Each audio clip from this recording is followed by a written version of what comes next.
Among Serpents by Mark J. Gregson, Part 2 of the Above the Black series. Chapter 1. My sister stands over an unconscious member of my crew. Ella's white hair flies in the wicked evening wind, and blood dribbles from the end of her dueling cane. I leap from the hatch and step onto the deck of my skyship. She rotates on her heels, and her fierce eyes find mine. "He was being insubordinate," she hisses. "What have you done, Ella?" She glances at Declan and spits. My stomach twists at the sight of the man beneath her boots. The green pin of 𝘬𝘪𝘬𝘦 shines on his jacket. Declan of MacDougall. He's an aged veteran, honorable. Keeps the deck clean, the laundry scrubbed, and the corridors clear. Blood stripes his forehead. A jagged streak of lightning cracks behind Ella, illuminating the other ships in my squadron. Ella's lips curl as she stares at me. My late father's voice creeps into my mind. "Take her cane before she hurts you too." "Ella," I breathe to slow my raging heart. "On my ship, Declan doesn't have to follow your commands. I am the princess of the Skylands." "So?" Her mouth shuts and her eyes narrow. "You are the prince." I meet her gaze dead on. Being delicate doesn't work with her. Uncle gave me that title, but my crew follows me because they respect me. I take a step toward her. "Princess or not, this is my ship. You are not a hunter. You have no right to attack my crew. Step away from him." She squeezes her cane dangerously and remains in place. I almost scowl. It's always a challenge with her. We finally reunited after Uncle tore us apart for 6 years, and I thought we'd go back to the way we were when we were rich highs in Irwin Manor, when we'd steal cookies from the kitchen and break windows and leave mud pies under the blankets of our guests' beds. But we've outgrown such things. Uncle poisoned Ella's heart, turning her into the angry thing that stands before me. "Ella," my voice rises, "step back. He is untrustworthy, Conrad. Declan's an old man. He was talking to someone." She jabs at the empty night sky around us.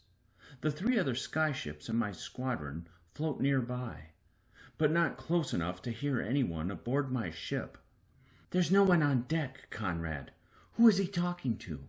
"He talks to himself," I growl, "whispering, laughing, singing. He's weird, but he's a great 𝘬𝘬𝘬𝘦, and my crew loves him." My voice tightens with frustration. "Now get back!" When I approach her, she readies her cane, so I snatch it, quick as a snake strike. She nearly topples. I tap the button on the side of her cane, having its length to 3 feet. The cane was our mother's. It was supposed to be Ella's path to learn a better way. Instead, it has emboldened her warped sense of power. "Give it back!" Ella crouches, hands outstretched, like some wild thing about to jump me. "Now!" Brutally cold wind blows between us. I stoop over Declan and press my fingers against his neck until I find a steady pulse. He still needs medical help. "This is not the way, Ella," I whisper. "This is meritocracy, brother. The highs rise and the lows fall. It is not the right way." She pauses, considering me with her icy green eyes. Some claim Ella's the worst of my family, worse than Uncle even. The father part of me, the part that wanted me to learn the world's hard, brutal lessons, demands that I teach Ella the hard lessons too. Beat her with the cane she used on Declan and humble her. But the mother part of me believes in another way, one of compassion and growth through experience. "Attacking my crew is unacceptable," I say. "Physical conflict is not the hunter way." She scoffs. "You can't tell me to act like a hunter, then forbid me from hunting with the rest of the crew. I killed 3 prowlans by myself." "Prowlans are not 500-foot gargantuans, Ella. You're not ready for sky serpents. I'm ready for more than you know. My head shakes. What the hell am I supposed to do with her? It's been 3 months since our reunion, and I'm exhausted from the battles. She fights with my whole crew. She sneaks around the ship and eavesdrops on everyone. And despite being the princess, she has a penchant for stealing. Roderick's still missing weapon plans. Beat her down, Father's voice whispers again. Humiliate her. Ensure she'll never challenge you, because deep down you know she wants what you have. She wants to be the heir. I study her. She has too much of father in her. What she needs is more of mother. But I can't be her mother. All I can do is teach her in the ways mother taught me. Conrad, Ella growls, give me the cane. The stag of hail shines at the end of mother's cane. Beating Ella won't fix her. No, she needs something Uncle never gave. So I toss her the cane. Ella snatches it and blinks, confused. But after a breath, she starts toward the hatch. I cut her off and point at Declan. He needs to go to the medical room. You owe that to him. And when he wakes, you'll apologize. Irwins don't apologize. I'm not your servant, and I'll not drag him anywhere. She tries to sidestep me, but I block her path again. Move, she says. Hit me. What? Hit me, and you'll be excused. You can do whatever you want for the rest of the night. She hesitates. If she were all rotten, she'd have already done it. Hit me once, Ella, and you're free to go. She eyes me, licks her teeth, then crouches into her dueling stance. Have it your way. I frown. Your posture's too low. Bird shit! I sigh. Ella hasn't faced true challenge yet. Sure, Uncle forced her to hunt prowlins, and she fared in that trial better than I did. But when Uncle threw Mother and me out, I survived by dueling in the low pit and enduring nights with hunger gnawing away at me while listening to Mother's hacking coughs. For 6 years, that was my life. Then, on this very ship, I rose from the boot-waxing swabby to captain. Uncle's teachings cannot replicate real experience. Stand straighter, I say, circling around her. Raise your cane. That's not how Father taught me. Father? Uncle is not your father. Might as well be. Uncle didn't abandon us. He didn't leave us. Leave? I take a breath to swallow my anger. Ella, Father was murdered. He was weak, not the true leader of Irwin. My voice grows bitter. You sound like Uncle. That's because I am like Uncle. I stop. I'm on this cold deck, the gales chilling my skin, standing in front of the person I dreamed of rescuing for years. But all I feel now is an empty heart. Ella, I say softly, I was on your path once too. I was a paranoid, irrationally angry person who ate alone in the cafeteria and refused to engage in meaningful conversation with anyone.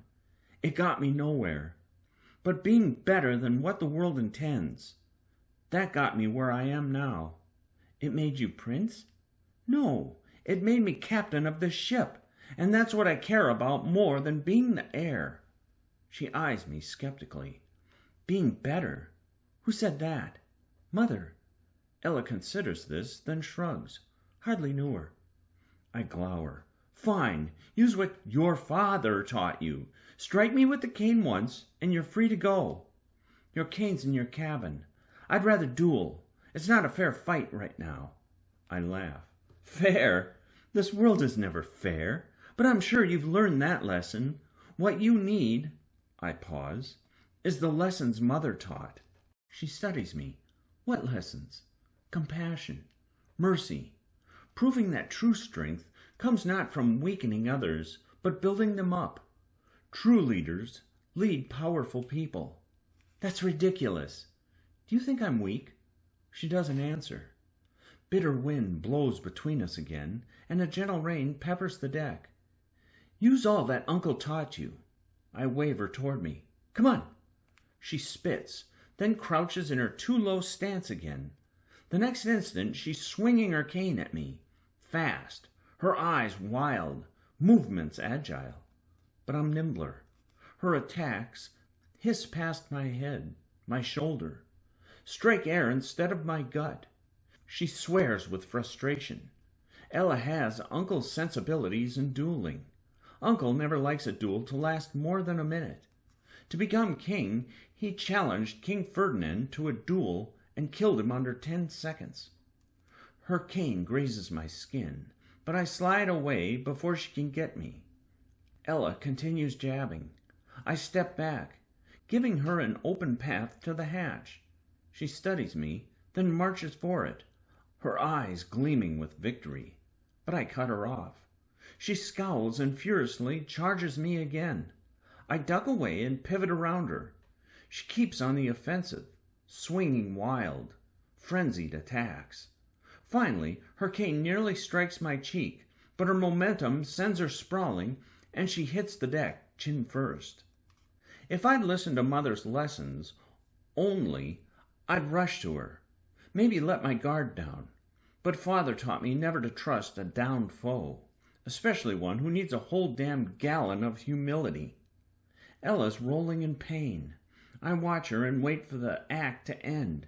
Eventually, she snaps upright, brushes herself off, and seems ready to shout at me, her body shuddering with frustration. My fingers twitch, preparing for another attack. Instead, she leans on Mother's cane and takes a long, calming breath. She looks me up and down. The rain's falling thick now, making her white hair stick to the side of her reddened face. "What does it mean?" she asks softly. "What does it mean to be better than what the world intends?" A sudden hope blooms inside me. This isn't a breakthrough, not much more than a flicker of a candle, but it's something. For months I've been looking for an opening just like this. "Help me take Declan below decks," I say, "and I'll tell you." She considers me, stands straighter, then retracts her cane and clips it to her belt. "Fine." My chest swells a little. Maybe I've just discovered the secret to getting Ella to listen to me. She respects strength, and perhaps through that vessel I'll teach her and finally become the big brother Mother would want me to be. We walk to a small control panel, recently installed by Roderick, and tap a button. The deck cracks open in the center, and the munitions platform rises. Harpoons, mobile launchers, flak cannons, and shoulder cannons rest in the crates atop the platform. We catch Declan's collar and gently drag him onto the platform. After another touch of the button, the platform descends us into the bowels of the ship. While the attached chains rattle, I feel Mother with me as I begin explaining to her daughter the lessons she never had a chance to pass on herself.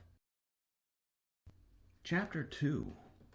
I inject Delkin with meds. Within a few minutes, his groggy eyes open. Ella leans against the white walls of the medical room, watching the man wake from his stupor. He slowly sits upright, and I cram another pillow behind his back. Declan's still touching his forehead and taking in his surroundings when Ella breaks the silence. "I'm sorry." Her words are rigid and unfeeling. Declan coughs. He reaches into his mouth, touches his bloody gums, and winces. "You attacked me, Princess." "Yes, and I just apologized." He looks at her. An apology is simply noises if there's no remorse behind it. She glances at me, irritated, then repeats her apology with false sweetness. "Ella!" I growl. "Pardon me, Captain," Declan says, "but an apology means even less if it's forced." "She doesn't know how to apologize," I say. He raises an eyebrow, perplexed. "It won't happen again, Declan," Ella says. He stops, perhaps realizing this is the best he'll get from her, then nods. She's been taught, like all Irwins, that people apologize to us, not the other way around. "Ella, you're dismissed." She looks between us and leaves without another word. Declan massages his gray jaw. He appears exhausted, with bloodshot eyes. I pat his shoulder. He's a 60-year-old man among my crew that ranges between 16 and 18. Was a captain of his own ship. Earned a lot of money. Amazingly, after 40 years of being a hunter, he's still in one piece. Many hunters have lost limbs, or worse, while taking out gargantuans. His silver uniform hugs his thick, muscular forearms. Like all hunters, he has a black jacket draped over him, gloves, and heavy mag boots. A pair of wind goggles rests over his neck, just above the harpoon insignia on the chest of his uniform. I drafted Declan to the Gladian's crew because he wanted this to be his final hunting tour. He wanted to pass on his knowledge to the next generation of hunters. After his 6 months end and the next hunter draft arrives, he plans on retiring and working on the docks at Venator, or, if he's lucky, teaching at the Hunter Academy. Why did she attack you, Declan? He exhales. She wanted to duel. I told her physical conflict is not Hunter's way. She kept insisting, so I told her I wouldn't duel a little girl. Next thing I know, I'm here. Were you talking to someone else on the deck? He blinks. I was the only one up there until the princess arrived. I exhale and touch his shoulder again. I'm sorry. At least you understand how to apologize. He slides his legs off the bed and grunts. Fortunately, the meds work quickly, developed by scholar doctors. Still, he needs to take it easy. Get some rest, I say, and take tomorrow off to recuperate. He nods and ambles toward the door, but pauses. Captain, I've met a lot of people, but rarely have I met ones that feel broken. He looks back at me, like something inside them is wrong. I stare at him, my mouth hesitating, but I keep my face passive, even though my skin goes cold. Good night, Declan. Captain. The door shuts, and after a few seconds I lower onto the edge of the bed, feeling the weight of my responsibilities. Uncle's poison has gone beyond Ella's heart. It's in every part of her. And the worst thing is, Ella's only one of my concerns. Only one of the things that has torn sleep from me and filled my skull with pressure headaches. The war. I exit the medical room and walk the quiet, dark corridors. The Gladian's engines give off a persistent, living sound. I walk beyond some of the rooms of the crew, past my friends, Pound and Roderick and Keaton, and then I pause at one door. Bryce is the one we need in this war more than anyone, but I'm worried about her. She's not sleeping, turning paranoid. She's been waking the crew in the middle of the night to face phantoms on the deck. Pound claims she's losing her mind. I sigh and head to the captain's cabin. Once inside, I see Ella's already lying on the bed down the hall. When she came aboard my ship, I gave her the bed while I got the couch. This works better for me anyway, because I'm often up late. A stack of papers rises over the desk. Plans from Pound, our strategist, for the next hunt. We face so many dangerous beasts in these open skies. Things like acid-spitting acidans and skull-ramming orcans. But they're not nearly as dangerous as the Class 8 gargantuans we've been seeing more often.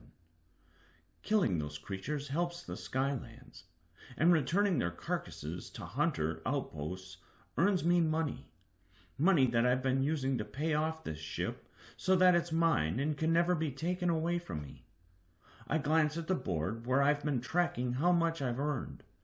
300,000 coins so far. 700,000 to go. My eyes itch with exhaustion. I'll worry about hunting tomorrow. I'll read Pound's plans then. I lower onto the couch and kick off my boots. Gentle rain patters against the window. The calmness of it eases my tension. Then I clutch the soft blanket, lower onto my side, and shut my eyes. A sudden crack of lightning erupts outside. I turn away, trying to ignore it, trying to get comfortable. But another clap shoots my eyes open. I roll back and stare at the 3 hunter skyships hovering near mine. They're obscured by the wet window, nothing more than dark shapes. Those ships are under my command. Uncle wanted to give me more responsibility, so now I'm out here in the middle of the open skies, helping protect the fragile supply lines from sky serpents. Each of those ships is built of pure gargantuan steel. Sleek and silver, they're mere images of the gladian. Harpoon turrets line their decks, and their pointed bows, like the edges of a sword, skim through the clouds. Several of their windows glow red from the warmth of their heat globes. After another streak of lightning, I growl and kick off the blanket. Can't sleep when it sounds like a battle out there. Can't sleep when I'm thinking about the war. I sit up. 3 months ago, the people of the below exploded into our lives, surprising us with their existence when their greatest weapon left hundreds of thousands dead. The below created the terrible beasts of the sky. They infiltrated our meritocracy, our trades, our islands. And if there's something Bryce has taught me about her people, it's that they prefer to strike at night, when it's dark and cold. My body sinks into the cushions again. Just a few seconds of rest, that's all. I'll let myself get a little weightless. Let that tempting embrace of dreams drag me away. Oh, the blanket feels nice, soft, wrapped so gently around my torso, warming my legs. My breathing gains a gentle rhythm. My communication gem explodes with light, and a voice shouts, "Alert! All hands on deck!" I leap to my feet in a daze.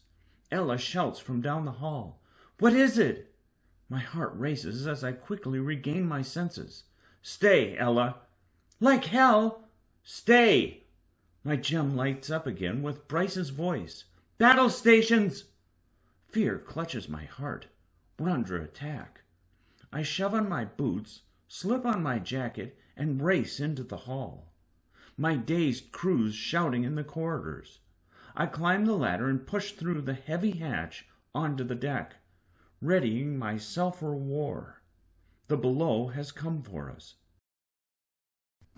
Chapter 3. Angry clouds swell around us, and wind lashes my body, while Bryce stands at the bow, pointing frantically at the sky. "Alert!" she cries into her comm gem. "All hands on deck!" I snap on my goggles and hurry to her side. "Bryce, what's happening?" She's got a mobile harpoon launcher mounted on her shoulder, and her frame becomes a silhouette against jagged lightning. "They're coming!" Rain blurs my goggles. I snatch the spyglass from my belt and scan the sky. My ships in the living sky swirling around us, but no enemy ships, no beasts, nothing. Where, Bryce? Suddenly my comm gem lights up with the voices of the other ship's captains. They're reporting empty skies too. Still, their crews mount mobile harpoon launchers on their shoulders. Bryce clutches the back of her neck, winces, then screams, "Battle stations!" "But there's nothing out there," Captain Joe Won of the Securus says over the comm. "What are we looking at?" My crew comes above. The master gunner, Roderick, has bed face, his mutton chops sticking up on the right side. He stares at Bryce, an irritated eye twitching. This is the 3rd night in a row she's called an alert. Keaton follows him and catches his thick arm before he charges Bryce and explodes. Behind them, Drake, the navigator, rises from the hatch. His eyes are puffy with exhaustion. We've been pushing him too hard lately. He nearly fainted during our last hunt. Erica trails him. The teal badge of cook shines on her jacket. Then comes the biggest bird shit out of them all, Pound.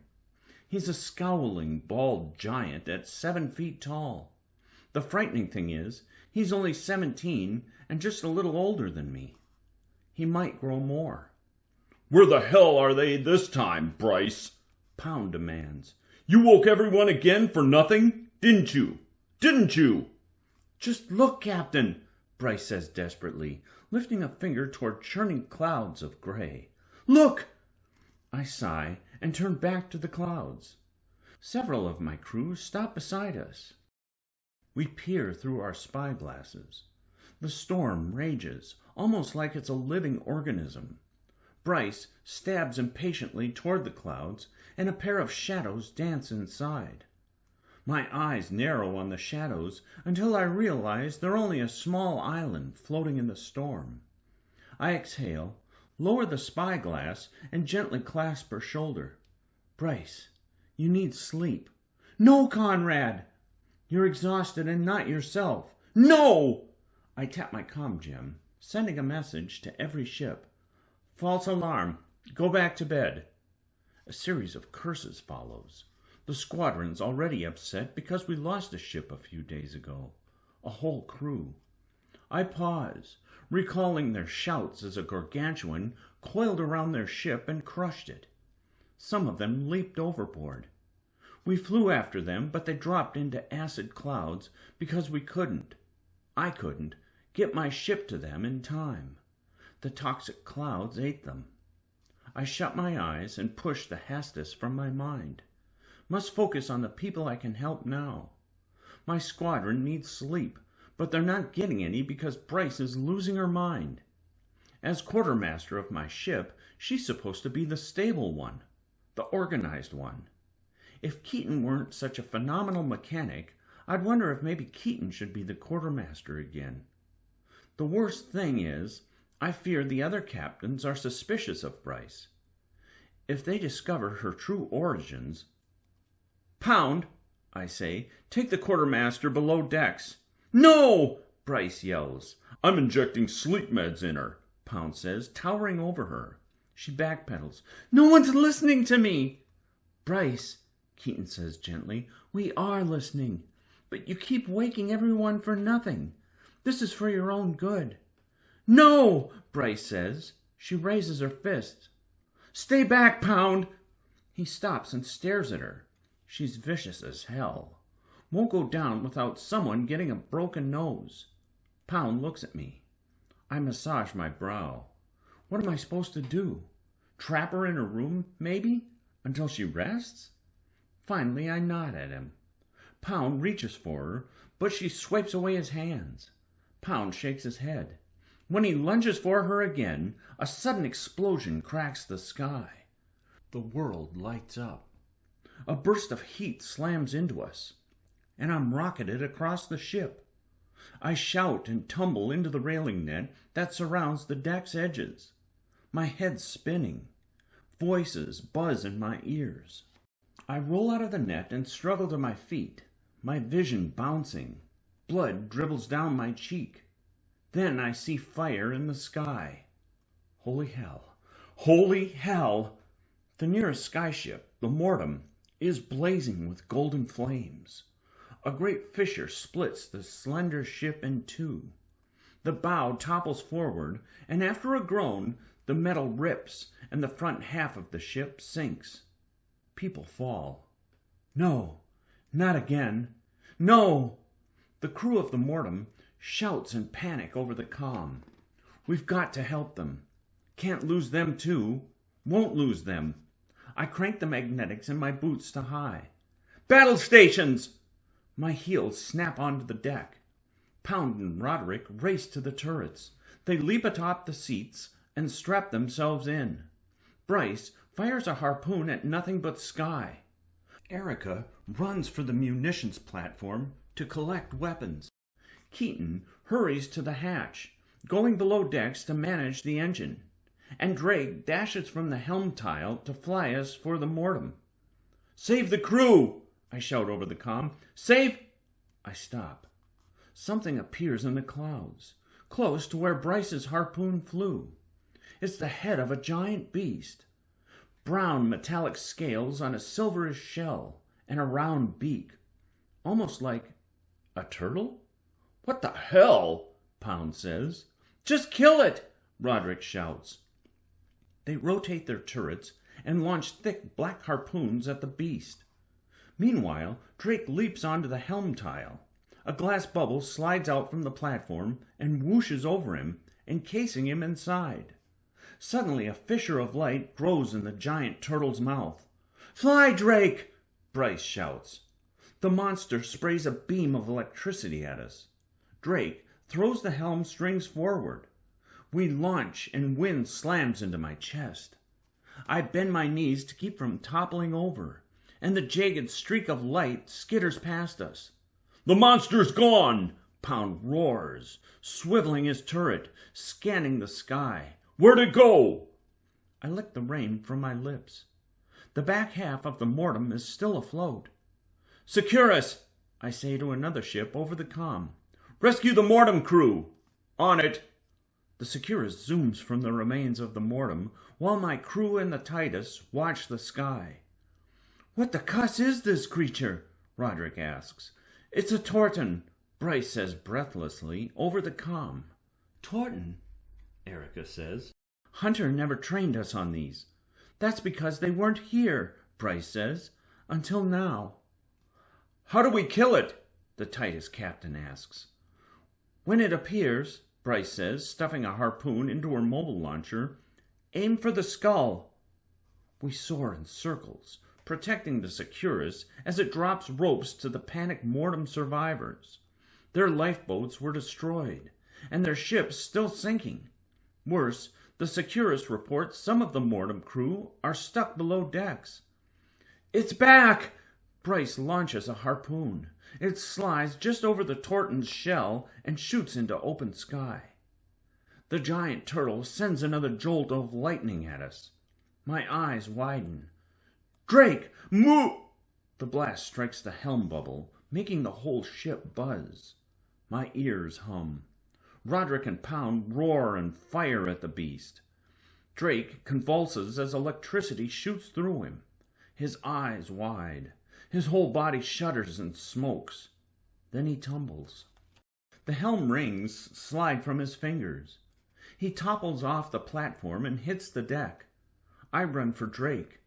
My legs ache from the magnetics in my heels. I slide and crouch beside him. Erica joins me in a panic. Drake's still shuddering, twitching. Half his face is charred. Blood seeps from his mouth where his teeth bit through his tongue, and the rain sizzles against his burning skin. Finally, his convulsions end, and he goes still. Erica lowers onto a knee, checks his pulse, then frowns at me. I stand, hardly feeling anything at all. Erica slides Drake's body into a railing net so we won't lose him.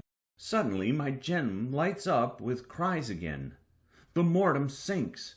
A trio of the crew made it to the deck, but the ship's sinking too quickly toward the acid clouds. The Securus dives for them, dropping ropes again. I snap out of my daze and rush to the railing, about to shout for us to go after them, but no one's flying the Gladian. The Securus desperately tries to get the trio to catch the ropes, but it's too late. The mortem crashes into the black clouds, sending plumes of toxicity into the sky. My comm glows with the screams of people melting away. Then all goes silent. "It's back!" Bryce yells. "Starboard!" She races to leap atop the helm platform. Within seconds, the Gladian revs to life. The Torton reappears on our starboard, almost out of thin air. Pound and Roderick launch harpoons. Meanwhile, the Titus and Securus swoop in, shooting their own harpoons at the Torton. Light glows in the beast's mouth. My teeth grit. This bastard monster! I lift a mobile launcher from the munitions platform, rest the giant weight on my shoulder, and peer down the reticule. Then I squeeze the trigger. My shot darts into the stormy air. It flies right into the turtle at the base of the neck. White blood gushes, and the creature screams and vanishes again. "Nice shot, Conrad," Pound yells. Hardly hear him because I'm loading another harpoon. my skin tingling with rage. Then, just as the turtle reappears again, another blast streaks across my deck. Pound ducks before nearly getting decapitated, and Bryce launches us forward again. We swerve into the sky and zoom between the Securus and the Titus, toward where the turtle was. Wind lashes against my enraged face. But the creature's gone. It keeps vanishing before we can hit it hard.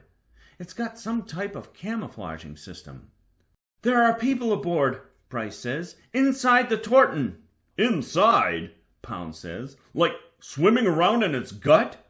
"No, there's a chamber in the shell." We jerk left, then right, in a wildly sporadic motion.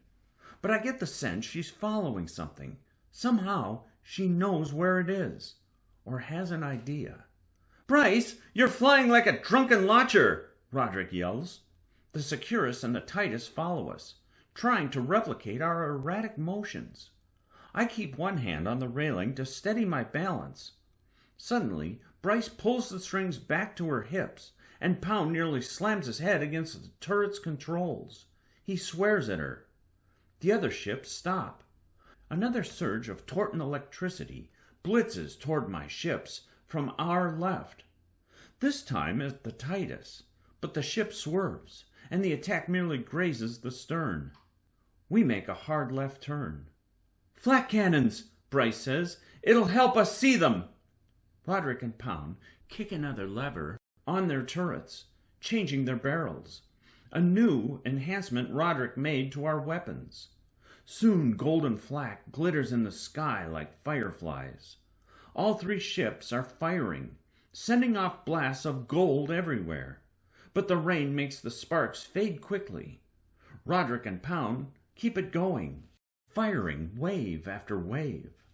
Suddenly the golden sparks bounce off a rounded shape, the Torton's shell. The monster reappears and faces us. Its mouth opens and a light grows inside. "Bryce, dive!"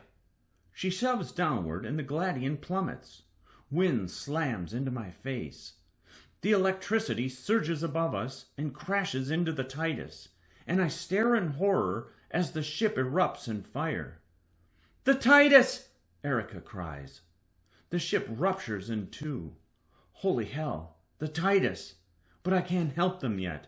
We have to kill this damn thing, or it'll get us all.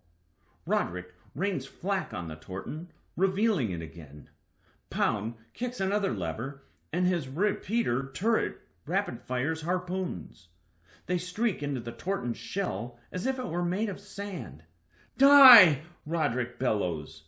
Erica and I stuff harpoons into launchers. My shoulder thrums after I fire, and my harpoon cuts through the storm. It sinks right into the bastard's eye. The groaning beast begins tumbling. This Torton can throw a mean punch, but it sure can't take one worth a damn. Now it's falling, while the Titus still burns, and my comm is filled with the shouts of the dying. Can't save both. "Securus, go for the Titus," I shout over the gem. "Bryce, after the Torton. The people inside may have information we need."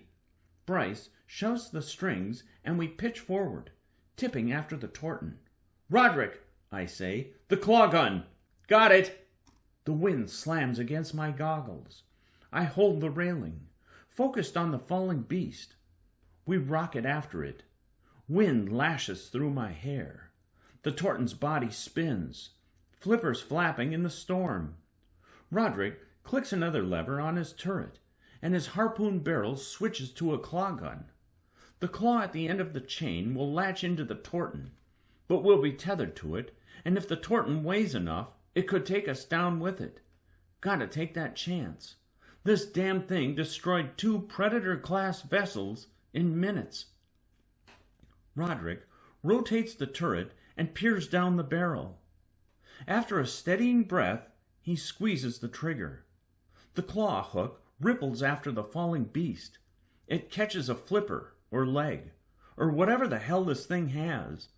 But the claw gun rips the limb free, and the Torton continues tumbling. "Bryce!" I yell. She shouts, arms shaking, as she pushes after the Torton. Rain blurs my vision. Roderick desperately fires the claw gun again, but the Torton slips into the acid clouds. A swell of acid rises, and the clouds eat through the beast, shell and all. Bryce curses and pulls back on the strings, leveling us just above the reach of the acid barrier. Pound slams his fist against the turret. Damn! My stomach churns with disappointment, and I shut my eyes. 2 ships gone. Drake gone. A casualty list certain to come, and we lost the Torton. I'm quiet, leaning forward, my hands on the railing. My crew's silent. Roderick pauses, noticing Drake's body. Pound does too. Then, in melancholy, Bryce turns the ship and shoves us toward the Titus above. It's billowing with flames. Some of the crew have evacuated on the bobbing lifeboats nearby. The Securus collects them. I don't even know what to say as we come to a stop beside the ships, the heat blazing in my eyes. This is on me. Bryce was right. Something was out there, maybe following us for days, and I didn't believe her. People died because I didn't listen. The Titus begins a slow descent. No way to stop that now. At least the Securus saved the crew. But now my squadron, originally composed of 5 of the most advanced ships Hunter has to offer, has only 2 left. I watch the Titus sink. Bryce, I say quietly over the comm, are there more Tortons nearby? She slowly shakes her head. I drop my launcher and it clangs hard against the metal. The rain chills my skin. Don't know whether to cry or scream or both. Bryce steps off the tile and leaves the platform. If I weren't so broken, I'd march over to her right now.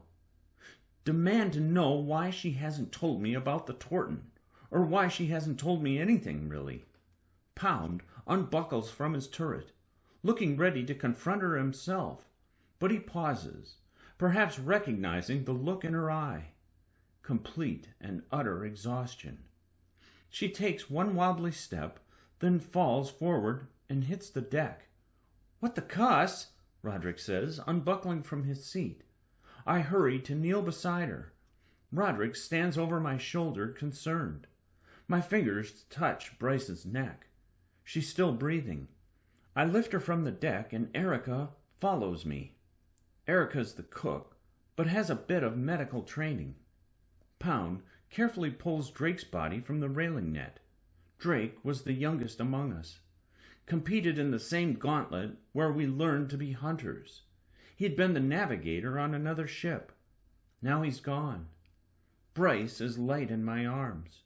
There's so much I want her to tell me. How did she know the Torton was here? It's almost like she could sense it. But how?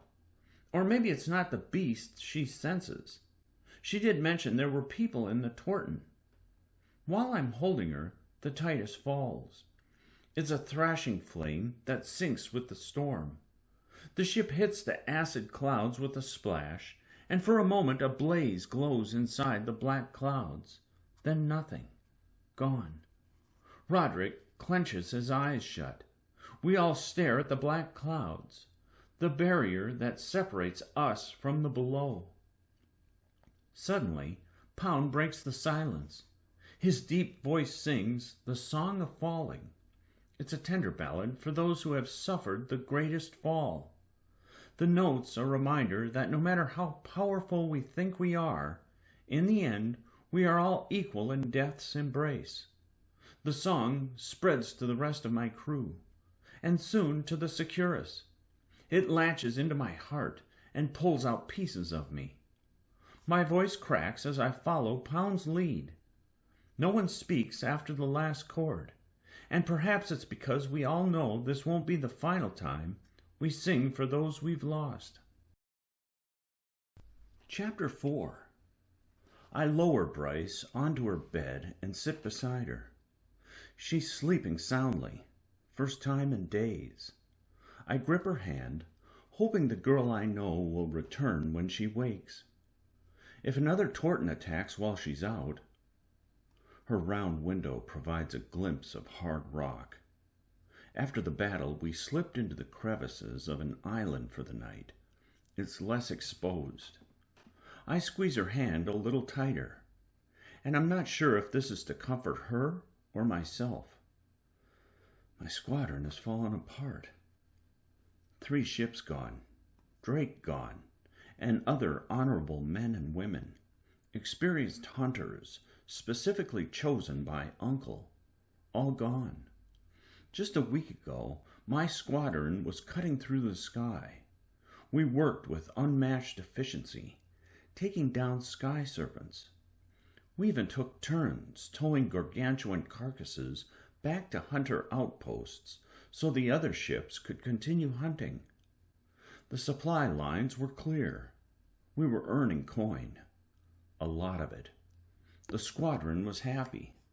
Now, my head sinks. Earlier tonight, I told Ella that the strong lead because they're meant to lead. But how can I claim that I'm strong when I'm leading ships to their demise? I exhale and glance around Bryce's simple room. Once, she shared a room with Keaton, but Keaton decided to bunk with Roderick. Now it's all hers. A clay sculpture rests on Bryce's desk. Before she started acting so strangely, she'd spent her off time carving a face into the clay. The sculpture's a face of some teenage boy with short, pointy hair and hard eyes. I can't help but feel a twinge of jealousy whenever I see it. I've noticed the way she gazes at it. It's someone she loves. But Bryce seems at ease when she's working with clay. Once she told me she didn't want to be a hunter. She'd wish she'd been selected by art. So I wasn't surprised when, after we split the coins from our first kills, she bought art supplies, oil paints, clay, stencils, and even an easel that Roderick bolted to her floor. I breathe out. All my energy and coins go toward paying off the Gladian. In the last 3 months, I've paid nearly a third of it. Even though I'm the prince, this isn't technically my ship. It belongs to my trade. I'm only permitted a year free of mutiny. So if I fail to pay it off 9 months from now, and my crew decides I'm a terrible captain, I could lose my position. My eyes shut. After tonight, who could blame them for demoting me? Maybe I'd become the 𝘬𝘬𝘬𝘬 again. If that happens, Uncle will disown me. Still, it's not likely my crew would mutiny. Many are my friends. But meritocracy is treacherous and turns even the best person cruel. I pull Bryce's blanket up to her chin and touch her shoulder. Soon I'm walking the corridor. Should head to my cabin, go straight to sleep. But Ella's probably waiting to demand I explain everything about the Torton fight. Besides, I still need to speak with someone else, someone I hate. So my boots clang on the stairs as I descend into the lowest level of the Gladian. At the base, I follow a path of soft crystal lights. Food crates and spare water tanks form walls around me. This is the supply room, the ship's largest room. Right now, the crates are mostly empty because we need to resupply. I despise this place. It's cold, quiet, and still reeks from the treacherous person we kept locked in the brig nearby, Sebastian. His plaque-covered grin still haunts me, and the last words he spoke to me almost echo off the walls. Someday, our paths will cross again, and I'll be the one to ruin you. It will be the joy of my life. I stop outside the bars of the brig and glance at the torn mattress where he hid his knives. Glance at the toilet he clogged with fabric. This is the one part of my ship Ella rarely visits. Perhaps she's afraid of it, or perhaps it's because there aren't usually people to spy on. It's the one place I can be assured she won't eavesdrop on a conversation. I peer back at the stairs to be sure there's no lurking shadow, then lean against a wall of empty crates and sink to the cold ground. My fingers play with a small crystal, a special comm gem Uncle gave me. Any time I get information that could be helpful for the war, I'm supposed to contact him immediately.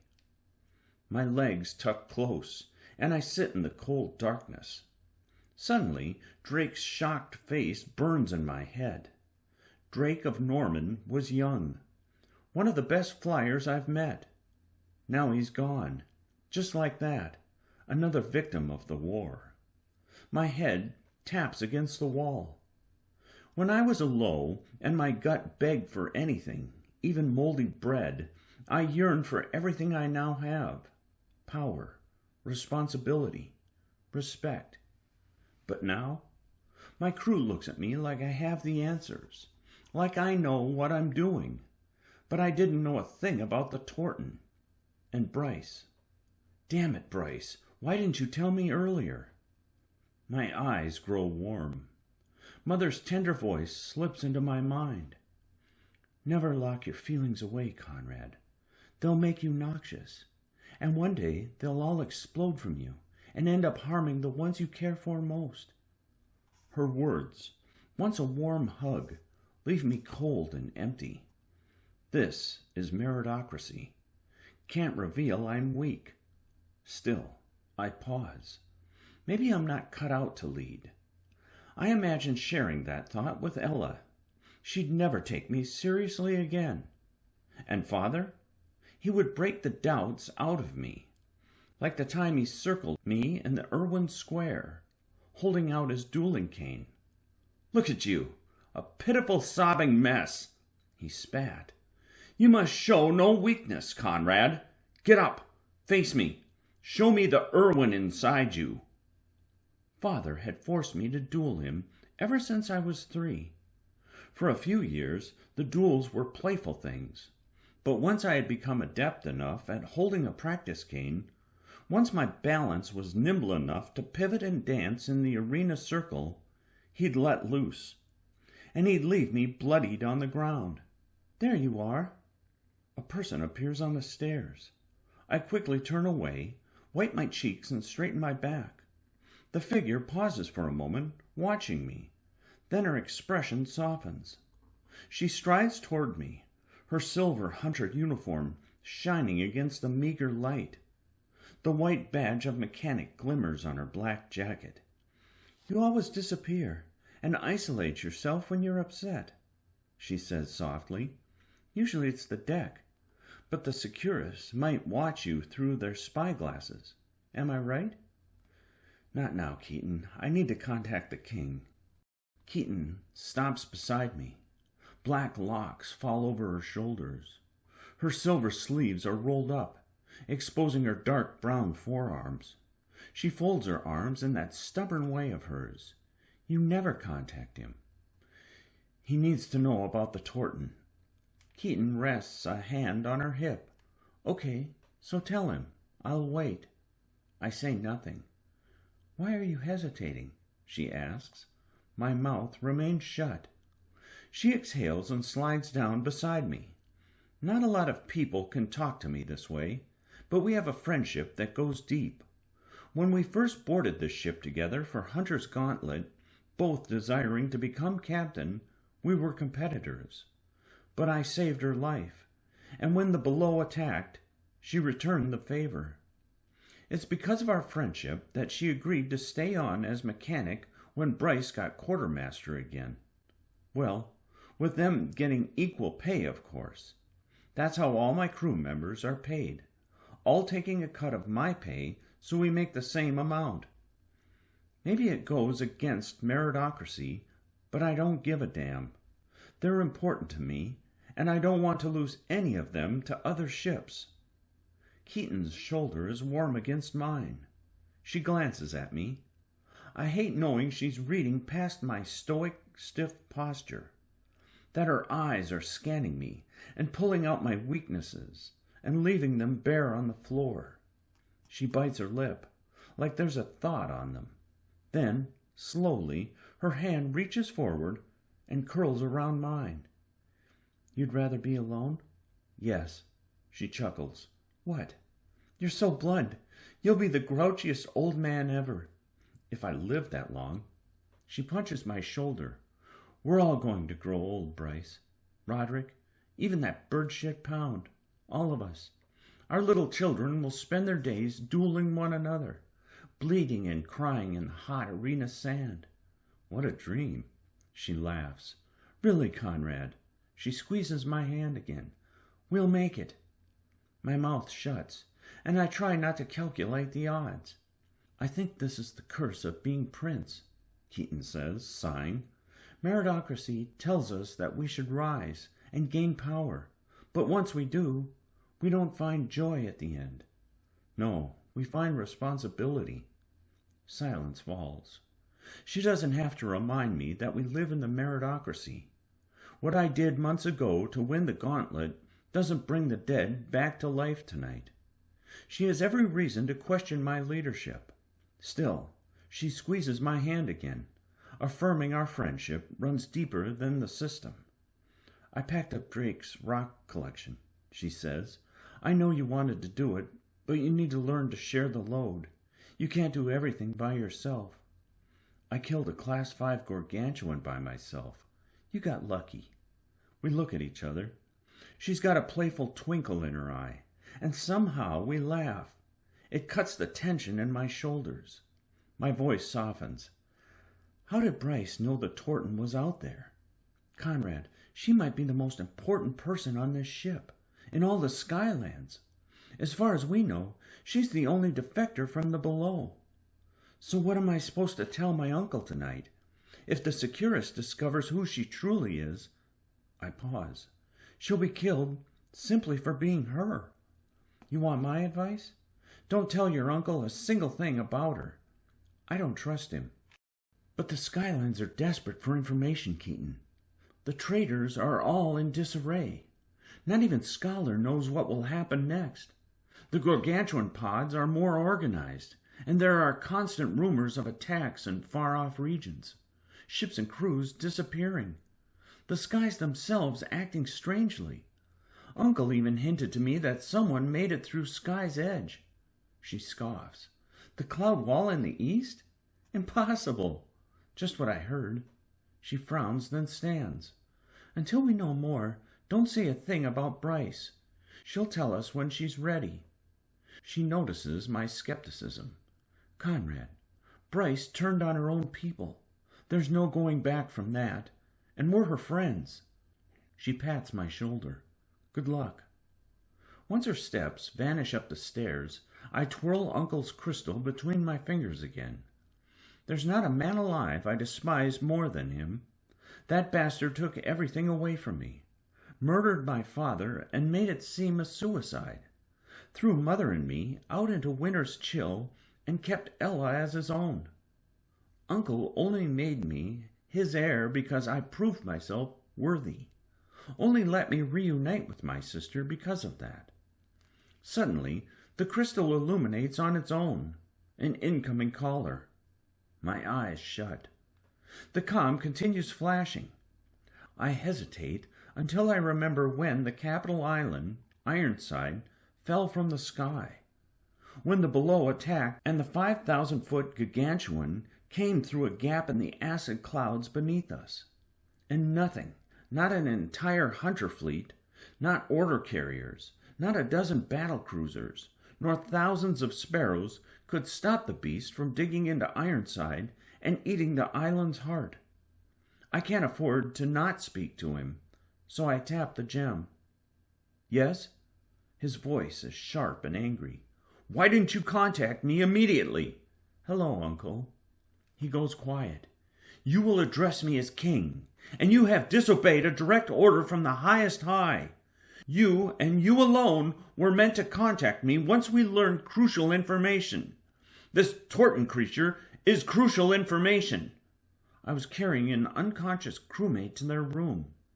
That's what the swabby is for, nephew. He pauses. You're not using your tools properly. The captain of the Securus contacted me after the attack because he knew you wouldn't do it. Not quickly enough, anyway. My skin flushes hot. 𝘍𝘁𝘓 and the Securus undermine my authority? My hold over the final remnants of the squadron is evaporating. Uncle's next words carve into my deepest insecurities. This hunting tour of yours is over. My eyes dart around the darkness, like they'll find a good response. This is my ship, and I'll be damned if I don't pay it off. Stop, Uncle growls. You're losing valuable ships. Crew members can be replaced. Skyships cannot. Furthermore, you have Ella with you. But you have been a disappointment, Conrad.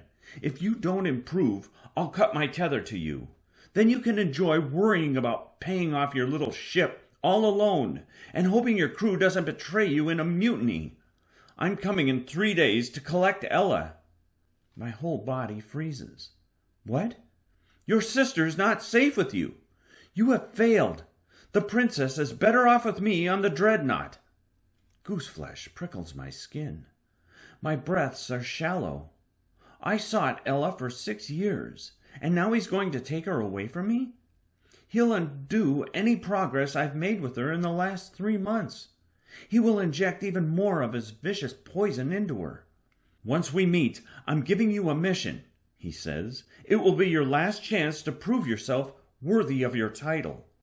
I already proved myself to you, Uncle. You think your position is permanent? Power fluctuates all the time, Conrad. New dukes and duchesses almost every month. The war hasn't stopped meritocracy or the duels. My teeth gnash. What mission? We can't discuss it over the comm. It's too sensitive. I could just fly away. Uncle laughs. Don't think I don't know you, Conrad. Suddenly, there's shouting over my comm. Pounds yelling about approaching ships. I stand, and before I can formulate a plan, something thuds against the ship. Maybe the clang of hooks attaching themselves to the gladian.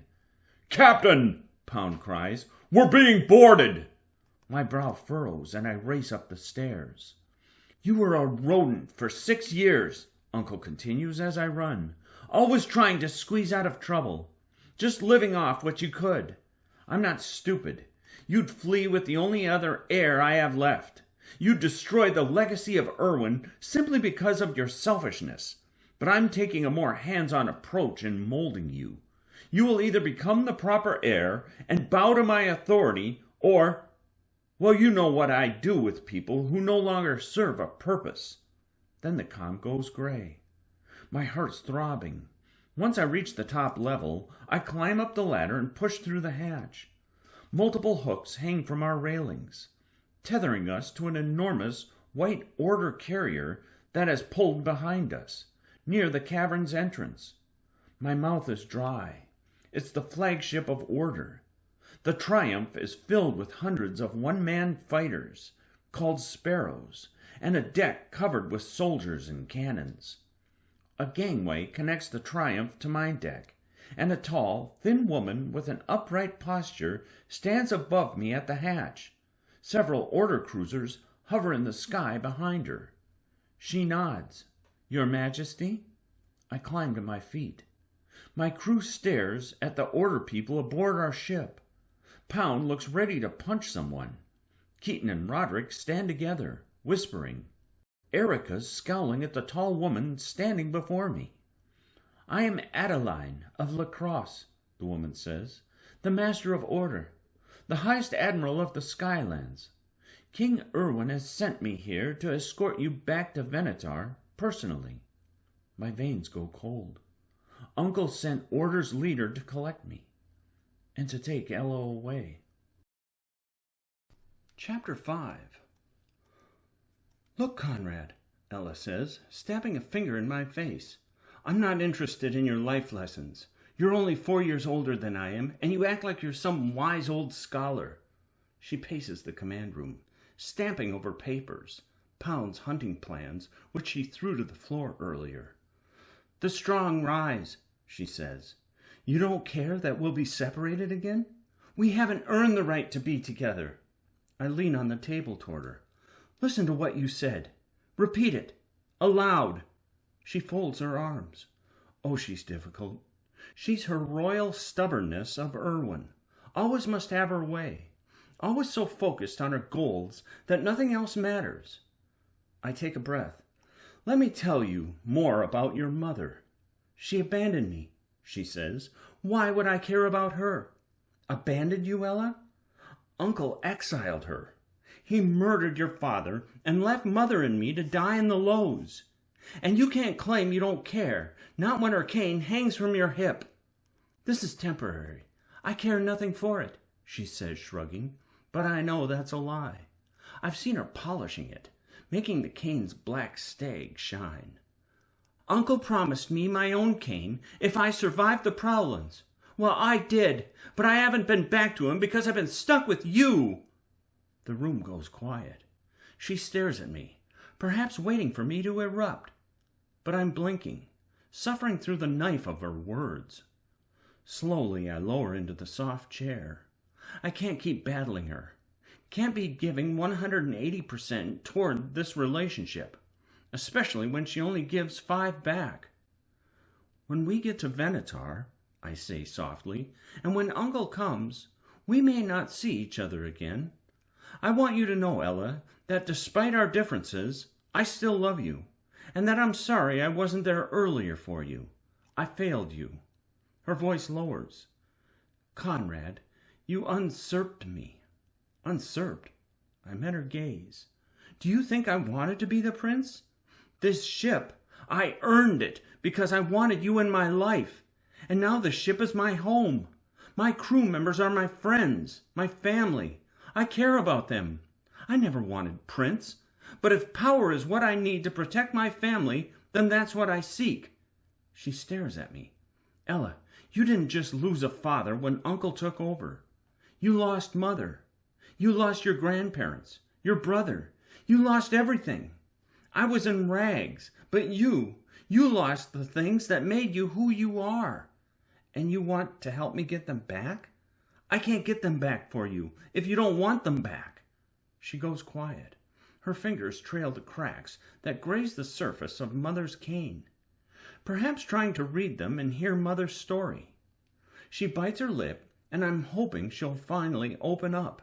But then she holds her head up and starts for the door, and like a true Erwin, doesn't even look back. As her steps retreat down the corridor, I sink deeper into melancholy. I worked for years to get her back into my life. Now I'm wondering if I wasted all that time and energy on a lost cause. Uncle's venom has gone too deep, and not even her own brother can pull it out. She's still sleeping, Elise. Pounds leaning against the wall outside Bryce's room, his stupid eyes watching me approach. Elise. He sometimes calls me by my mother's name. He used to think it was an insult. Now I think he uses it in an endearing way. I have my own name for him. Good morning, asswood. He wipes his nose with his huge forearm. Go away. This is Bryce first sleep in days. You're standing guard? Keaton put me up to it. We both knew you'd try to wake her at some point, so I'm standing guard because of you. Since when did you become so altruistic? I pause. Wait. I grin a little. You care about Bryce. She's your friend. So? So I thought Atwoods don't care about anyone but themselves. Eat my phlegm, Elise. His thick brow furrows, wrinkling his bald head. We need her. She's the only one who knows about the below. Calm me when she wakes? She eats first. Never expected you to be someone's nanny, Pound. He roars, and his cucumber fingers try to snatch me, but I duck and slide back. We stare at each other, our fists tightening for an instant. Then I shake my head, and we chuckle like idiots. Dumb bastard. Later in the afternoon, as the Gladian is towed through blue skies toward 𝘊𝘪𝘬𝘳, Keaton excitedly pitches me her idea to make the ship even faster. We stand in the white engine room. Control panels, nozzles, and pipes surround us. A tall tube of reinforced glass braced against the wall houses our engine crystal. The skull-sized crystal pulses with life, giving the ship energy. If my estimates are correct, Keaton says, we can get the 𝘓𝘪𝘮𝘮 flying at 300% of her normal capabilities. I stare at her, dumbfounded, and in the next instant, I'm lost as Keaton fills my head with a series of carefully concocted calculations. I understand the basics of crystallic engineering, but Keaton's expertise far exceeds my own. Finally, I raise an exhausted hand. All right, I say, I trust you. I can try it? Of course, but do you realize we'll be grounded on 𝘓𝘪𝘮 in a matter of minutes, right? We won't even have access to the ship. She nods. I'll get started right away. Shouldn't take me long. She pauses. Well, I already got started on this. She watches me, perhaps expecting me to be angry for her not following procedure. But autonomy doesn't bother me. My crew needs to be able to make decisions without me breathing over them. Hope it works, Keaton. She beams and immediately turns to focus on the engine. Once I'm back in the corridor, I turn the corner and a figure stands outside the laundry room. I stop. Her hair's spiky like yellow grass, and her face is set with concentration as she jots onto her notepad inventory. One of the many duties of the quartermaster. She closes the laundry room door and turns toward the stairs. Bryce. She goes rigid. Captain, she says quickly, turning from me and walking away. Sorry, I'm a little busy, behind on my work. I hurry to her. Wait. I need to know what we're low on when we make port on 𝘓𝘪𝘮, she says, staring up the stairs. We need to restock. Bryce. She stops. Her eyes meet mine, sinking me into blue water. A little stitch tightens in my chest.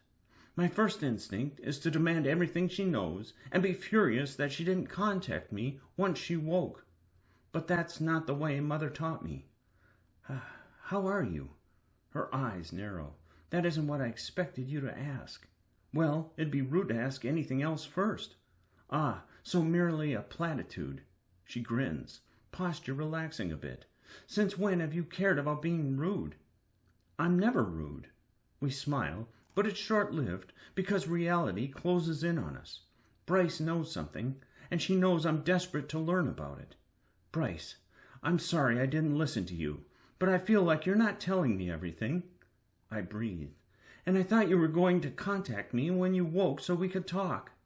Am I supposed to tell you every time I do something? That cuts me. My voice quiets. I'm worried about you.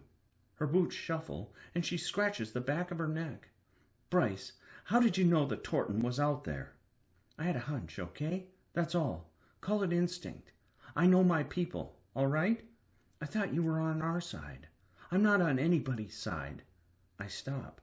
That's not what I mean, she says, exhaling and wiping her face. Look, you just have to trust me.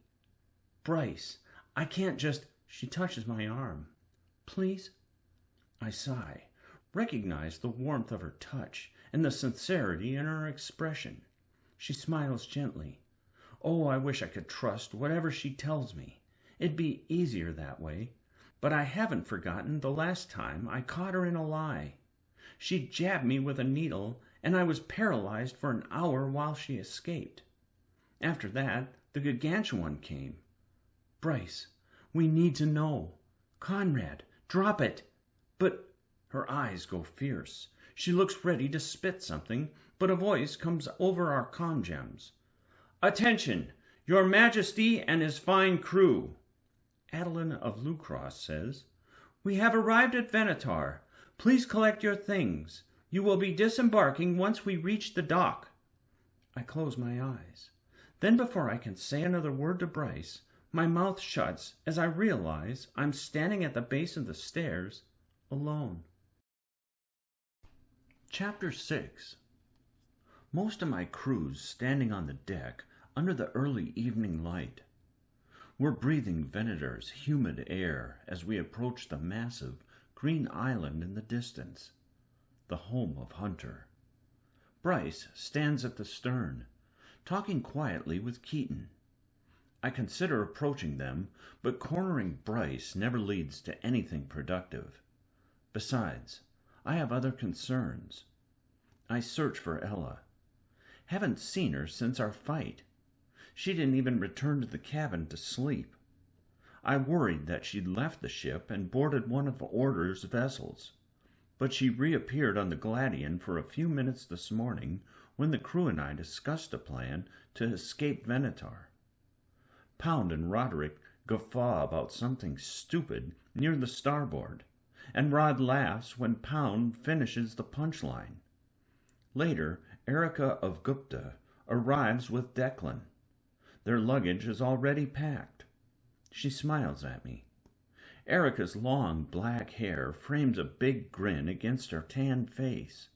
She's the cook, a rank just above the 𝘬𝘪𝘐𝘬, but she mentioned when I interviewed her at the Hunter Draft that cooking is her passion, even if it's not the most respected thing in our trade.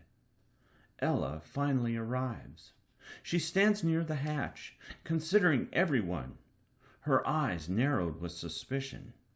I've seen the expression before. It's the look all 𝘓𝘪𝘬𝘦s make when they're studying an opponent. We 𝘓𝘬𝘬s have been taught, since we were little, to distrust others because people expect things from us. I step toward her. Together we lean against the port's railing as the first stars dot the sky. My mouth opens, then shuts. "You didn't return to the cabin last night," I say. "I was busy." We go quiet. "I love Venator," she whispers. I follow her admiring gaze to the approaching island and try looking at it the same way she does. The island shines under the late afternoon light. In another context, maybe it'd be easy. I learned to become a hunter on Venator. Perhaps Ella sees opportunity here, or the happy place where she'll reunite with Uncle. But as I notice all the hunter skyships patrolling the island's perimeter, and the anti-G batteries stationed on the mountainsides, and the walls that surround the Hunter Academy, I don't see opportunity. I see prison. 2 Order cruisers drag my ship like it's the latest kill. Adeline's carrier, the Triumph, looms behind us.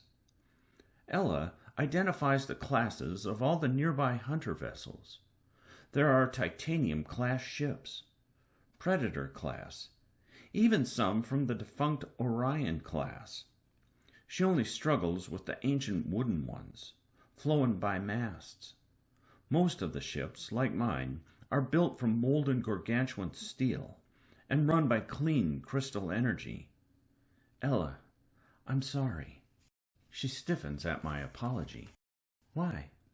"I couldn't get through to you." She squeezes the railing. "You trying that reverse-thinking scholar bird shit? This is genuine. Wherever the wind takes you, Ella, I hope it brings us together again. Good luck to you." Then I turn and walk away. "Conrad," she says, but I don't respond. When we were separated, she could have slipped out of Irwin Manor any time. Could have had a high carriage bring her to the Lows. Could have done anything to reunite with me, to help Mother. We could have escaped together, the 3 of us, gone off to another island. But she never came. If she wants me to be part of her life, she'll have to show me. I have other important people, too. I've got a war to fight. Perhaps I'm failing Mother by leaving things like this with Ella. But I can't continue bickering with my stubborn sister as the world falls apart. I lean against the stern, not far from Bryce, Erica, and Keaton.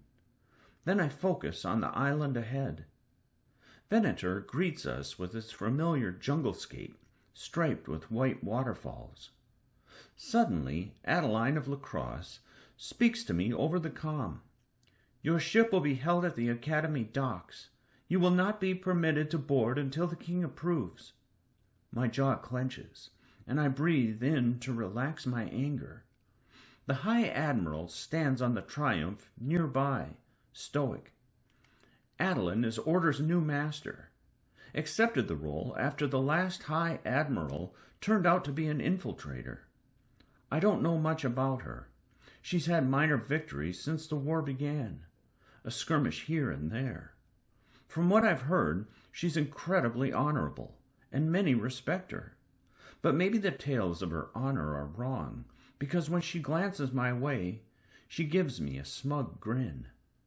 I don't bother responding to her. The Securus breaks off and leaves to dock at the Venator's shipping docks. Its departure is the final stinging reminder of my hunting expedition's failure. My guess is I'll not see that ship or their crew again, but I'd already lost their respect. Unfortunately for the Securus, Uncle will likely blame their captain for my failures to keep the 𝘓𝘬𝘮𝘦 name clean. Uncle's a bastard. We soar over the shipping docks and fly above splashing rivers to the Hunter Academy. Soon, dock workers catch our chains and hook us to a massive ring. Once our gangway drops, Ella strides off with her luggage. A little tremor in my chest worries I made a mistake, but as she's descending the gangway, for the faintest moment, she looks back. That's the thing about 𝘓𝘬𝘮s. We're taught to always look ahead. A group of order guards surrounds her, walks her through the crowded dock, and marches her toward the Grand Academy doors. She disappears, as quick as the moment when she vanished from my life years ago. My crew gathers around me, their luggage in hand. "Everything okay?" Keaton asks. "Never better," I say. "Typical Irwin bird shit," Pound rumbles. "Always drama." "We're more complicated than the Atwoods." "You've got that right," Pound says. "You all talk too much. In my family, we resolve our problems with our fists." I stare at him. "Not sure you can punch your way back into your family's good graces, Pound." "We'll see." Soon we're treading down the gangway toward the wooden docks. When my boots hit the planks, I almost smile. Solid ground feels strangely still without the engine's hums beneath my feet. The Hunter Academy splays out before us.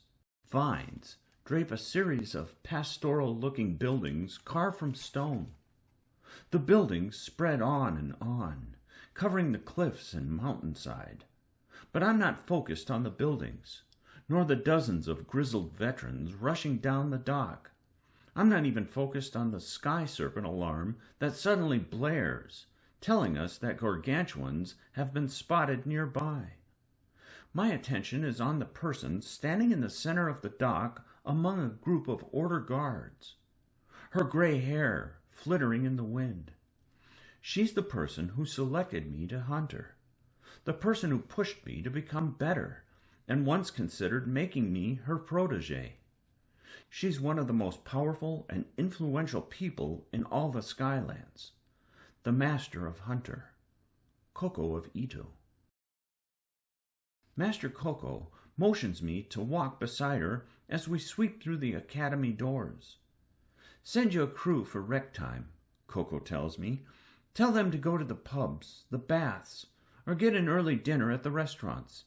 We need to talk. Alone." I pause. Not even the master of an entire trade can order the prince around.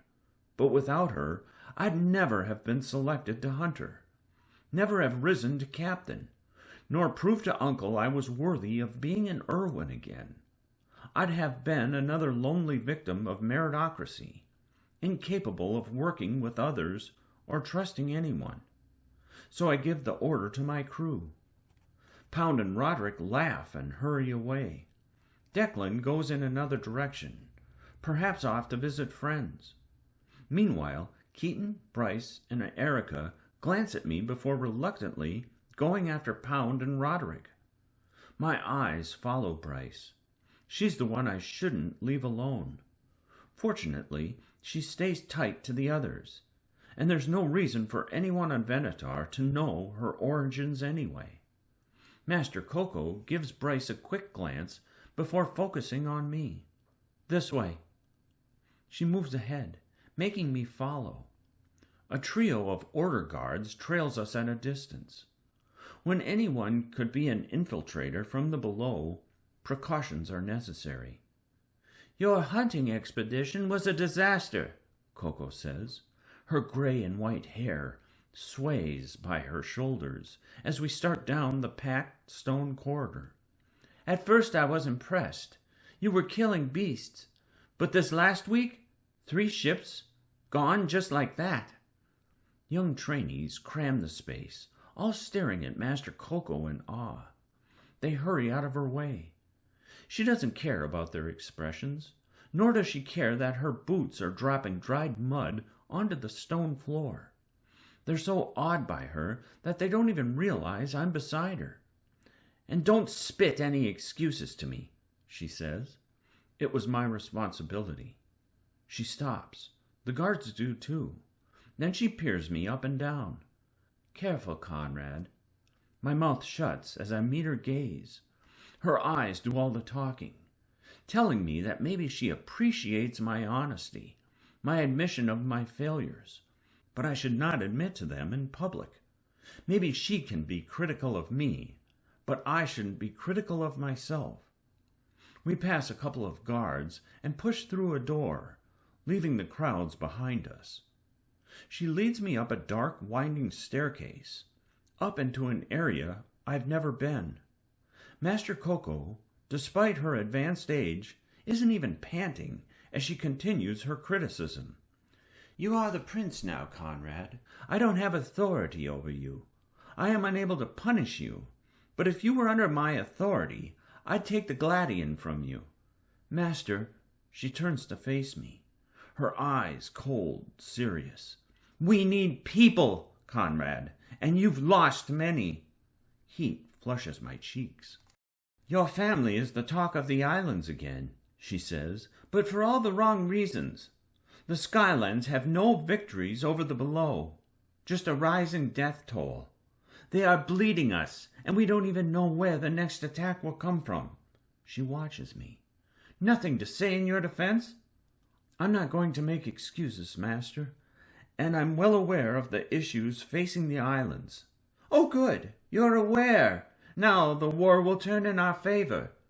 We pass another pair of guards and step out onto a quiet, mostly vacant floor that overlooks the academy grounds.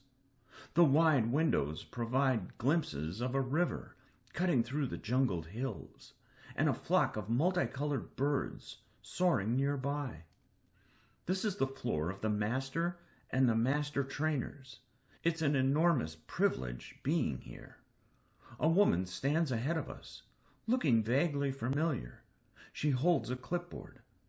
"Ah, my assistant," Master Coco says. "Conrad, this is Teresa of 𝘓𝘓𝘮𝘮." Teresa's black hair is tied back into a bun.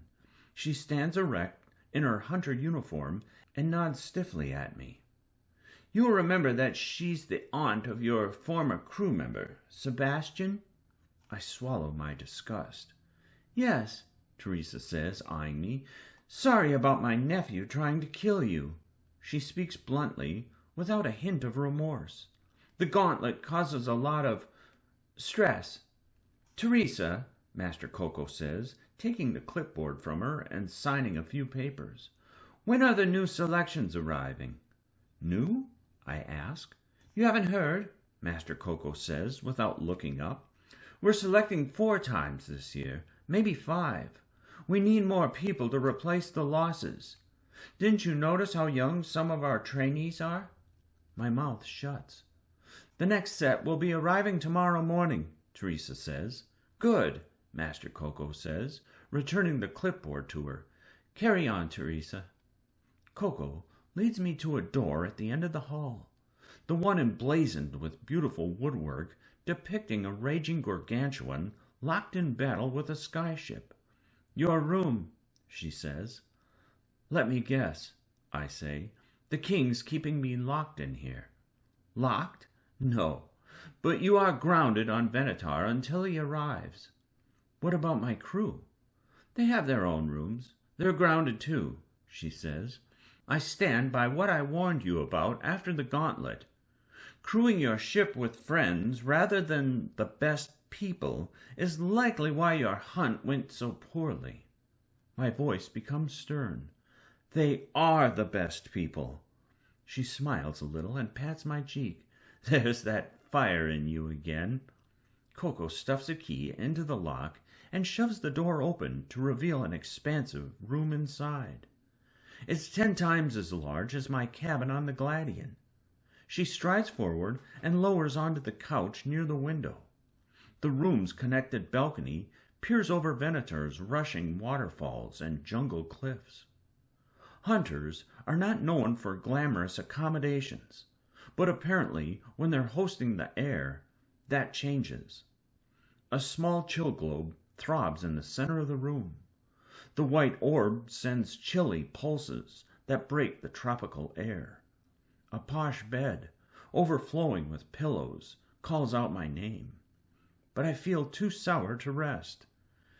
"Your sister changed you," Coco says. "When I first met you, you had an insatiable desire to rise, but you've grown too comfortable." "I am not comfortable, Master," she continues. "You wouldn't let anything stop you.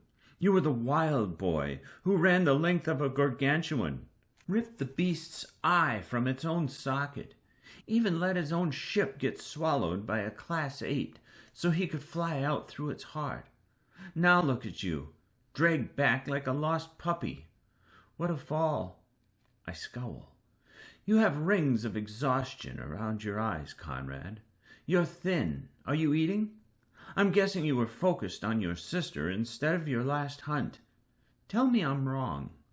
She sits with a self-satisfied look on her face. And that, more than anything, irritates me because I can't argue with a single thing she said.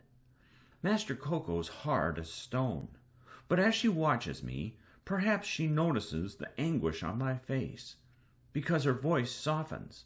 "Sit, Conrad." When I lower onto the couch, it's like the weight and burden of everything I've been carrying presses me into the cushions.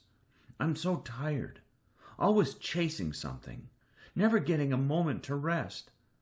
"Master, those ships were my responsibility." I pause. "Drake of Norman died." I reach into my jacket and pull out an envelope with the seal of Irwin, a note to his family. I thought he'd fly my ship for years. She frowns as I lower the envelope into her hands. "Conrad, many hunters don't last for long. When you first came to this academy, you flew solo, distrusted everyone. Now you're making attachments to your crew members in mere weeks. How well could you have known Drake?" My fists squeeze. Just because I didn't know him well doesn't mean I'm content with his death. "Conrad, you won't be able to lead if you look back. You must look forward. People die in Hunter.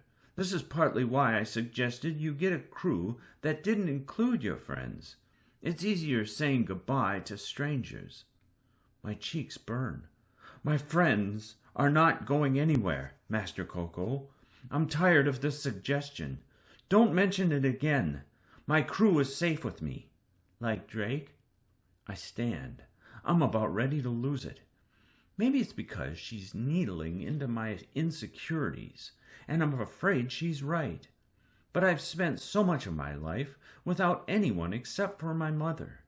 And when I finally find some people who care about me, people I care about, I'm told they shouldn't be with me? Critique me? Fine. Tell me I've been a miserable failure of a leader? Go for it. But to suggest that I push away the people I care most about? That crossed the damn line. "We are at war," I say through gritted teeth.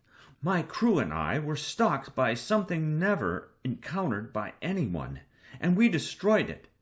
The Skylands now know how to take down 𝘊𝘪𝘵𝘮𝘮. They're all aware of the Below's method for spying on us." She stares at me.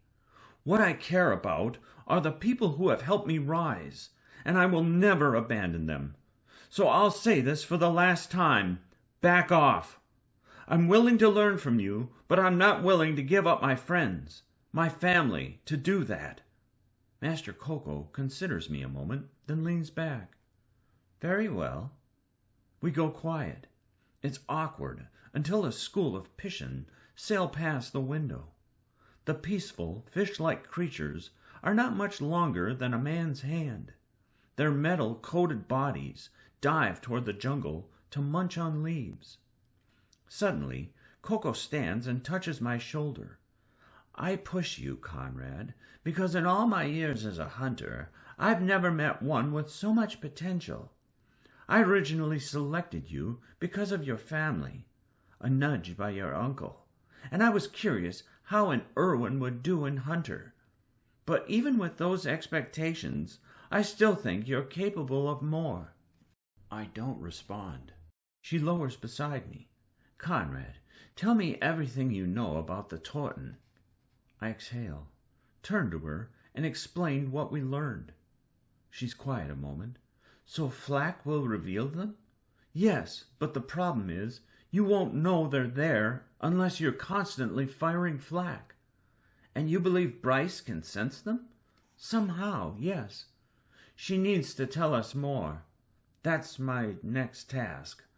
She's not being entirely forthright, Coco says. Watch her. She's already betrayed her people, Master. She won't return to their side. Can you say for sure? If the war continues its current trajectory, who knows? I stiffen. Could Bryce really betray us? Conrad, when she speaks, you tell me as soon as you're able. We need any information we can get. She pauses, and I sense a growing exhaustion in her. Master Coco was supposed to retire. I was someone she hoped to become her heir. But now she's got a war to fight. Every day Hunter's losing more ships. I've got 3 assistants, beyond Teresa, running selections on all the major islands. We're training more than ever, but these young people we're bringing in, they're malnourished lows. They're the weak ones who haven't had a full meal in months because the supply lines are constantly under attack. The problem is, the young people who are eating well, the highs, they're not joining the selection. Those lodgers are hiding in their manors, or taking their enormous ships and evacuating to the farthest airs, as if they can escape. Worse, the gargantuans are no longer attacking in their sporadic ways. They're strategic? She closes her eyes and nods. The below can control them. Somehow those bastards can control them. We gaze out into the blue sky. Several skyships fly toward the Academy docks in the distance. We need more ships. More than that, we need people. We don't have enough of either to fight off both a fleet of Gurners' stolen ships and the beasts the below created. Conrad, Coco says, I have a new navigator for you. I'm not interviewing candidates? She frowns. This came from the king. Ah, he's dropping a spy onto my ship. This person's an incredible flyer, and you won't regret having them aboard. She pauses. Conrad, I wish we'd have met again under better circumstances, that we could have expressed happier sentiments. She pauses. But your family's in trouble. I wipe my face. Of course it gets worse. Your uncle has been challenged to 2 duels in the last 3 months. He met each challenge personally. He's getting challenges? The bastard never tells me anything. Yes, rumors have spread that King Ulrich challenged King Ferdinand to purposefully weaken the Skylands before the Below's attack.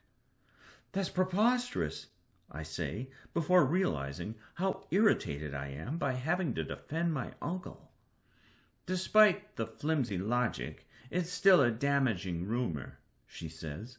The Skylands are getting impatient. Even a dueler as seasoned as Ulrich of Erwin cannot meet every challenge. These aren't simple challenges either. They are coming from archdukes and archduchesses, some of the most powerful, well-trained people of the sky. Furthermore, I've heard a rumor that the strongest dueler in the Eastern Airs is considering a challenge. I stop. Scion of 𝘠𝘠𝘪𝘬𝘠? But he's a high, not an archduke. Sion's famous.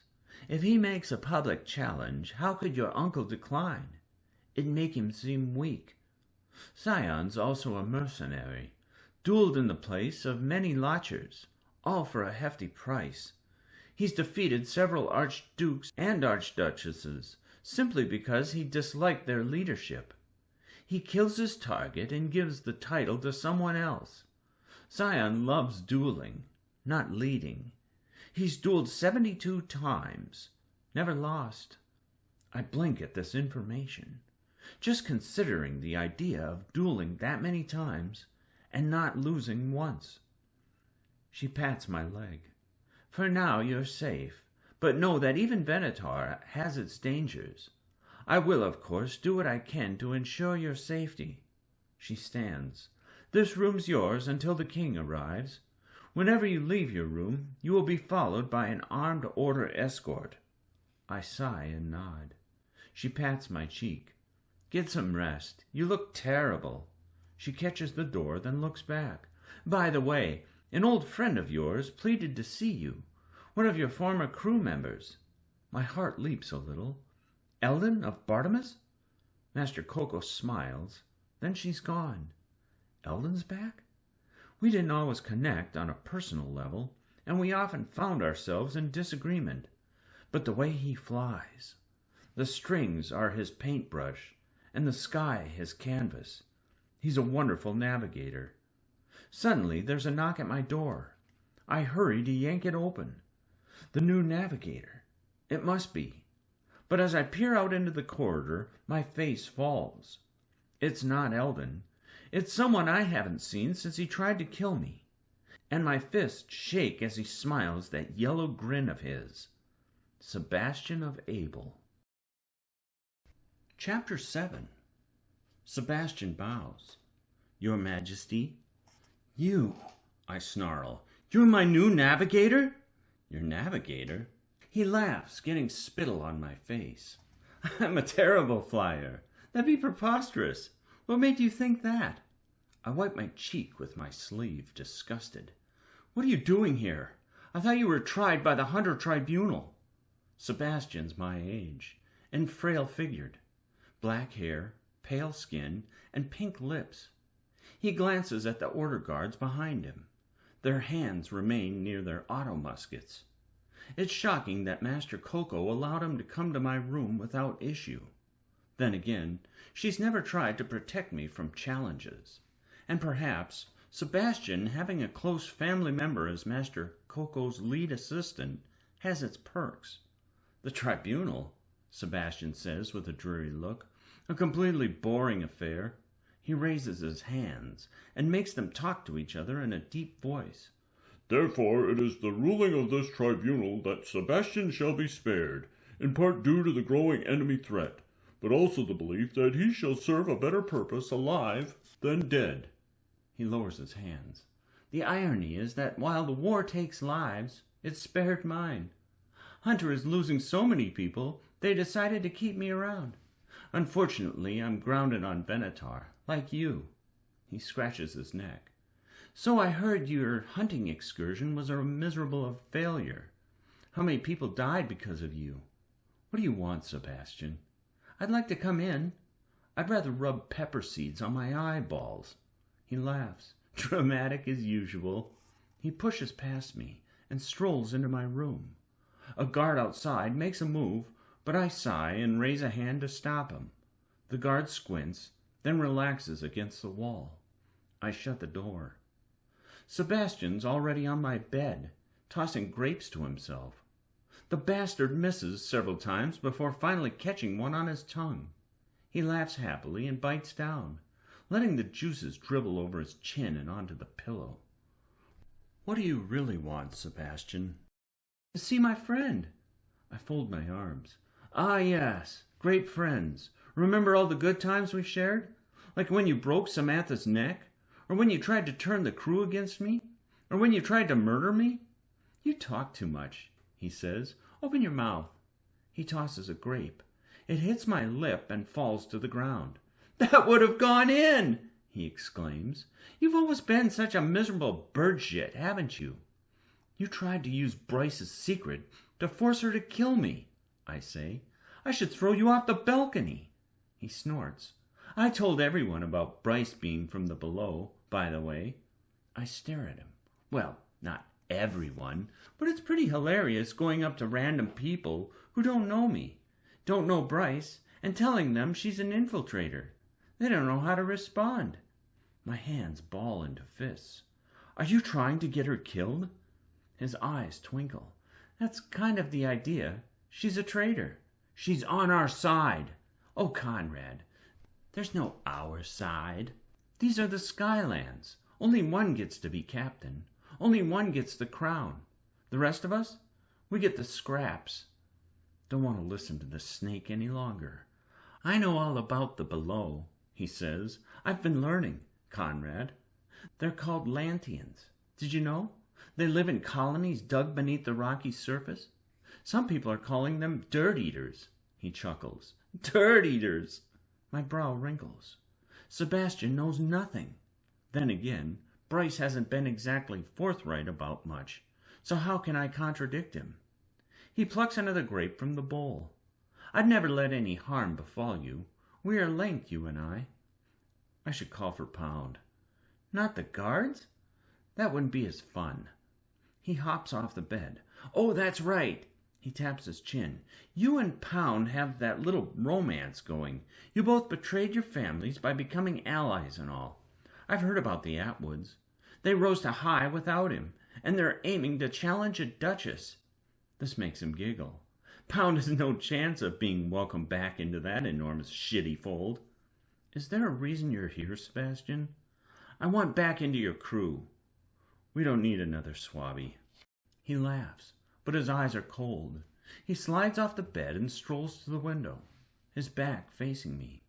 His reflection on the glass stares at me with an evil, unhinged look. "Oh," he whispers almost to himself, "you who occupied the crystalline manor atop Homestead Island, the boy born with a dueling cane in hand, and the strings to any skyship ever devised. How terrible your life has been. No one has ever seen greater pain." I've had enough. "Get out." He turns to me, grins, and wipes his greasy hair from his face. I advance on him, but he raises his hand to stop me. "Okay, the real reason why I'm here," he says. I keep moving toward him. He speaks quickly. "I've come to give you a warning. Your dear uncle is sending you on a mission. I'm afraid if you take this mission, you'll not come back." I freeze. How the hell would he know about our mission? The king won't even discuss it with me over the comm. "If you somehow make it back," he says, "many of your crew won't. It'll be a catastrophe." What mission? His green eyes study me through his bangs. "Do you remember my promise, Your Majesty? I promised I'd be the one to ruin you. Well, if you go on this mission, I may never get the chance." I snarl and catch him by the back of his thin neck. He winces and his boots kick around as I slide him toward the door. But he's laughing. The bastard's laughing. My teeth grind. Then I toss his small body into the hall. He hits the ground before the guards' boots. They stare at him wide-eyed and reach for their auto-muskets. "This disgusting serpent's never allowed near my room again," I growl. "Understand?" The guards nod quickly. I slam the door as they start dragging him away. But even with the door between us, Sebastian's muffled voice reaches my ears. "You'll regret going, Conrad! You'll regret it!" Then he laughs and laughs. Chapter 8. My crew gasps at the ridiculous size of everything in my room. It's completely unlike typical hunter accommodations. The Gladian's one of the most advanced ships in the fleet, and when we first boarded it, Hunter stocked it with rickety beds in the low quarters on purpose. But this room? Pound leaps onto the plush couch. It makes even him look small. Roderick plops onto the love seat. Keaton stares at the beautiful vista through the window, the green jungle, the waterfalls, and in the far-off blue sky, outlying islands. Exotic birds rest on the balcony, eating seeds from inside the stone mouth of a tiny gargantuan. "I'm ready to be the prince," Roderick says, lifting a silver dome and exposing a stack of sweetbread, drizzled in fresh cream. "So they bring you food, like, all the time?" Erica takes a bite of the sweetbread and nearly goes cross-eyed. "Oh, this is wonderful. The cooks here really are spectacular."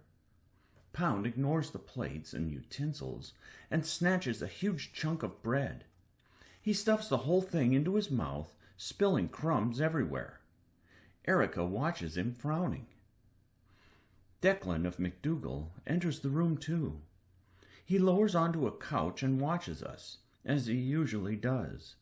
Just an old man observing, interjecting little bits of wisdom from time to time. Sometimes I think he falls asleep with his eyes open. I've not been able to prove it, though. We wait several minutes, hopeful for 2 more guests.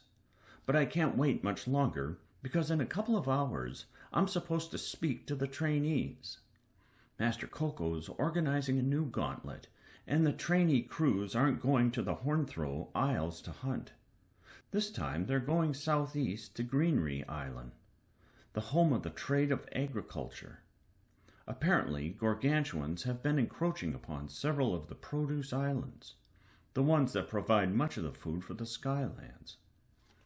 "I still don't understand this plan," Declan says suddenly, scratching his graying beard. "We're grounded here. What does escaping Venator accomplish other than getting us in trouble with the king?" "We're at war," Pound rumbles. "Venator might be full of infiltrators." Declan scoffs. "Venator? Infiltrators? This is one of the most secure islands, strategist. The below would be foolish to attack here." "We're simply discussing plans, Declan," I say, "just in case." The old man wrinkles his nose and nods. "Is Bryce coming?" Keaton asks. "I tried contacting her twice," I say. No response. "She's probably catching up on her sleep," Roderick says, but he doesn't look convinced. Wisely, none of them mention my sister's absence. We wait a few more minutes, then I begin. I come up with a code word I hope Ella will understand and share it with the rest of the crew. A signal in case something goes south. Then, for the next hour, we discuss plans.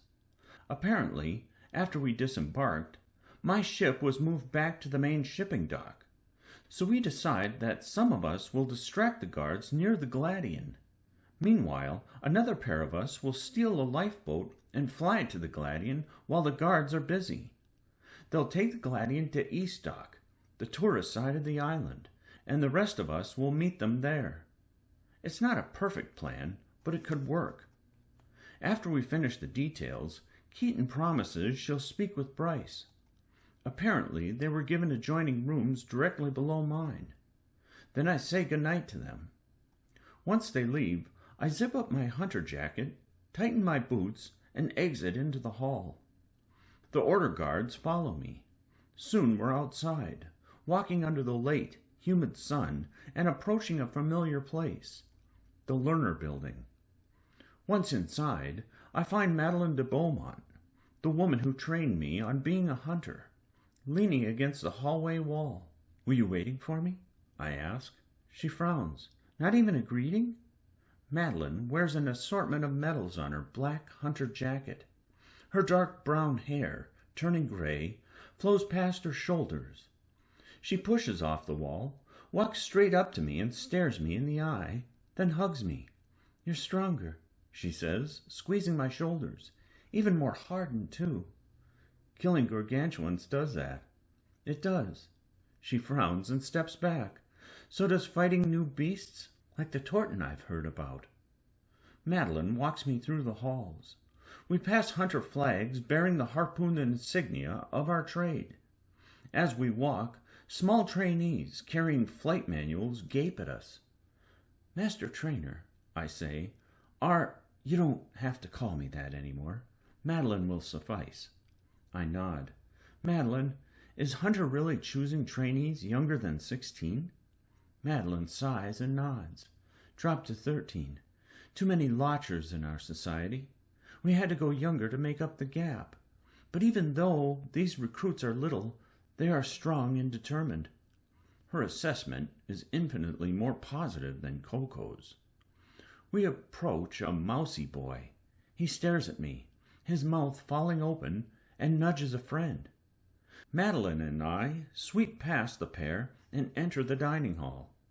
Suddenly I'm brought back to all the times I spent in here. Sebastian, Eldon, and Samantha arguing about gargantuan origins.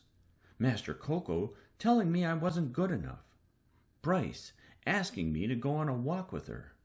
And even waiting to get drafted after losing in the day of the duels, and Pound choosing me as his swabby. The whole room stands as I enter. I climb to the top of the platform to join all the master trainers and Master Coco. After some brief greetings, Master Coco steps to the platform's edge and leans over the balustrade. She begins to introduce me. I'm not exactly sure what Master Coco wants me to tell the trainees, but I have an idea, because she knows the fire that burns in me. And when I came here, I wasn't expected to win. Just like all these trainees now. They're not all expected to win, or even survive. After she finishes the introduction, I walk to the edge of the platform. I stand, looking over the young faces below. Public speaking has never been my strong suit, but this is nothing compared to the horrors I've faced. As I study them, I decide to tell them the story of how I became captain. The moment when I ran the length of the Class 5 and ripped out his eye with a mini claw gun and shoved a small explosive in his eye socket.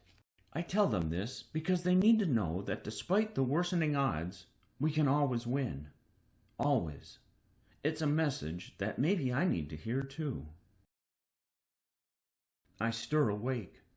The moon peers through my window, and a gentle breeze chills me through the open balcony door.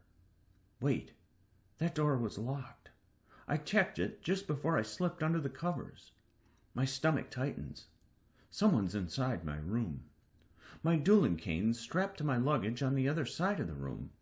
Stupid. Should have kept it closer to the bed. I breathe out as if I'm still sound asleep. Then I peer through half-closed eyes. Fear lumps in my throat. A shadow's crouching in the darkness by the balcony door. It watches me. My skin goes cold. Scenarios play in my mind, each turning deadly. I clench my fists under the blanket, readying for a fight. But the motionless figure does nothing. They're not actually watching me, just focused on the door to the hall. What the hell are they doing? Well, if the figure's not going to make a move, I will. I hurl a pillow. The figure tumbles back. Within a blink, I'm in the air, leaping at them. Don't know what they have on them. Doesn't matter. I'll fight with all I have. I've got one life. It's mine to protect. Our bodies collide and we hit the ground. My fingers reach for their neck. I'll choke them out. But just as my hands coil over their neck, 2 quick jabs rattle my ribs. I cough and fall back. "You idiot!" she snaps. My ribs sting and sparks fly in my vision. "Bryce?" I wheeze. "What the hell? Why are you sneaking into—" Her hand clamps over my mouth, and she raises a finger toward the door to the hall. They're coming. Who? It's too dark to make out her face. She drags me toward the bed and crouches behind it. She peers over the pillows toward the hall door. "Go back to sleep," she whispers. "Hurry." "Go to sleep? Who's coming, Bryce?" "Trust me, Conrad." "That's the thing, Bryce," I whisper. "I'm not sure I can anymore." She growls. "Conrad, get in bed and under the blankets, or we're both dead." My fingers twitch. I glance toward the hall door, and suddenly a shadow blocks the sliver of light beneath it. "But the cards are outside," I whisper. "They're dead." I pause, considering my options. Then I hop into bed. You better know what you're doing. I pull the thin bedsheet over my face. It obscures my gaze. Seconds later, the hall door clicks open and light invades my room. The door hinges squeak gently, and 3 indiscernible shadows stand in the doorway. My mouth goes dry. Can I trust Bryce? She saved my life before, but she still hasn't been completely honest with me. She's hiding something. What if she... The door gently shuts, enveloping the room in darkness. My breath's hot beneath the sheet. The trio of shadow assassins creeps toward my bed, quiet as a pack of prowlins, muscular frames. It takes all my willpower to not rip off the sheet and charge them, beat them into the walls, but they probably have weapons. What the hell is Bryce's plan? Getting me killed? The shadows stop before my bed. Their obscured faces stare down at me. Maybe they have knives. And for several horrible seconds, I imagine a blade sliding into my gut. Imagine the cold steel burrowing deep, and these shadows leaving me to bleed out. Death by a stomach wound is said to be one of the most painful ways to die. Suddenly, Bryce leaps onto the closest man. In an instant, he's down, shouting. She attacks his gut, knees his face, knocks him out. The other 2 shout and back up, but I'm up too. I hurl the bedsheet at the nearest assassin. He tumbles backward, wrapped up inside. Then I leap at another man and smash him into the ground.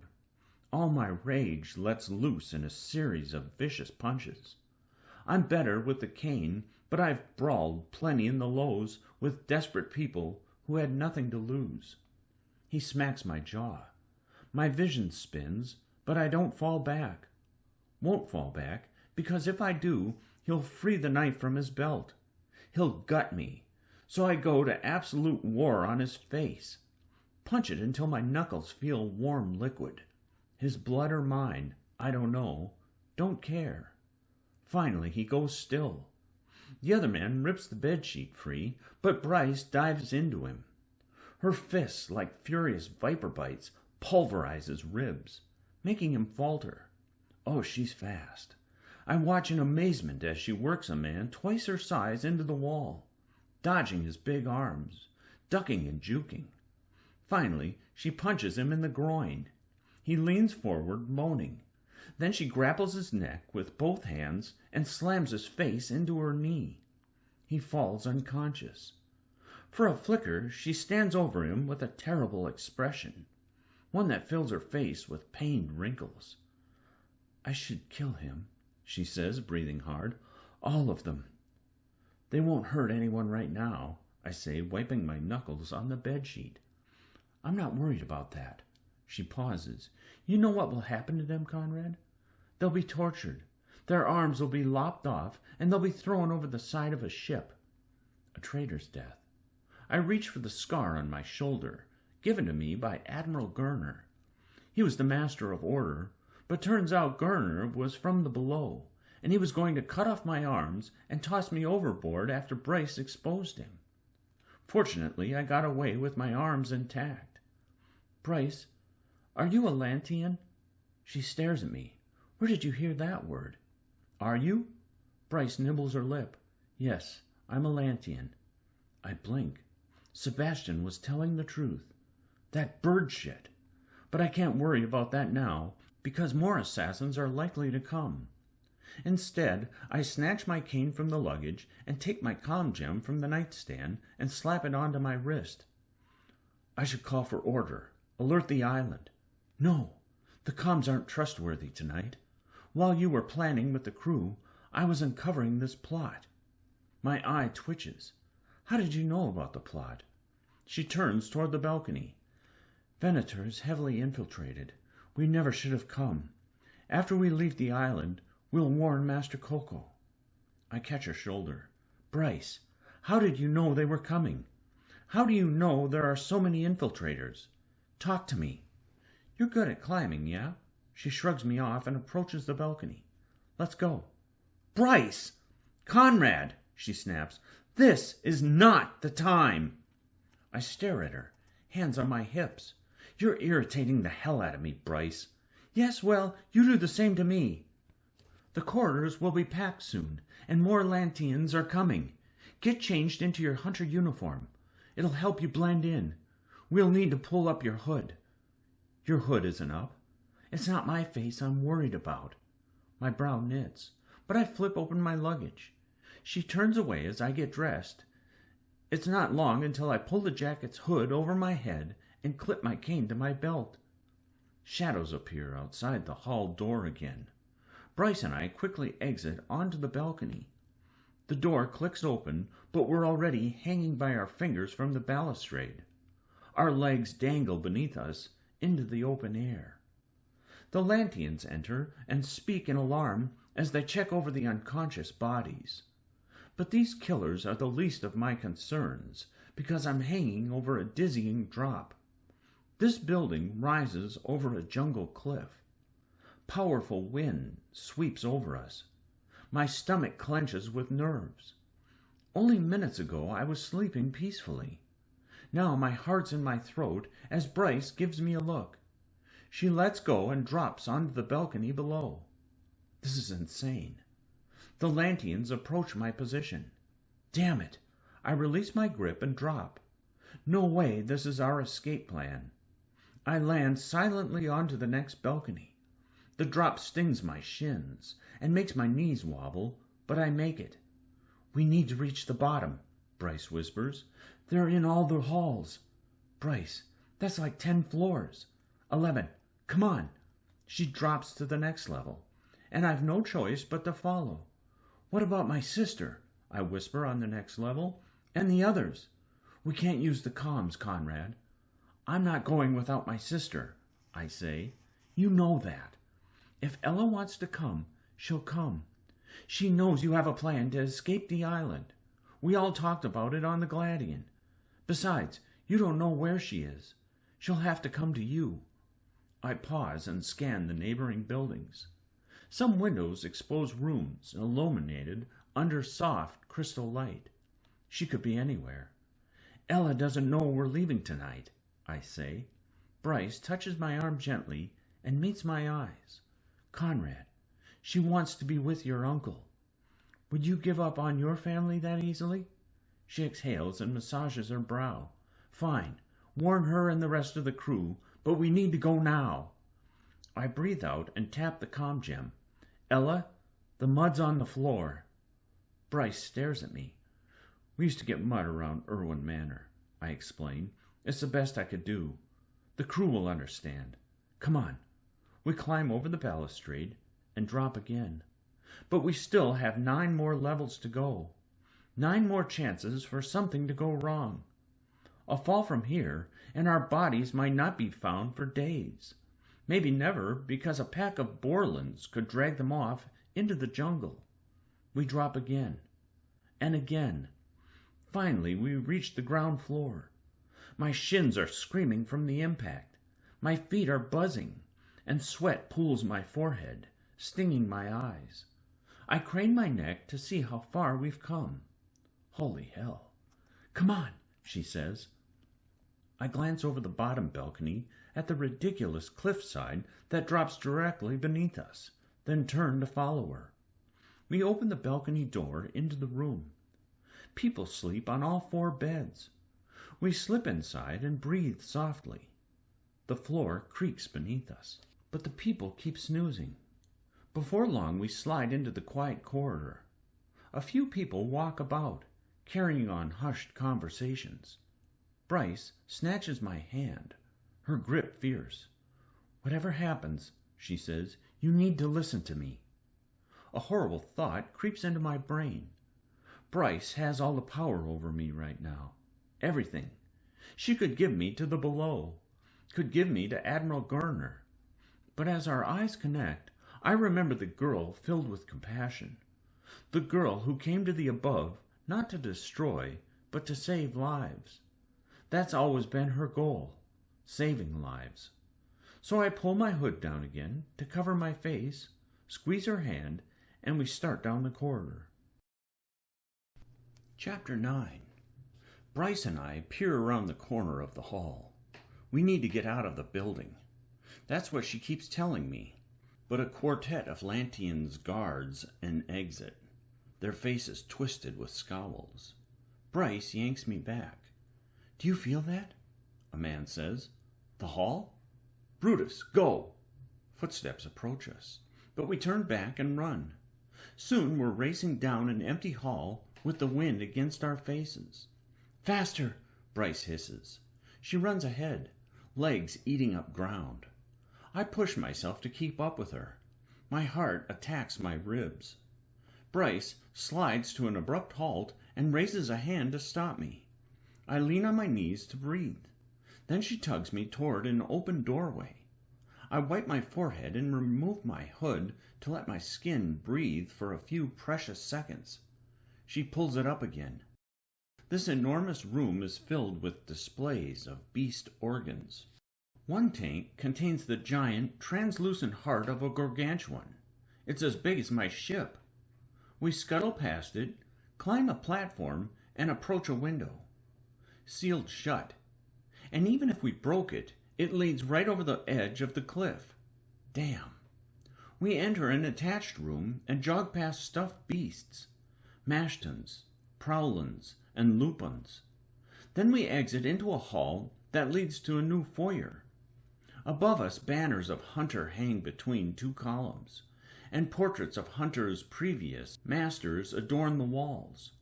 The master's eyes judge us. Fortunately, the foyer appears empty. A glass door there exits into the dark jungle. We hurry toward it. We're going to get out. We're going to make it. I can only hope that my crew got the comm and that Ella took the hint. We continue toward the exit when Bryce touches her neck, then pulls us another direction. "Bryce, what?" "Quiet! Quickly now!" I growl, and we start jogging again. "How many are there, Bryce?" 30, maybe more." I almost stop breathing. "On the island?" "Not the island, the building. They'd infiltrated this place long before I came above." We stop, and she peers around the edge of the next hall. She nods, and we creep around the corner. 30 people in a single building? I repeat the number, astounded. "Yes, they've likely planned this moment for a while." I bite my lip. "Do they know about you?" "I betrayed them. What do you think?" My mouth shuts. I can't stand this. Can't stand being pulled along as though I'm helpless. She glances back at me, and her expression softens. She squeezes my hand. "We're getting you out, Conrad." We slip into an atrium garden and maneuver around splashing fountains. It's a beautiful area, but eerie around the shadowed trees and bushes. She suddenly yanks me behind a gray column. I shut my eyes and exhale. Don't know how much more of this I can take. Our bodies come together behind the column. She pulls something from her pocket, a slab of metal, and holds it against the base of her neck. "Bryce? Shh!" Through the atrium's glass doors, 2 women slink inside. Their steps click on the cobblestone until they stop on the other side of our column. My body freezes. Breathing slows. I lean against the column, trying to make myself small. "That fussuck is here," one whispers. "She's here." Bryce winces as she presses the metal deeper against her neck. My fists tighten and my jaw clenches. Can't stand here and do nothing. I'll knock these women out quick, before they can alert anyone. Drag their bodies into the bushes. But Bryce grips my wrist, and her eyes tell me to stay. The women move around the atrium. They check the bushes, look up a tree, and peer at the open sky above us. "She's not here anymore," the other woman says. "Did she sever?" "No, must be back in the corridors. Once I get a hold of that traitor, 𝘠𝘮𝑪 wants her alive. Accidents happen." Bryce and I breathe close to each other, our skin radiating in the humid air. As the women slip into the corridors, I'm trying not to think about how many people the below sent. But my thoughts become scrambled when Bryce leans closer to me. And suddenly, I'm trying not to think how close I am to her, and that her chest is pressed against me. And I'm really trying not to look her in the eyes. "Bryce, keeps the metal slab on her neck, checks the door, and pulls me away from the column. We hurry from the garden area and finally find an unguarded exit out of the building. Once outside, I suck down air and pull the hood off again. The evening air's cool on my sweaty body. My hands are shaking, and my thoughts won't stop spinning. Won't stop displaying images of those I care about, facing assassins in their own rooms. "Come on," Bryce says. We run down a path lit by glowing crystal lampposts. The ground taps under our heels, and my knees still ache from the balcony drops. Finally, we leap over a railing and rush through the jungle.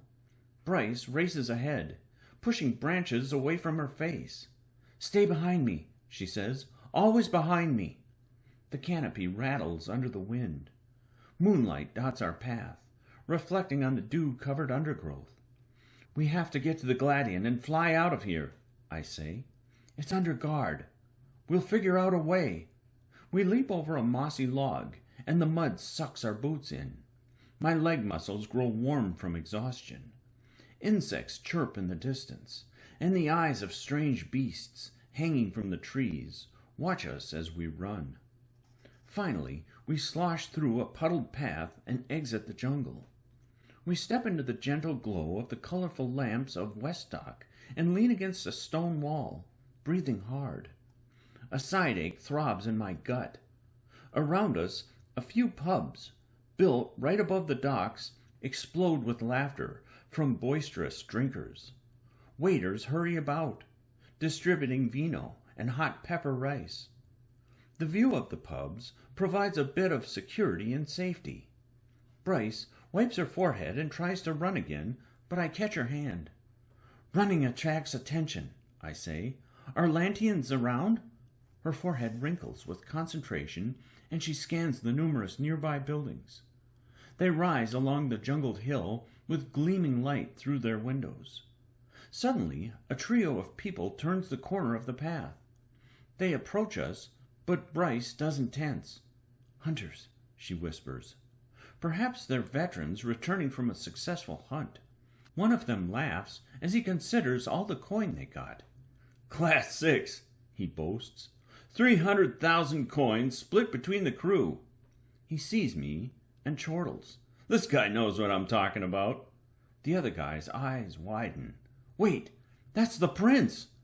Bryce snatches my hand, and we part between the men. They watch us, stunned, before continuing. "We can't be this out in the open," Bryce says. "You're too recognizable on Venator." She pulls my hood up again to obscure my face. "Come on." We follow the fringes of buildings, careful to keep our faces down whenever someone approaches. "There," I say, pointing ahead. "Just around the bend is the dock and the rendezvous point." "Rendezvous?" We pause by some barrels and peer around the street. "The crew and I agreed on it when we met earlier without you," I say. "An escape plan." "Oh, well, we can't stay on Venator long." I stare at her, trying to read her. "Bryce, are they going to attack the island?" "It's likely." "Then we must tell Master Coco, even if it's dangerous. Conrad, the Lantians want you. That's why they're here. Their #1 priority is to capture you. I don't know why." I go quiet. This revelation leaves me twisting with guilt. I'm the reason they're here. "Once we're off Venator, we'll contact Master Coco," she says. "Until then, we can't risk it. Come on, let's check the rendezvous point. If the crew's not there, we leave without them." "No way in hell!" My skin feels hot from the suggestion. Pound, Roderick, Keaton, they're my friends. Erica and Declan are valued members of my crew, and there's no way I'm leaving Ella here alone. Bryce tugs on me, but I don't move. She exhales. "Conrad, we aren't leaving them. We will give them time, a few minutes, but you must understand, this is war. The Below wants you. We can't let them have you." The suggestion of leaving everyone behind cuts me up inside. I stand, remembering the night when the gargantuans attacked my island and my ill mother was left alone. I couldn't get back to her in time. the feeling of unbearable guilt. I wouldn't be able to live with myself if I lost my crew, too. But she's right that we can't stay on 𝘊𝘪𝘶. Not forever. Bryce, the Torton that attacked us, bothered you in the sky for days. It wasn't trying to destroy us, was it? Her voice lowers. No. The Torton was meant to turn my hunting expeditions into a disaster. Force me and my crew back to 𝘊𝘪𝘶. They knew they couldn't catch me in the open sky. My ship was known to fly at an elite speed even before Keaton upgraded the engine. This is why the Lanteans are on 𝘊𝘪𝘶. This is their chance to try and take me. Bryce and I hop over a small wall, and the dock splays out before us. West Dock is enormous. Dozens of skyships from every island and trade float and bob under the gentle wind. The Gladiant's out there somewhere.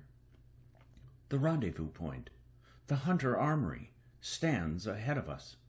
My body tenses. What if the crew doesn't show? How long can we really wait? But as we draw nearer, I spot someone under the crystal light near the entrance. A giant with a shining bald head.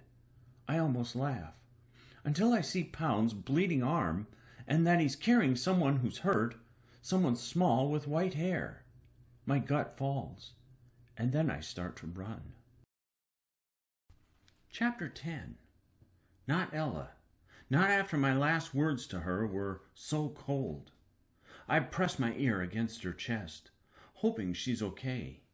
Hoping my failures aren't the reason she died on 𝘊𝘪𝘶. A slight thud, a heartbeat, greets my ear, and I almost collapse with relief. My lip trembles, and I grip her in my arms. How? Bryce asks Pound. What happened? Pound winces, holding his bloodied arm. After Conrad's message went out, I saw Ella being chased. She was fighting, had her cane out, took on 4 people at once, but one had a spear, some electrical thing. Bryce's eyes widen with alarm. Did the spear hit her? Almost got me too. Pound seethes as blood dribbles between his fingers. But I bashed the bastard against the wall and hurled him out the window. Cut my arm on the glass. Let me see her, Bryce says. Pound lowers Ella to the ground. Bryce kneels, and her fingers delicately tap the back of her own neck. My eyes narrow. What are you doing? Quiet, Bryce says. The hair on her other hand rises. The tips of her fingers spark, and she presses her palm against Ella's chest and closes her eyes. Pound and I glance at each other, perplexed. Suddenly, Ella's body jolts, and she bursts upright, breathing hard. Ella! I rest my hands on her shoulders. Ella blinks as she looks around. Where am I? You're safe, I say. I was being chased. I tried to fight. She notices Pound, and her eyes bulge. You saved me. Yeah, Pound says gruffly. Don't expect it to happen again. She considers him, and I can almost read the calculations on her face. In the world of Irwin, there's no such thing as a selfless act. And worse yet, he's an Atwood. The king will pay you, she says, brushing off my hands and standing. Then we'll be even. Pound's face hardens. I didn't save your life for money, Princess. Then why? Because you needed help. I would have fought them off. So if I hadn't been there, you would have been fine? Yes. Pound reddens in anger, but he bites down his tongue and turns to Bryce. Electric spears that send people into paralysis, jump-starting them back to life with a touch? What was that? What the hell kind of technology do your people have? Technology designed for war. We go quiet. Suddenly, 4 shadowed figures approach from around the armory's edge. Bryce and Pound flash an anxious look. I stand and quietly unclip my cane. Ella gets hers out too. Pound raises his fists. Bryce slinks back to stand beside me, tightening the dueling braces on her forearms. They can't have you, she whispers. We gear ourselves up, all ready to fight and claw. These bastards brought the war to us. Well, we're going to give it back. A figure ambles out of the shadows and into the light. I squint, and then Pound booms with laughter. You! Roderick shuffles out of the shadows, smiling a relieved, goofy grin. He's followed by Keaton, Erica, and Declan. All have a few nicks and bruises, except for Declan. My whole body relaxes. Then I laugh too, shaking my head. Roderick shoves Pound playfully, winks at Bryce, then catches me in his thick Master Gunner arms. Nearly breaks my spine, too. "They didn't get you," he breathes. "Rod," I grunt, "you're crushing me." He lets go. "Sorry." His smile shrinks a little. "They're after you." A bit of blood drips from his face. "They were going to use us against you." "They know about you and me, Conrad. They know we're friends." Keaton and Bryce hug, but Bryce stops, noticing a cut on Keaton's chin. "Are you all right?" "Me?" Keaton scoffs. "You should have seen the woman who attacked me." Erica glances back to where the jungle meets the edges of the street. "We need to get off 𝘓𝘪." Declan's eyes narrow. "Leave 𝘓𝘓?" Pound growls. "You don't expect us to sit around here, scratching our asses while we wait to get attacked again, do you, old man?" Declan frowns. "Heard the infiltrators talking." Roderick massages his bruised, bloody knuckles. "They're going to escalate the war again." "Escalate the war?" Pound says. "How?" But then he pauses. We all do.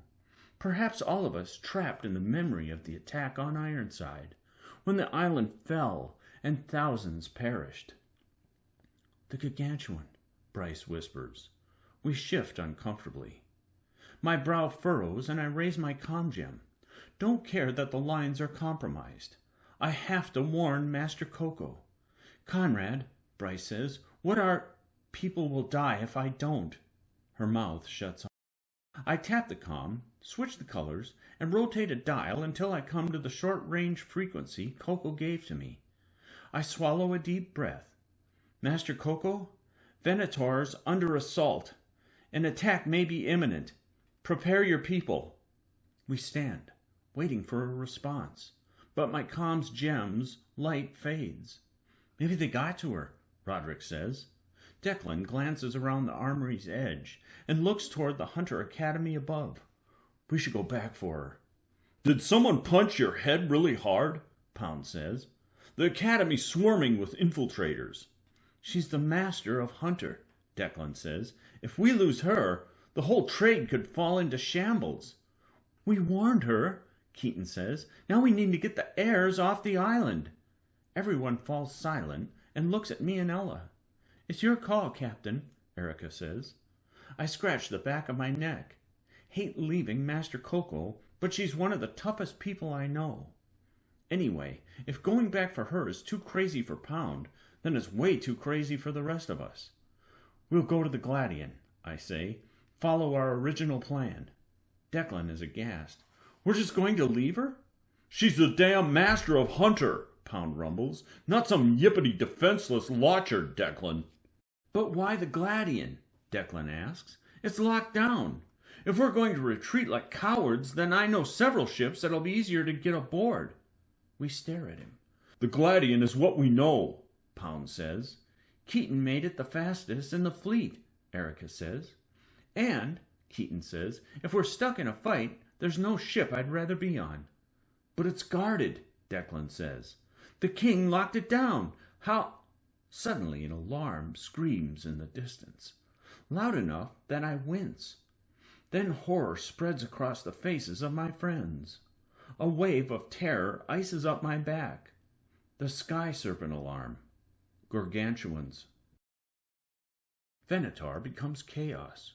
We run along the crowded dock. Dozens of skyships from the academy soar overhead, launching toward the approaching threat.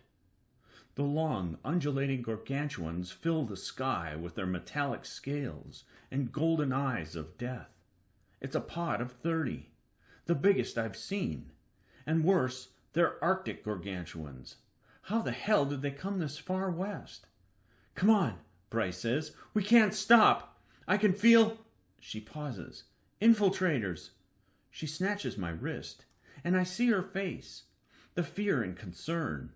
The same look of panic she had when we were attacked by the Torton. These gargantuans. They're another ploy to get me out in the open. I grip Ella's sleeve and tug her after me. Bryce leads the way through the terrified crowd. But as the snake-like gargantuans approach the island, the mob turns primal. They shove one another and completely lose their minds in a mad rush for the jungle or for cover. The nearest gargantuan's mouths open, exposing teeth longer than my whole body. Arctic gargantuans are half the size of the southern variety, but still 300 feet long. Dozens of ships soar out to greet them, and whistling harpoons begin stabbing the air. Anti-G batteries from atop the academy's walls send blue explosives that set the sky alight. The reverberations nearly knock us over, but we can't stop. We push through the horrified masses, fighting against the current. A couple of trainees tumble before us, crying, and Pound hoists them to their feet. "Go!" he shouts. "Into the trees! Go!" They scramble off. "The Gladian's down this way," Erica points. "I saw it when I took a walk after dinner." "How far?" Pound asks. She grunts after a person runs into her. "It's going to take a while, a few 100 yards maybe." Adrenaline shoots through me as I study the people we pass. Any of them could be an assassin. An attack could come at any time. Ella grips her cane as tight as I clutch her sleeve. In the distance, the skyships and gargantuans battle. One serpent chomps off the bow of a Predator-class vessel, while another beast crushes a titanium class under its coils. But more gargantuans thrash and howl as they're assaulted by weapons from all directions. One writhes as harpoons burrow past its icy defenses, and soon it's drifting motionless into the sky. People rush to the docks, and more skyships launch, some escaping the island entirely, but many to join the battle. "Get the hell out of the way!" Pound roars at the people pushing toward us. "Quiet!" Bryce yells. "You're attracting attention." He grumbles at her, then shoves people aside, creating a path for us until we reach a 4-foot-tall wall that's beside the path. The stone barrier spreads hundreds of feet and blocks off the jungle from the dock. We climb over it, and my feet hit the soft dirt on the other side. I'm breathing hard. My mouth's dry. We all stop to recover, crouching or sitting against the wall. "Captain, I know another ship," Declan says, kneeling beside me. "A friend ship. It's close." He motions me to stand with him. We carefully peer over the top of the wall, and he jabs a finger at a thick, dark beast of a ship with scars striping its hull. Carnivore class. Is wider than the Gladian, but not as long. "We can make it, Captain. Then we'll come back for the Gladian once this is over." Declan's ship seems like an effective vessel.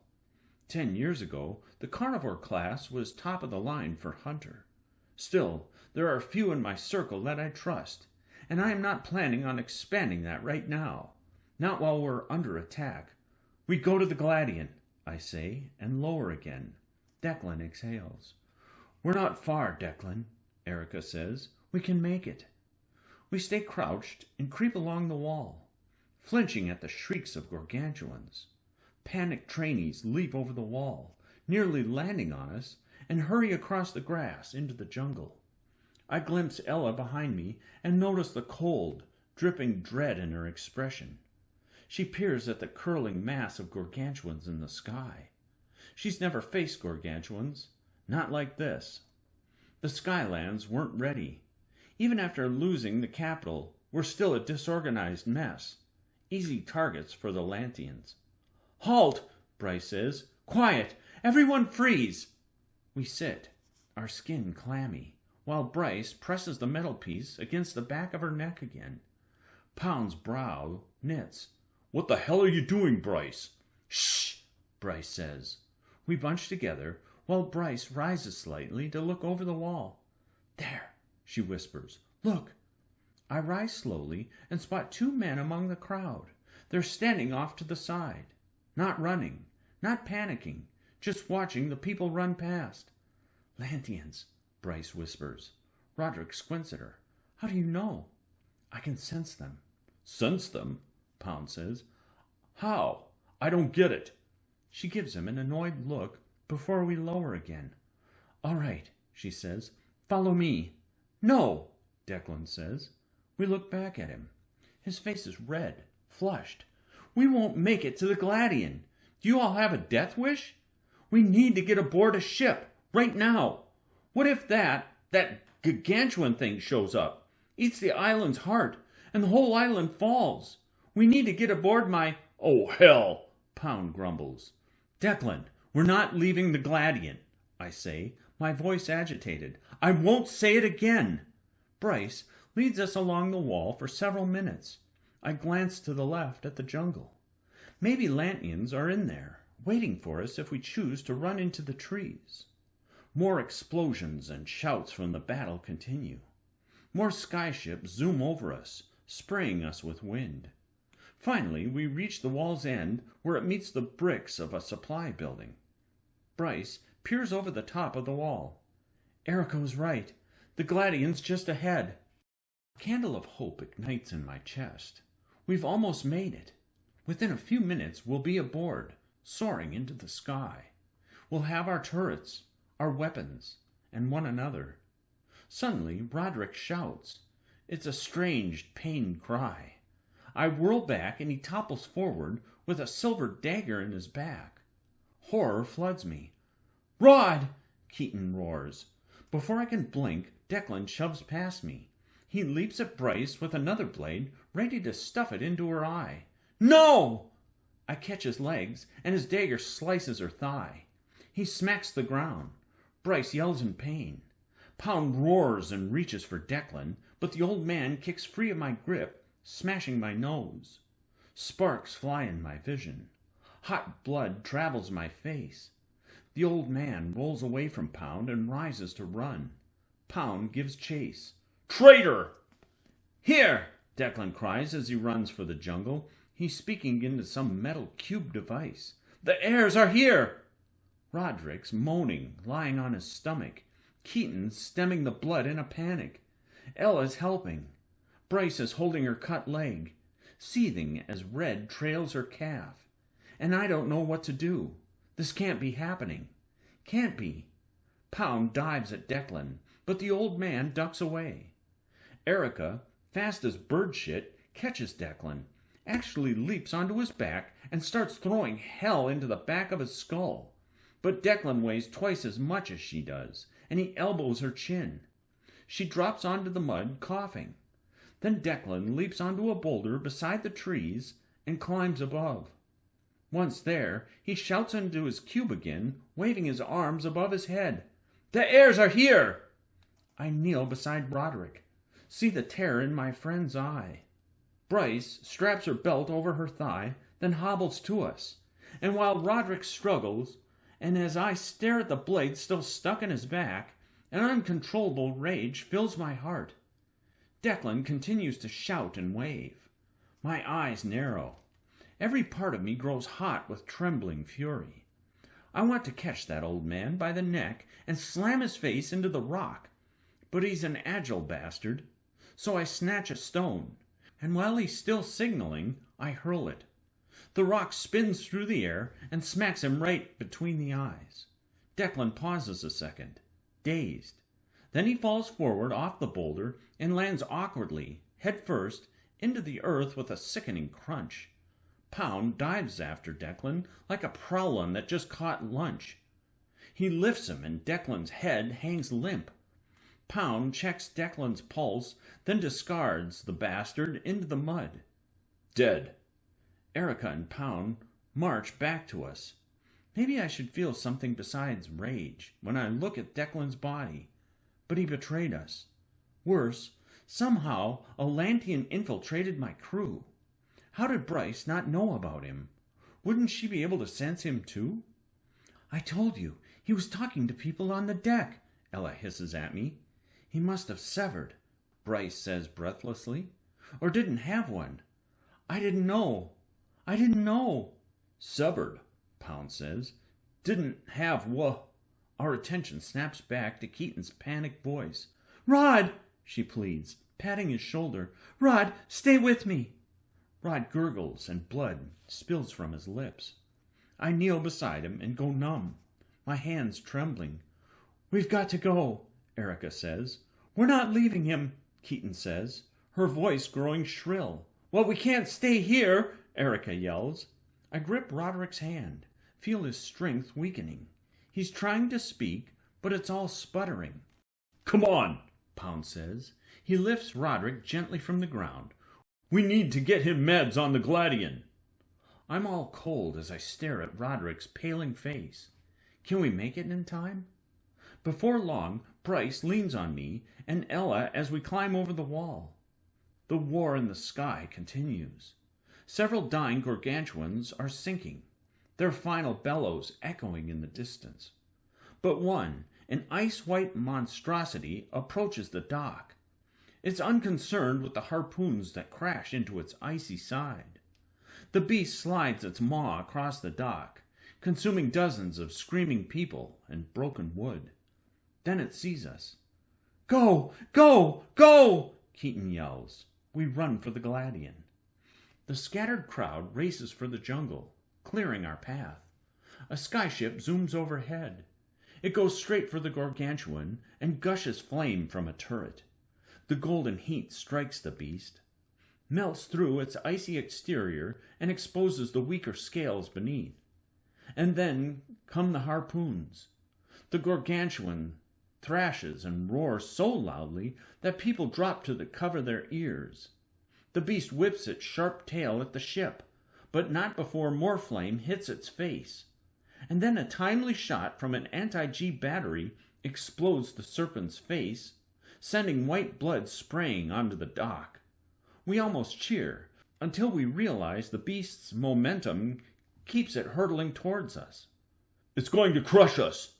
Pound sprints ahead, even with Roderick in his arms. "Move!" But I can't run any faster with Bryce hobbling like this.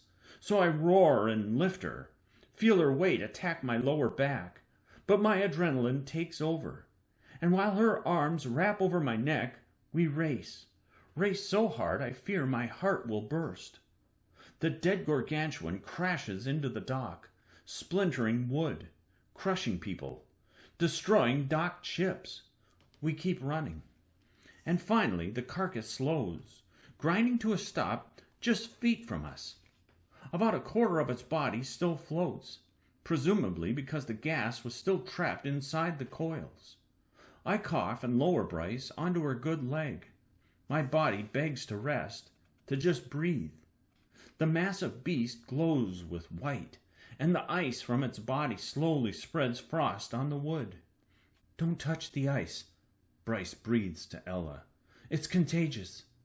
We continue toward the 𝘓𝘪𝘮, some of us crying. No matter how many breaths I take, I don't feel like I'm getting enough.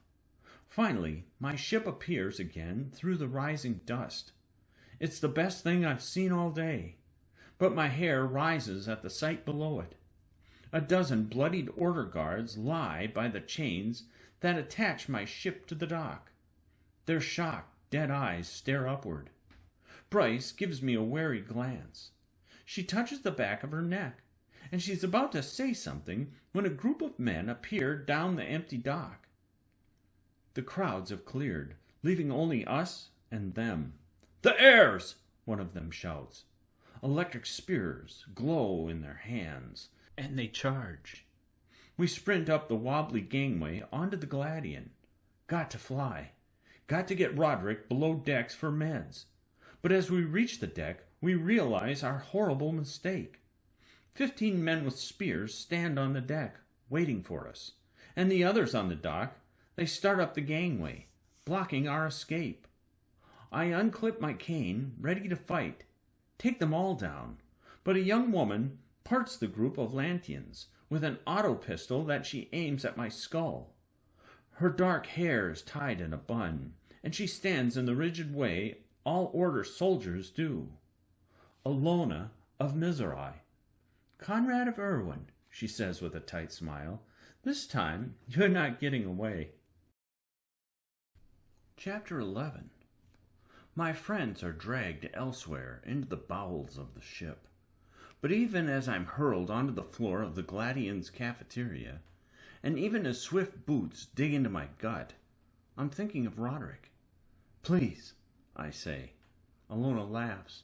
Look at him, raised to meet any challenge, the heir, and the winner of the gauntlet, blithering a plea. My friend, I say, Roderick needs meds. Her face sours, disgusted that I could be thinking about anything but the pain. She waves 6 men forward.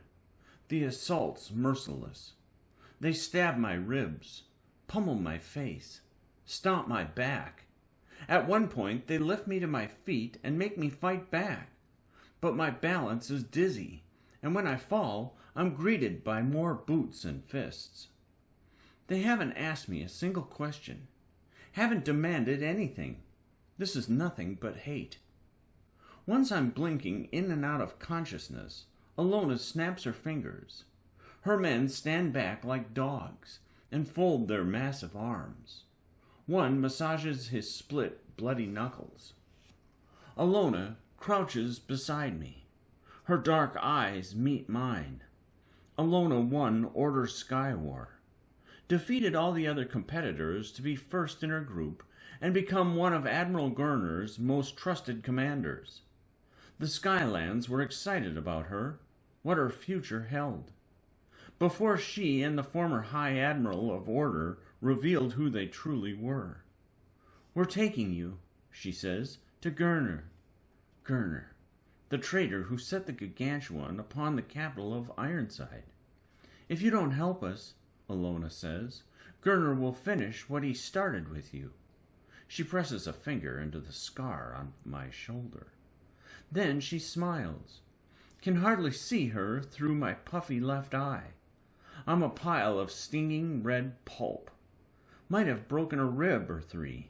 Even so, the thought of a traitor's death jolts dread into my veins. Rest well, she says, running her fingers through my curls. Then she stands, and her crew follows her out of the cafeteria. The door slams closed, and a locking bar slides across. I lie, pitifully, on the cold floor in my own blood, the ground sticky with it, my head swimming, ears buzzing. Is Roderick still alive? Could the others help him without medicine? Erica has some medical experience. Maybe she could keep him alive for a couple hours. Please. And what about Bryce? She has a bad gash on her leg, and it could get infected if she doesn't get treatment. Worse, what will they do with her? If they touch Ella, my hands slap against the floor, and my arms wobble as I push myself into a sitting position. I breathe, trying to ignore that my swollen ribs are sticking into my lungs. After several minutes, I stand. Then I take a few steps and stumble to my knees. The sky outside the window is shooting past. Venator, the ships, the battle, all of it is behind us. Suddenly, I'm thinking about the hunters and Master Coco. Did Coco survive? Did the hunters stave off the attack? Got to get out of here. I stand again and hobble toward the kitchen area. Pain shoots up my legs, and my mag boots feel heavier than normal. The kitchen drawers are barren. There's nothing left except crumbs. The freeze box is the way we left it when we docked. Empty. I gingerly kneel beside the air vent. It's narrow, much too narrow for me. Still, my fingers search around the edges, seeking a weakness, but it's screwed down tight. I check my sleeve. Comgem's been stripped. My side throbs as I limp toward the door. Muffled voices from the corridor filter in. They're the grizzled, scratchy voices of Alona's men. What could 𝘚𝘪𝘵 want with me anyway? Ransom? Capture me as a trophy? My fist feebly strikes the door. Let me out! No response. So I pound again and again until my hands sting. Finally, a man in the hall shouts, Quiet! I don't. You itching for another beating, Prince? I keep pounding. Finally, the bar slides across and the door opens. 2 men scowl at me, their faces splotched red. I raise my fists. I can take 2, easily. But the next instant, I'm on the ground coughing.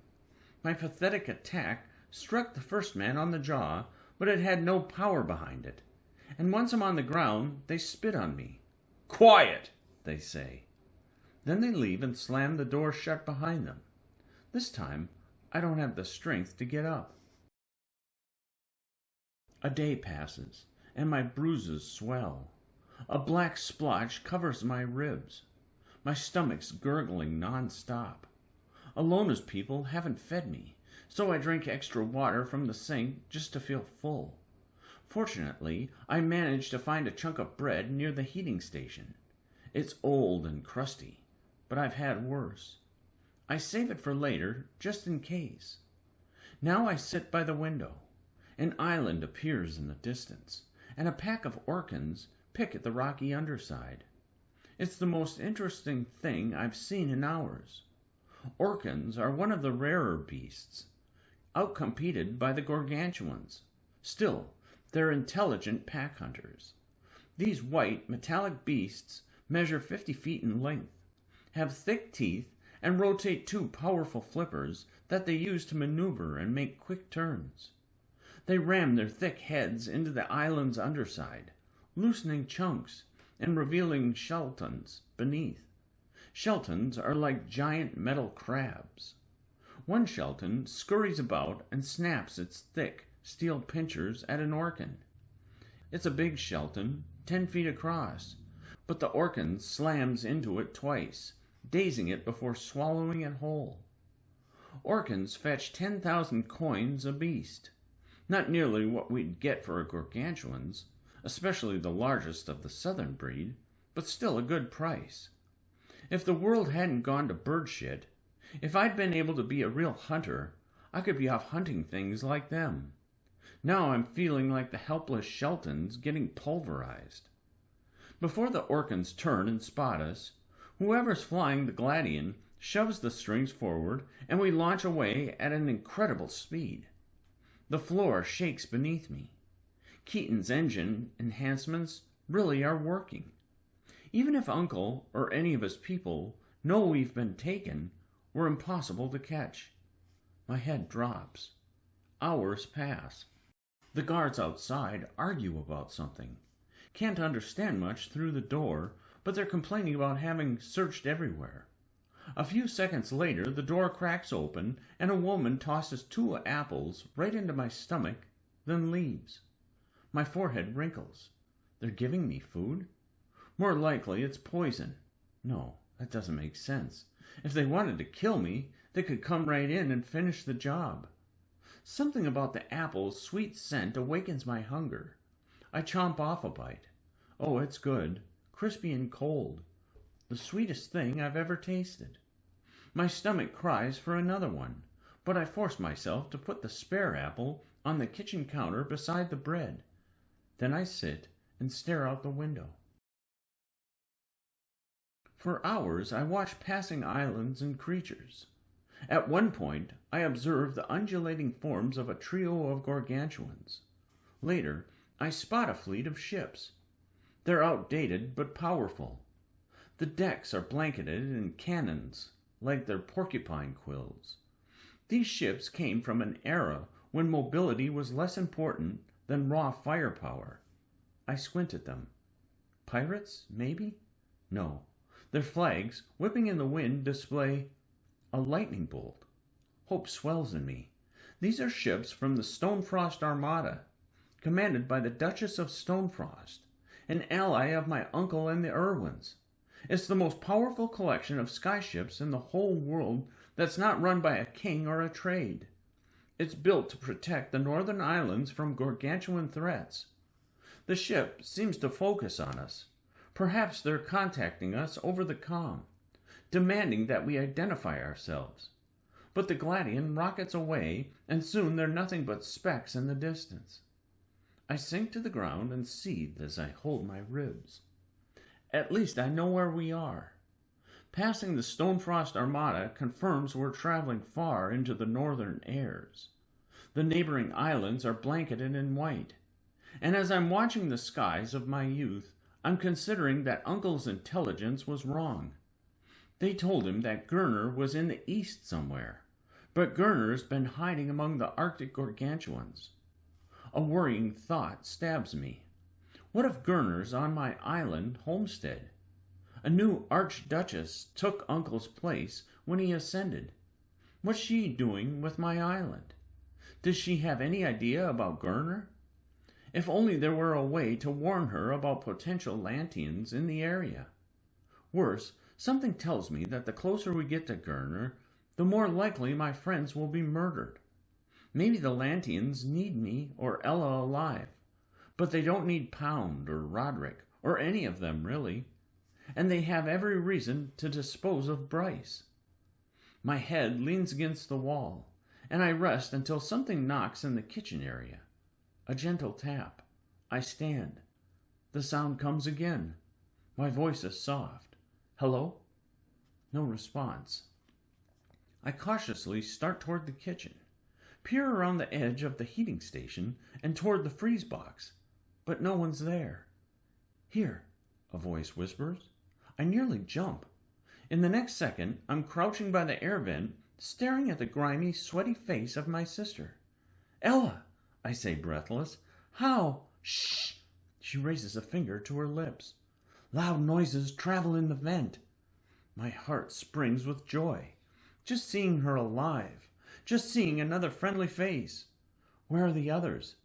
In the brig below, she whispers. Well, most of them. Are they okay?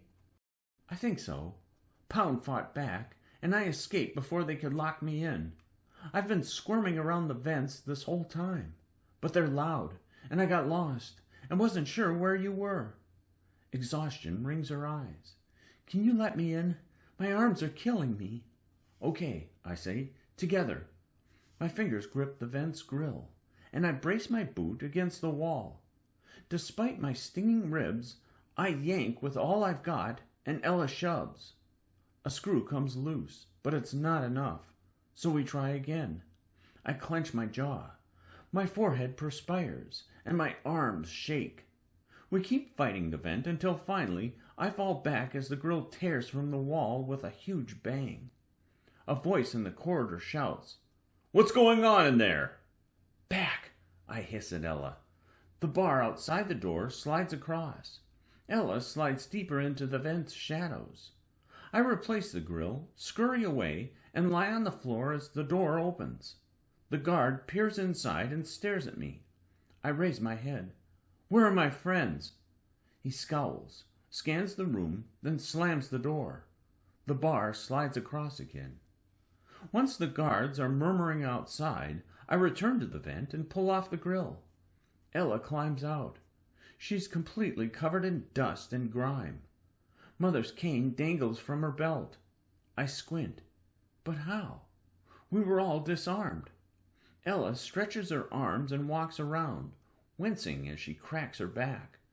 You look terrible. She stares at me, gently touching my chin to turn my face. They did this to you? I nod. Bastards. She reaches into her pocket and takes out a half-eaten cookie. You need strength. I saved this for you. Stole it from Alona's room. I almost laugh. You snuck into Alona's room? While she was sleeping in the captain's cabin. Thought about killing her, but it was too big a risk. I was the ship's only hope. They're trying to find me, and they're furious because I keep taking things. I watch her with admiration. Our relationship has been unsteady at best, but this common enemy unites us. I stole this from the captain's cabin too. She climbs back into the vent, grunts, and brings something else out.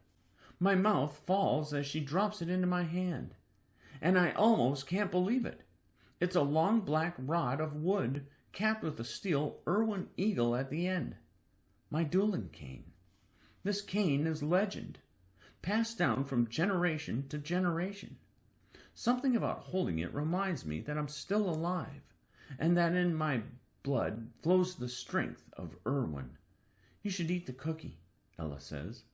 I just had my last apple and a chunk of bread. You need the cookie more than I do. I've been eating this whole time, she says. I've stolen all sorts of food.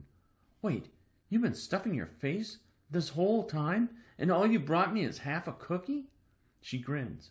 I wanted the other half. Then her smile shrinks. Though, to be honest, I don't think they have much food left. The ship was low on supplies when we docked at 𝘊𝘪𝘬𝘪, and Alona's people only brought enough for whatever journey they're taking us on. I nibble the cookie's buttery edge. The sweetness is so comforting. Have you checked on the others since you escaped? Ella bites her lip. I don't know what they did with Bryce. My eyes shut. They want to kill her. Planned to kill her the last time they captured her. Is she still aboard, Ella? I don't know. I can't help but visualize a terrible death for Bryce. Arms gone, tossed overboard, screaming. But Roderick's alive, she says. He is? I stole meds from the medical room and got them to him. But the brig's filled with guards. They were furious Roderick survived. They wanted him to die in his cell and rot, but Erica kept him alive long enough for me to get him meds. Ella looks me over, studying my bruises again. I've seen my reflection in the glass. It's not pretty. Are you well enough to fight? She asks. Ella, the cookie, and this news about Roderick spurred some life into me. I squeeze the cane of my ancestors, feeling the cracks in its surface. Last I heard, we're supposed to meet 𝘠𝘪𝘬𝘦 tonight, Ella says.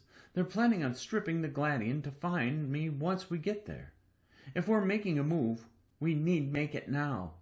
So, can you fight? My heart starts to pump. Adrenaline courses through me. Everything Father taught me in the 𝘊𝘰𝘮𝘮𝘬 returns, fresh. I grit my teeth as I meet her eyes. Yes. Chapter 12.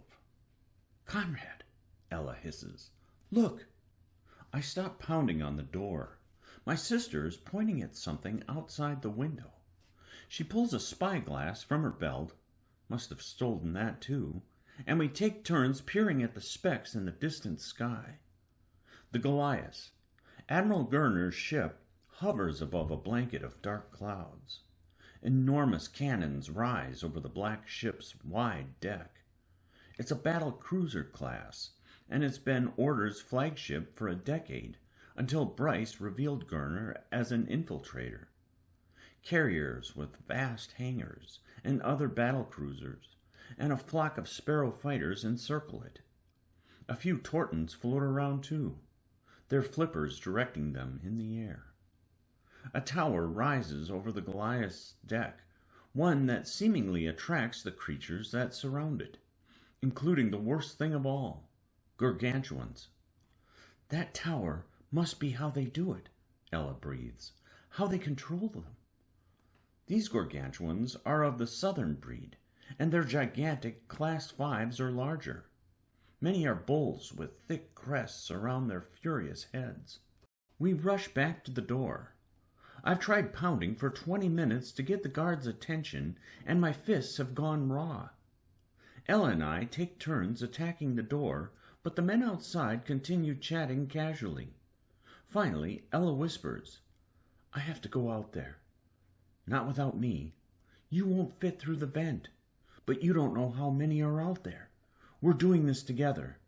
Conrad, she says, meeting my eyes. We don't have a choice. I stare at my little sister and her flowing white hair, and I'm reminded of Mother's calmness, the trust I held in her. But Ella's only our mother in appearance. There's a different kind of resolve in her eyes, the kind that Uncle put in her. Uncle's strong, and he's forged Ella in his image. Not sure how much I can trust Ella, but we have the same goals right now. And either this works, or we'll both be swallowed in 𝘠𝘪𝘬𝘮𝘮𝘬's grip. If there are too many, I say, you return, and we come up with a new plan. She nods, but it's too quick. She's an 𝘠𝘪𝘬𝘮. She plans to go out fighting. It's better to be taken in, covered in blood, than on your knees and unbruised. Ella crouches over the vent and squeezes inside. While she squirms away, I pound the door and shout until my throat hurts. I shout so loud that the men roar back at me. But I don't stop because any distraction could cover Ella's approach. The men talk loudly, trying to drown me out. Suddenly, there's a commotion in the hall. I stop, and then comes the crash of a dueling cane against the sparks of an electric spear. Voices yell. Ella shouts. Boots shuffle around. People grunt. More steps, maybe from behind her, block off her escape.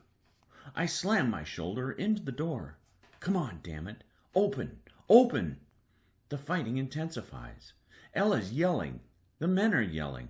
I feel rotten, ashamed that I'm stuck here. Worse, what if one of the Lantians sends out a comm to the others? The whole crew will come running, and Ella will be overwhelmed, no matter how talented she is with her cane. Finally, the sounds stop. My shoulder screams in pain. My chest heaves. Breaths are tight. Ella? I say, voice timid. Ella, are you there? No response. Ella? Something shuffles in the hall. The sound of them dragging her away? Off to take her to the brig? Or worse, to 𝘍𝘪𝘬𝘦? This can't be happening. We'll be hauled before 𝘺𝘪𝘵𝘩 to be tortured or held for ransom. 𝘺𝘺𝘪 probably thinks that if the 𝘵𝘰𝘮𝘮𝘦 by itself wasn't enough to make my uncle surrender, the threat of losing his heirs might be. A pair of steps stops outside the door. The bar slides across, and the next instant the door cracks open. I'm ready to dive at them, beat them into the ground, and leave their wreckage at my boots. But my mouth drops as I find Ella alone, huffing and sweating. She wipes someone's blood from her cheek with her forearm. They didn't get a comm out, Ella says. At least, I don't think so. 4 men lie on the ground behind her. Full-grown men. Ella can't weigh more than 80 pounds, and she took all of them. Are you injured? She scowls, as if the very notion is offensive. We need to find 𝘍𝘪𝘬𝘦. Take back the ship and fly it out of here. We don't have much time. 𝘍𝘪𝘬's guards have auto muskets, I say. We'll need to even the odds. We drag the men into the cafeteria. After we pull in the last one, Ella crouches over an unconscious man and laughs as she reaches for his belt. What? I ask. She raises the brig key. I smile. That'll help us even the odds. How many soldiers does 𝘍𝘪𝘬𝘦 have aboard? I ask. 20, Ella says. Maybe more. Okay, so maybe we won't be able to even the odds, but we'll have surprise on our side. Just so long as... The princess! A man shouts into his comm device. He's standing in the doorway. We found her! She's... My cane flies from my hand, and the eagle hits him directly in the forehead. He drops like a sack of grain. 2 Lantians appear behind him, and before Ella can charge, I march before her. My rage ignites. My body's racked with it. I catch my cane from the ground. My body's beaten. I've got a limp, broken ribs, but the surging adrenaline masks some of the pain, and soon the 2 men charging with sparking blue spears meet my cane. The dim cafeteria lights up with sparks. I wince as I smack away the man's attack and jab his chin. Then I crack his chest and send him spinning into the wall. The other man hesitates. I don't. His unconscious body crashes before my boots, too, his spear crackling. I kick it away. Another man appears and attempts to slam the door shut, but Ella tosses a spear. It hits him in the throat. He falls, shuddering and coughing. I dive into the hall. My teeth gnash as aches throb through me, but I was taught, as a boy by father, to fight through pain. 3 more Lantians wait for me in the corridor. I dive through them like a bird of prey. I crack their shoulders, their skulls, and once the last one falls, splashing into his unconscious neighbor's blood, I turn away and retract my cane. Ella watches me. Where did you learn to move that way? Father, But, she falters, but you're hurt. The way you were moving, it was as if you'd never lost a duel. A voice echoes over the communication cube near the closest man's fingers. Status, 𝘍𝘪𝘬𝘦 demands. Did you capture the princess? Where are you? Elle and I stare at each other. 𝘍𝘪's voice comes again. Answer me! I grab the cube. It's not like our gems. My fingers fiddle around it. No button. Nothing to rotate or press. The hell? Worse, what am I supposed to say? If I stay silent, 𝘍𝘪 will send her troops. They'll probably have auto muskets.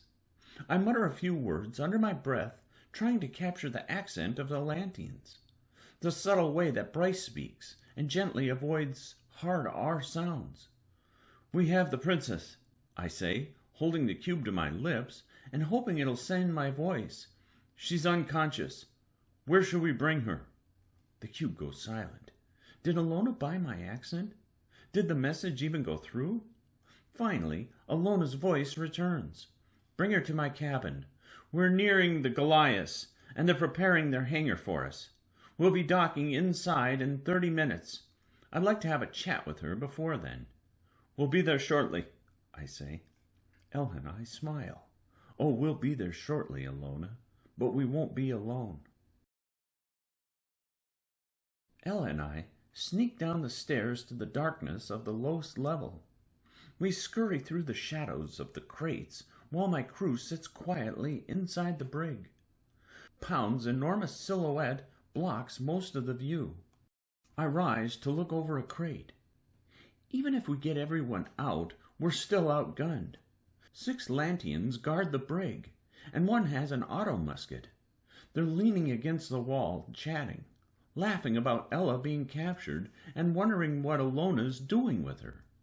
Ella peers at me. I nod. We pounce from the shadows. The next instant, the woman with the auto musket hits the ground at my feet, shouting.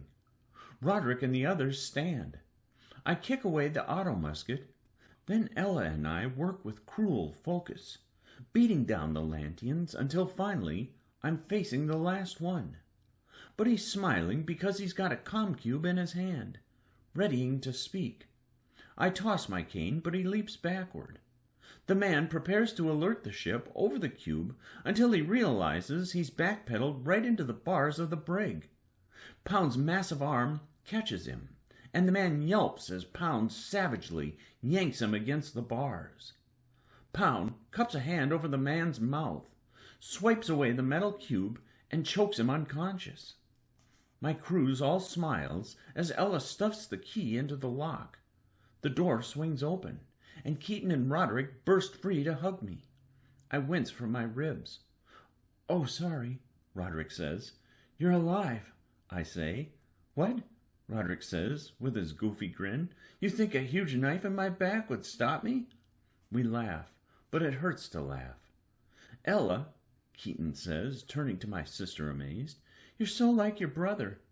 Right, just as unlikable, Pound says. About damn time you two got down here. Any longer we would have broken ourselves out and saved you. Roderick snorts. Erica limps from the brig's shadows, and we all go quiet. Pound reaches out to her, and she grips his big arm. Her eyes are purpled with bruises. Erica?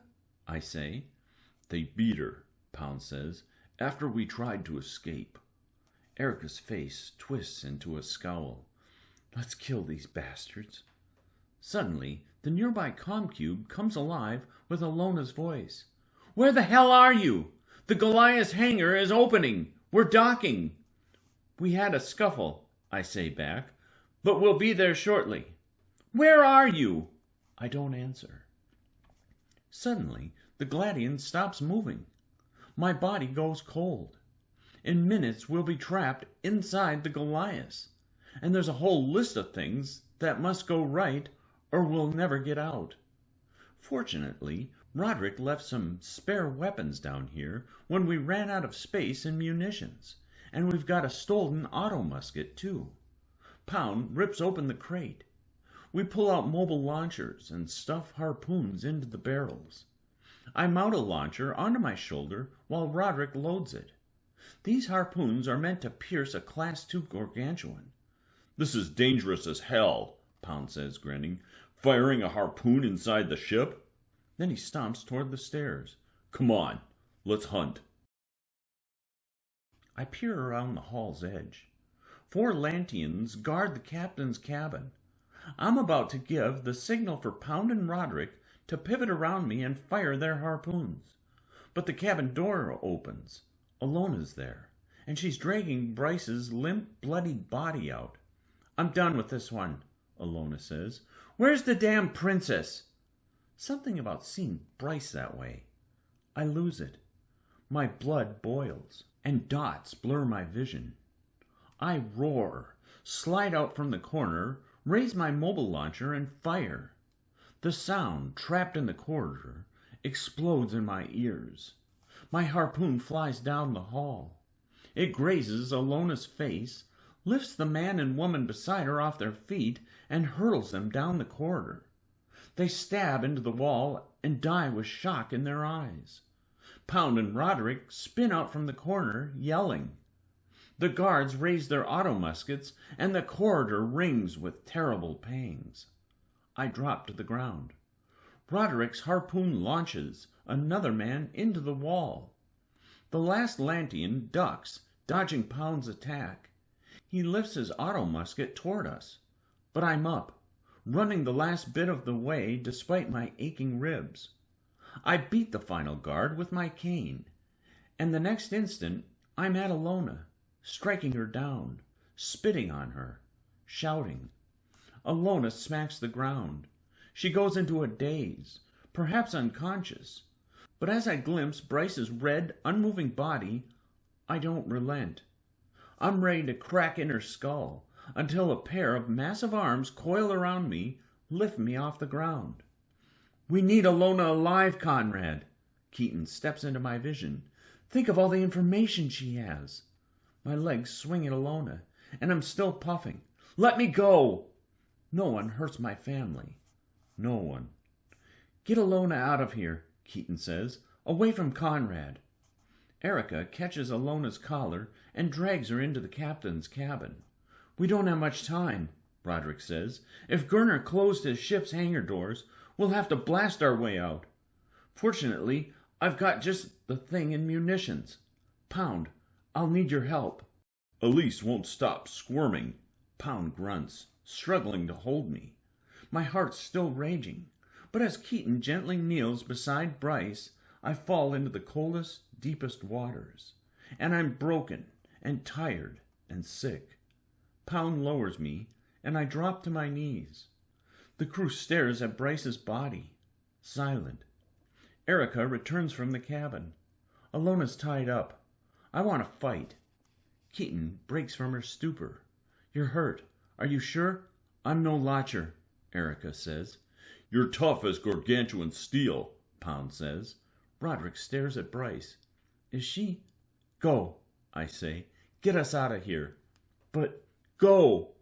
Keaton touches Bryce gently, then stands. "I'll fly." The crew splits. Erica follows Keaton toward the hatch's ladder. Pound pats my shoulder and rushes to join Roderick. But I slide to Bryce's side.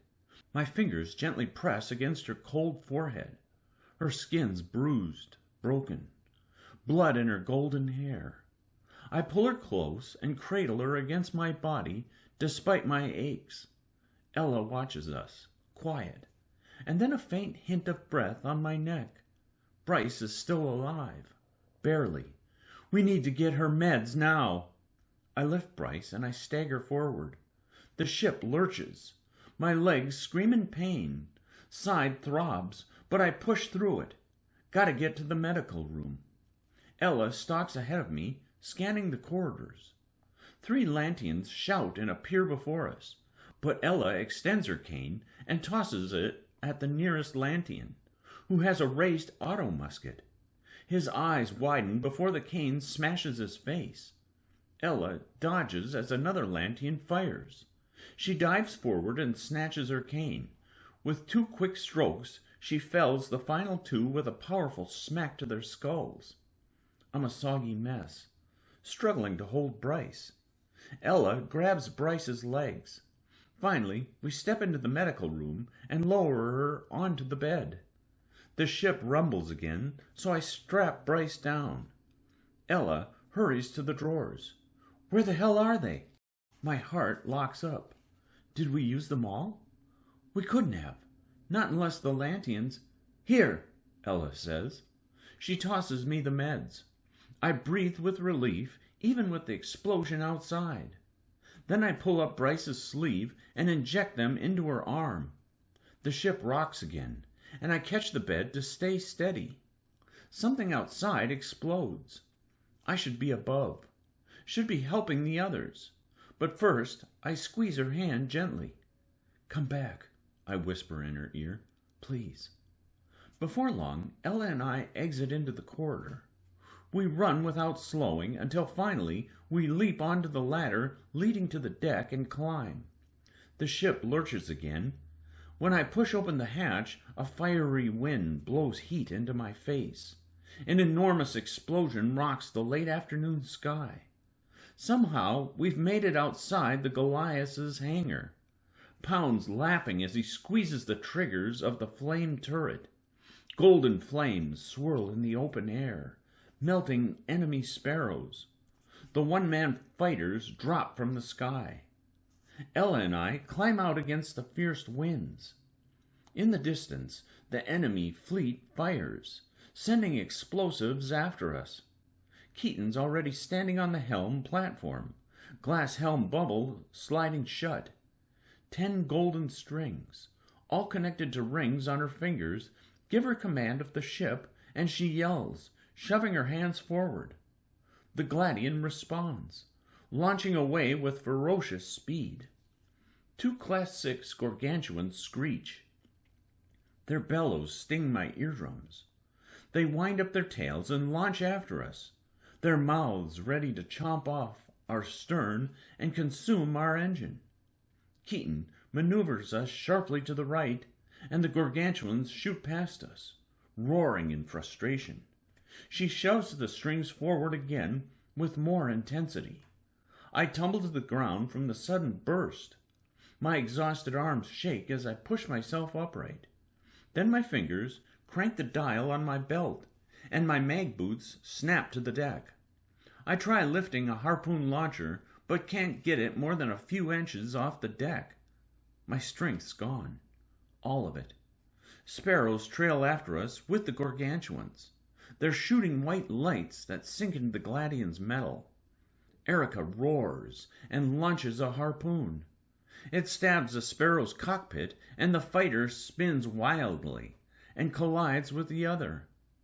Keaton screams at the strings, willing the ship to unbelievable speeds, nearly wipes off my goggles. My feet slide back, even with the mag boots at full strength.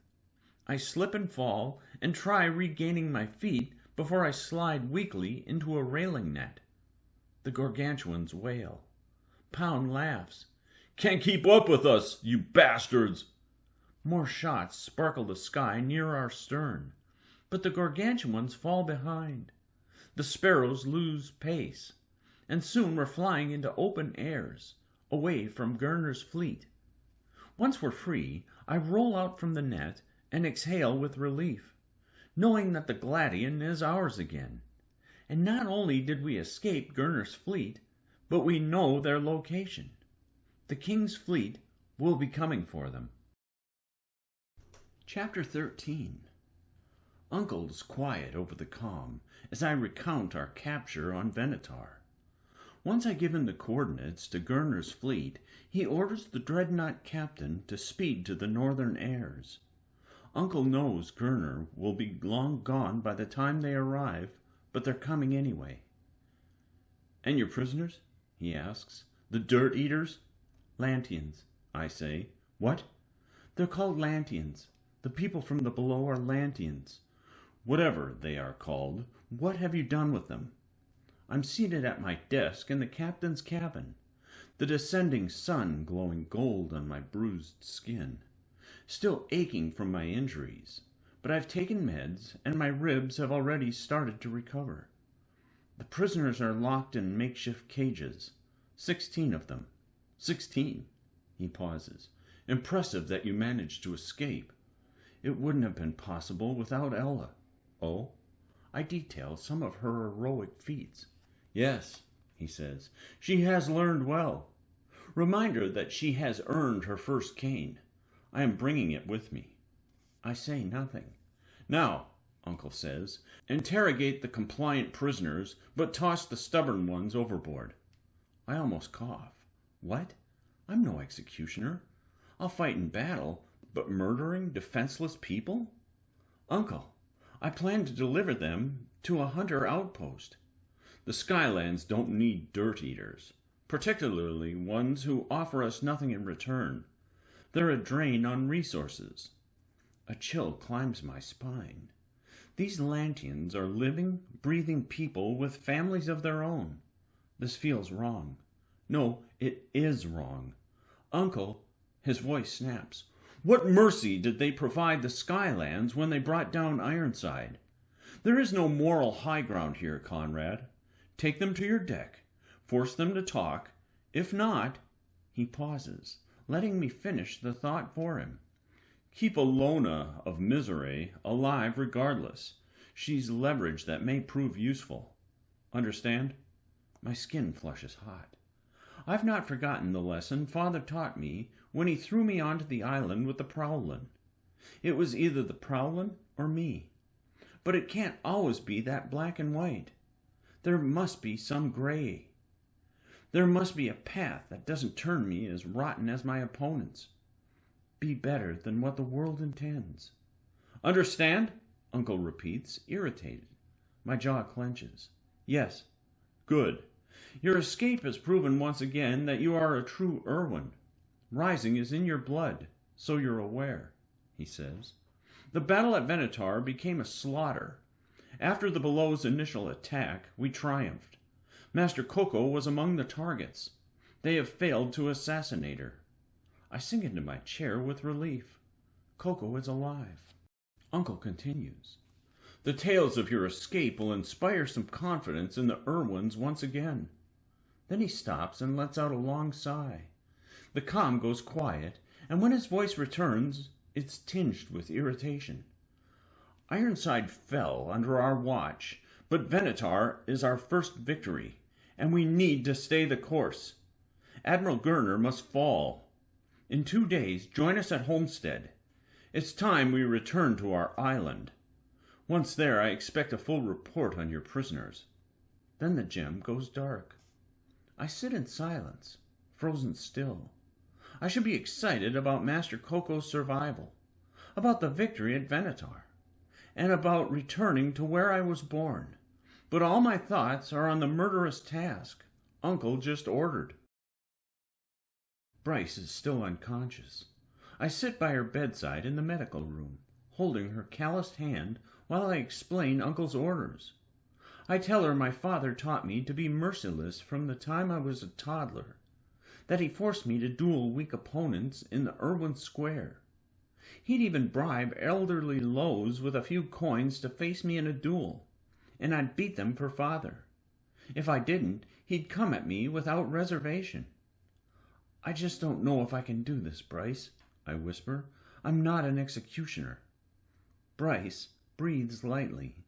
She'd know what to do with the prisoners.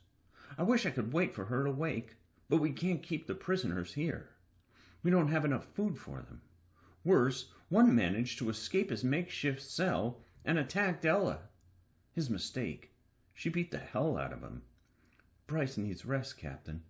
I turn around and find Erica standing in the doorway.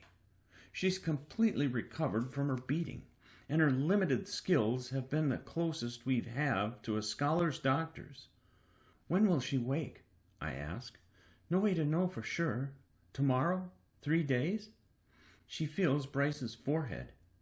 I understand why you didn't tell me about her origins, Captain, but I'm not an idiot. I knew something was up. From now on, she says, meeting my eyes dead on, if you want me to be part of this crew, You don't leave me out again. I stare at her, tongue locked. If I were any other captain, I might scold her and remind her of her rank, and that I could easily replace her.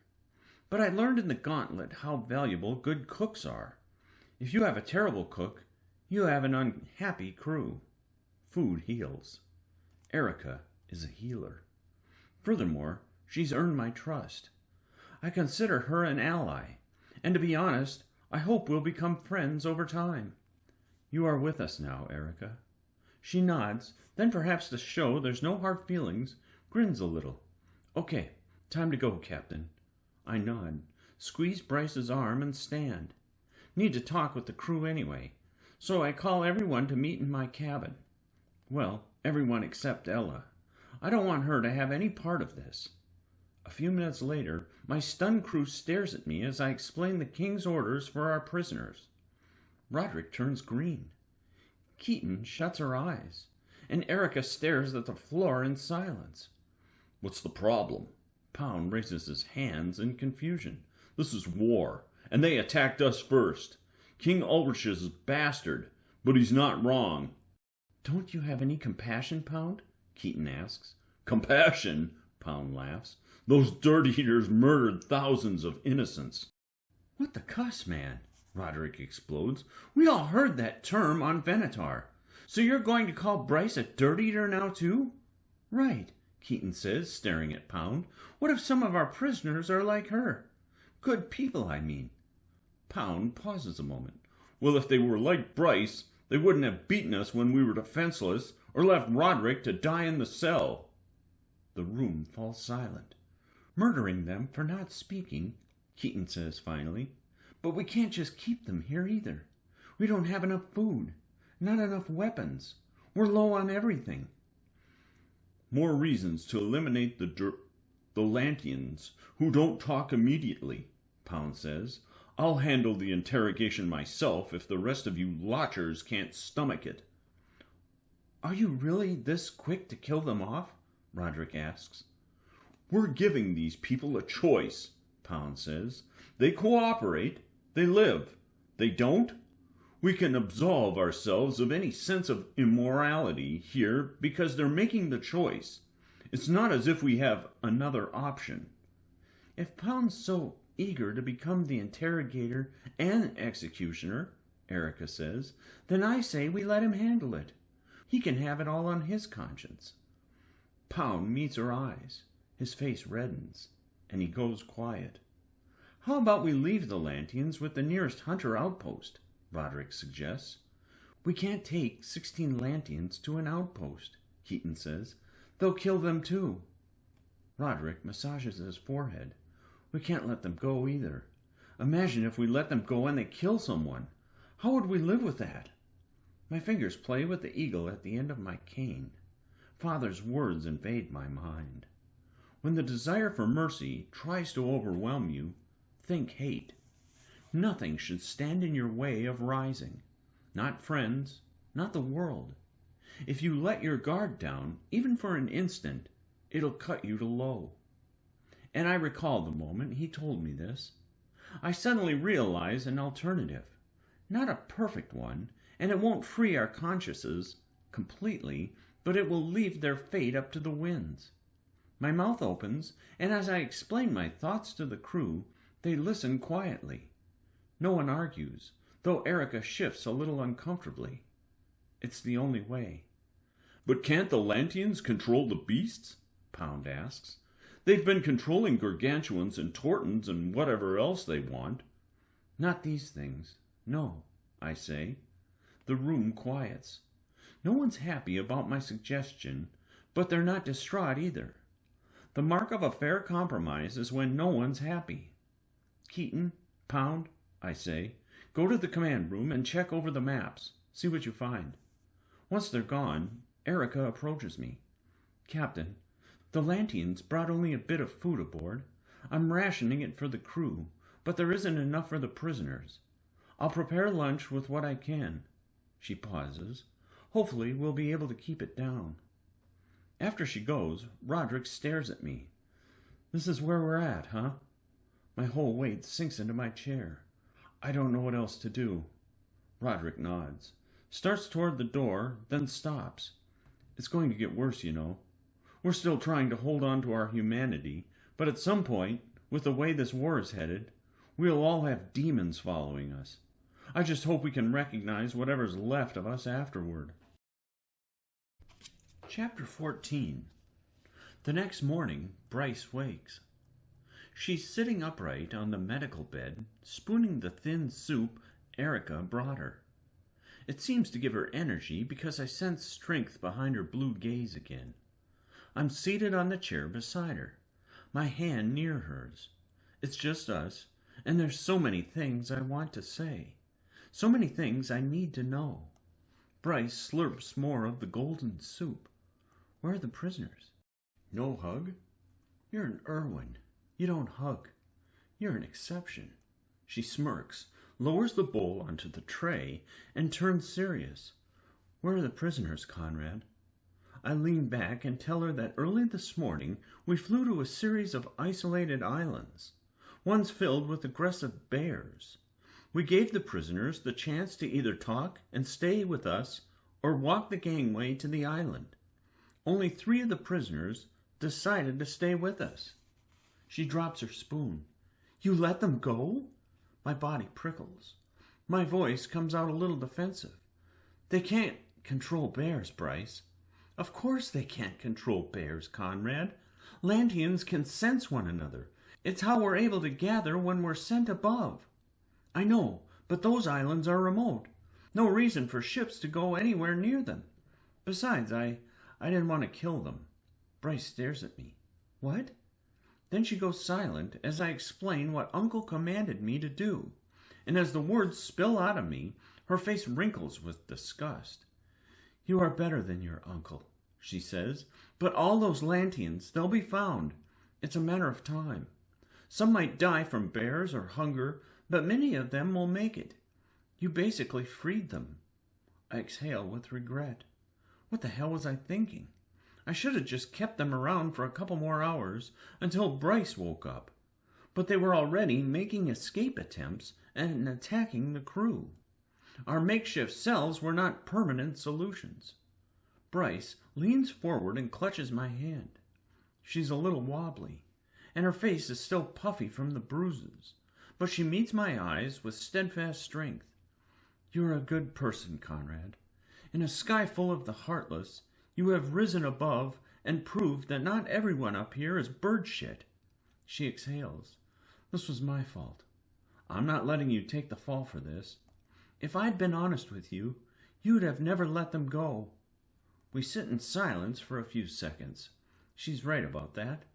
So why has she been keeping information like that from me, especially when it risks the safety of our crew? But even if she had told me, what then? I'd just keep a ship full of prisoners and lie to Uncle until I'm discovered? It's as if I didn't learn the lesson Father taught me with the prowling. It's either me or it's them. Conrad, she says. I look up, and there's resolve on her face. Her shoulders are slouched. I need to tell you something. I stop breathing for a moment. I've been waiting for this. The whole world seems to have gone still. She's going to tell me something big, something that she keeps hidden from everyone. Her fingers fiddle with the blanket. This is a secret that every captured Lantean has taken with them to their end. They keep this secret even as their arms were cut off, even as they were about to be thrown into the sky. Her voice is soft, tremoring. We've kept this secret safe because if we break it, our families will be put to death. Her eyes water. But I don't have a family. My mouth is dry. I keep her hand in mine to let her know I'm here. You wanted to know how the Torton found us? She pulls away, slides down her collar, and leans forward, exposing the back of her neck. Look. My eyes narrow. A small pink scar stripes the base of her neck. It's so minor, so indiscernible, that I probably wouldn't have noticed it without her pointing it out. She rises and looks at me. I need you to understand why I'm revealing the secret. The Lanteans will keep killing, Conrad. The capital was just the beginning. The 𝘵𝘮𝘮𝘠 will come again and again. My people believe the Skylands will surrender if they drop 1 or 2 more islands. That's their hope, because they don't think they can win a long, drawn-out war with the Skylands. But your people won't surrender. You are products of your meritocracy, your merciless desire to rise. In your society, losing means exile. Your uncle exiled you because he wanted you to prove yourself worthy of being an 𝘓𝘪𝘬𝘦. Only when you proved that you were strong were you welcomed back. Pound lost his whole family because he lost a duel. The Skylands will never surrender. I don't argue. This is something my people won't understand. We are tough, like you, but we are not so individualistic. We work together for the common good. Even though our leaders are often corrupt, we bow to our community leaders, our council. We trust their decisions, even when some of us starve and die for them. We do what's best for the group. She breathes out. This mark on my neck? Every infiltrator sent above has one. It's from my symbion. Symbion? My people built their entire society around biomechanical beasts. Gargantuans, calamans, blobbins, pishans, prowlans. And we have them inside of us too. I stare at her, stunned. You have a living thing inside you? It's not alive exactly. It's part of me. In the below, there's no greater honor than being given one. It's like being select status in your world. You're chosen for it. I go quiet, trying to process all of this. And you can sense when others have one? I know who Admiral 𝘠𝘪𝘮𝘮 was immediately. You told me it was his accent. Well, he has one, yes. But do you think I'd tell you? While I was trapped in a cell? That I had a symbion in my neck? She scoffs. While your uncle was listening? They'd have experimented on me. Cut it out while I was alive. My mouth shuts and opens again. What does it do? It's better to be shown. May I? I bite my lip, uncertain what she means, then nod. Don't be afraid. She touches the back of her neck, and her fingers start sparking. As far as I know, you are the first person in the sky to experience this. She reaches for my hand. I'll be right with you. What do you mean? Ouch! Bryce! What? My eyes widen, because I'm not in the medical room anymore. Hell, I'm not even on the 𝘓𝘪𝘮𝘮. I'm standing in a dark tunnel full of craggy rocks. It's not real, Conrad. It's like a memory, but more. I whirl around in panic. Bryce? Her voice comes from somewhere distant, as if it's only in my head. This is an experience. I blink in shock at my hands, because they're not my hands. They're small and dirty. Fingernails scraped, like when I was a 𝘍𝘪𝘬𝘦, but they're gray, indicating massive malnourishment. Bryce, what have you done to me? You're in my experience. You will feel what I felt, Bryce whispers. See what I saw. Suddenly, a gnawing ache for food stabs my gut. It's a hunger I experienced when I was a 𝘍𝘪. The kind of hunger that makes you dig desperately into garbage. That makes you eat rotten things and swallow long, hard breaths so you can keep moldy bread down. I start down the rocky tunnel, exploring. But I'm not really controlling myself because I'm in Bryce's mind, her head.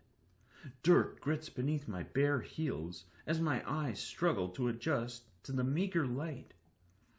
In the below, Bryce says, we live in colonies beneath the earth called zones. Like the Skylands, we have our rich and our poor. And like the Skylands, there are those who have corrupted the original intentions of our society. I stare at the cold tunnels around me. This can't be real. I'm on the 𝘓𝘪𝘮𝘮𝘮. This isn't my body. I shouldn't be able to feel these things or have someone else's thoughts in my head. Conrad, you're going to experience something that happened to me more than 5 years ago. I continue wandering, fear in my heart and heat growing in my eyes. Is it my fear or Bryce's?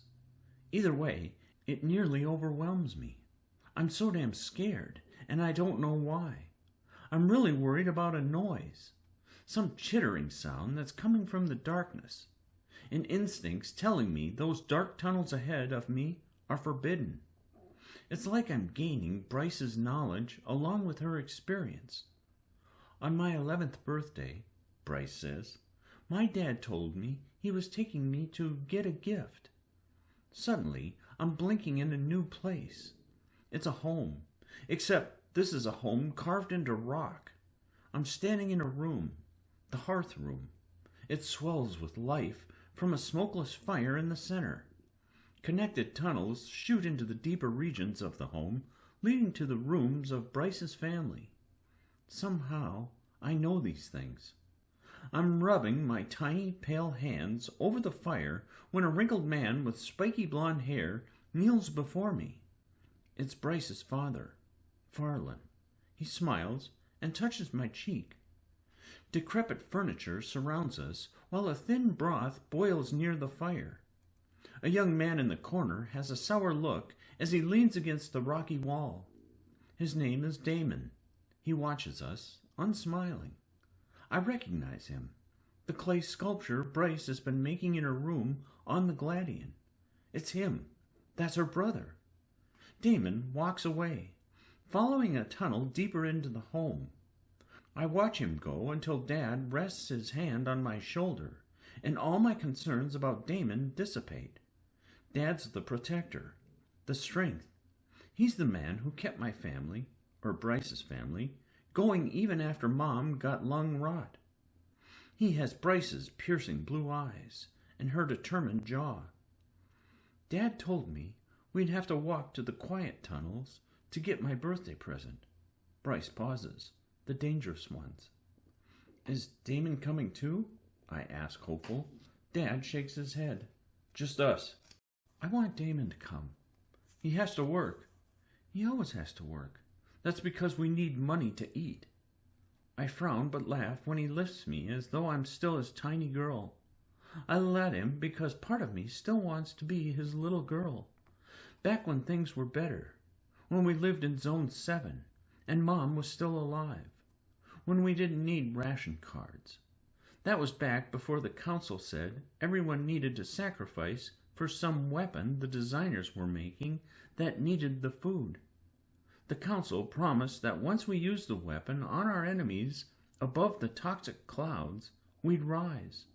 Then we'd have all the food we ever wanted. I wanted to be Dad's little girl again because when I was, we didn't live in Zone 20. We didn't live near the uncontrollables. I almost shudder at the thought of them, scaled monstrosities that live in the crevices of the dark. The uncontrollables are the failed creations of the designers, Bryce whispers. Try as we might, we haven't been able to get rid of them. We seal off tunnels, but they still come for our zones, our people. The poor live in the zones closer to the uncontrollables, far from the rich. The poor keep the monsters fed and less likely to dig deeper and go for the rich.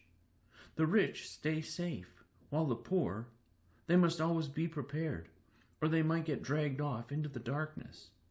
This sacrifice, we're told, is for the greater good, a collective need. Those who live in the first 10 zones, they're the smartest, the strongest, the ones who can contribute the most. The poor's contribution is keeping the strong safe. They're also expected to mine in the most dangerous tunnels. Dad's holding my hand and leading me out the rusty door. Now we're in the tunnels I call my neighborhood. These are quiet tunnels. Glowlands create a moving pattern along the ceiling. The harmless insects glow in light blue, blinking as they scurry about. They're almost like stars. I wish they were stars, real ones. In the distance, some merchants sit on the rocky ground, their wares resting on long rugs. Farland, a man says as we approach, I've got new mining equipment for Zone 2. Zone 2? Dad says. Why are they sending it out here? Is it broken? The man smiles and glances down the tunnel. Smuggled. Cheap. Real cheap. Dad tugs my hand past the man. Not cheap enough. It'll get you ahead of the others in the mines, 𝘊𝘪, the man calls after us. You'll be able to move your family away from the deeps again. Dad pauses for an instant, then he pulls me away. Dad usually ignores the peddlers. He's lost too much money on things that he learned too late had no value. We exit into the central square of Zone 20. The mayor's home rises over the square, the one wooden building in the entire zone. A clock tower reaches the rocky ceiling. This area houses several of the zone's nicest shops, just holes in the walls, but they have windows and sparkly, cheap jewelry on display.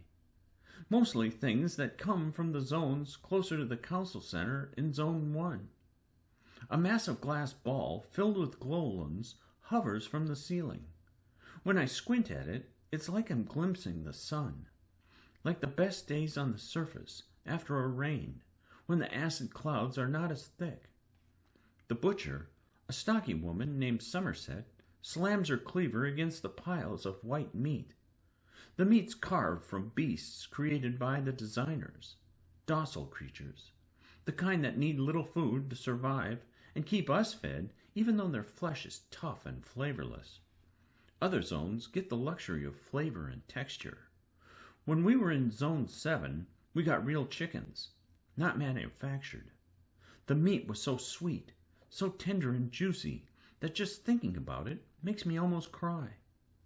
We passed the schooling tunnels where I learned our history, such as when we fought the Eagle Empire before they fled into the sky and left us behind. But the designers sent their creations up too, so the Skylands created a wall of acid clouds to protect themselves, a wall that was supposed to be impenetrable. We've found ways through, but it's difficult. There are always theories about how we can take down the acid clouds, because we all want to stand safely on the surface, under the sun, and see the stars. Many counselors got themselves elected because they claimed to know how to eliminate the acid clouds. Liars. Dad pulls me past people in grimy clothing who gather around the water pump. We go down tunnel after tunnel, farther away from the muffled noises of the crowd. My feet ache from the long walk. The tunnels get darker. Fewer glowlands skitter about on the walls and ceiling. Where are we going, Dad? The deeps. The deeps? But they're forbidden. He says nothing. My heart bangs against my ribs as we approach a huge gate. Dad steps to the left, taps a control panel, and uses his miner card to unlock it. The gate cracks open, and a dark tunnel waits ahead of us, like an open mouth that leads into decay and death. Not even the glowlands go past the gates. You left my present in the deeps? I ask. Why? Had to smuggle it in from Zone 4, he says stiffly, tugging me past the open gate. I didn't want anyone to find it. Warning signs in bright yellow depict strange beasts above us, the uncontrollables. School taught me to never go past the yellow signs. Dad? He says nothing, doesn't even look at me. His grip tightens, cutting the circulation in my hand. We slip into the darkness. Dad, you're hurting me. He keeps going, tugging me along with him. My eyes grow wet. I don't understand. We go on for several minutes, even past a sealed tunnel where something broke through, leaving rocks scattered on the path. Suddenly, a shadow dances behind us. Something chitters, and my skin tingles. You don't want to be around anything that chitters. I was the youngest of 4 siblings, Bryce says. Dad had a lot of mouths to feed, and the mining company was cutting back on work. I realize now why he did what he did, but that doesn't make it right. Dad stops right in the darkness, barely visible. Then he bends down to my level and hugs me tight. It's the kind of hug that hurts my ribs, the kind of hug that feels like the end of all hugs. Wait here, he says. Dad, I'm scared. I'll be back. I'm going to get your present. It's too dangerous for us to walk together out here. But Dad, it's Bryce. he says in his stern voice. "Stay." He starts walking, but I try following him, even after his commands. Then he runs without saying anything else to me, runs at such a pace that I fall and scrape my knees. Tears well in my eyes. "Dad!" He left me, in the deepest of the deeps. I hug myself and cry, call for him. When he doesn't come, I wipe my nose, stand, and aimlessly wander in the dark. My hands blindly feel for the walls. Need to find 𝘍𝘪𝘬𝘦 on the gate and get back to Zone 20 and get home.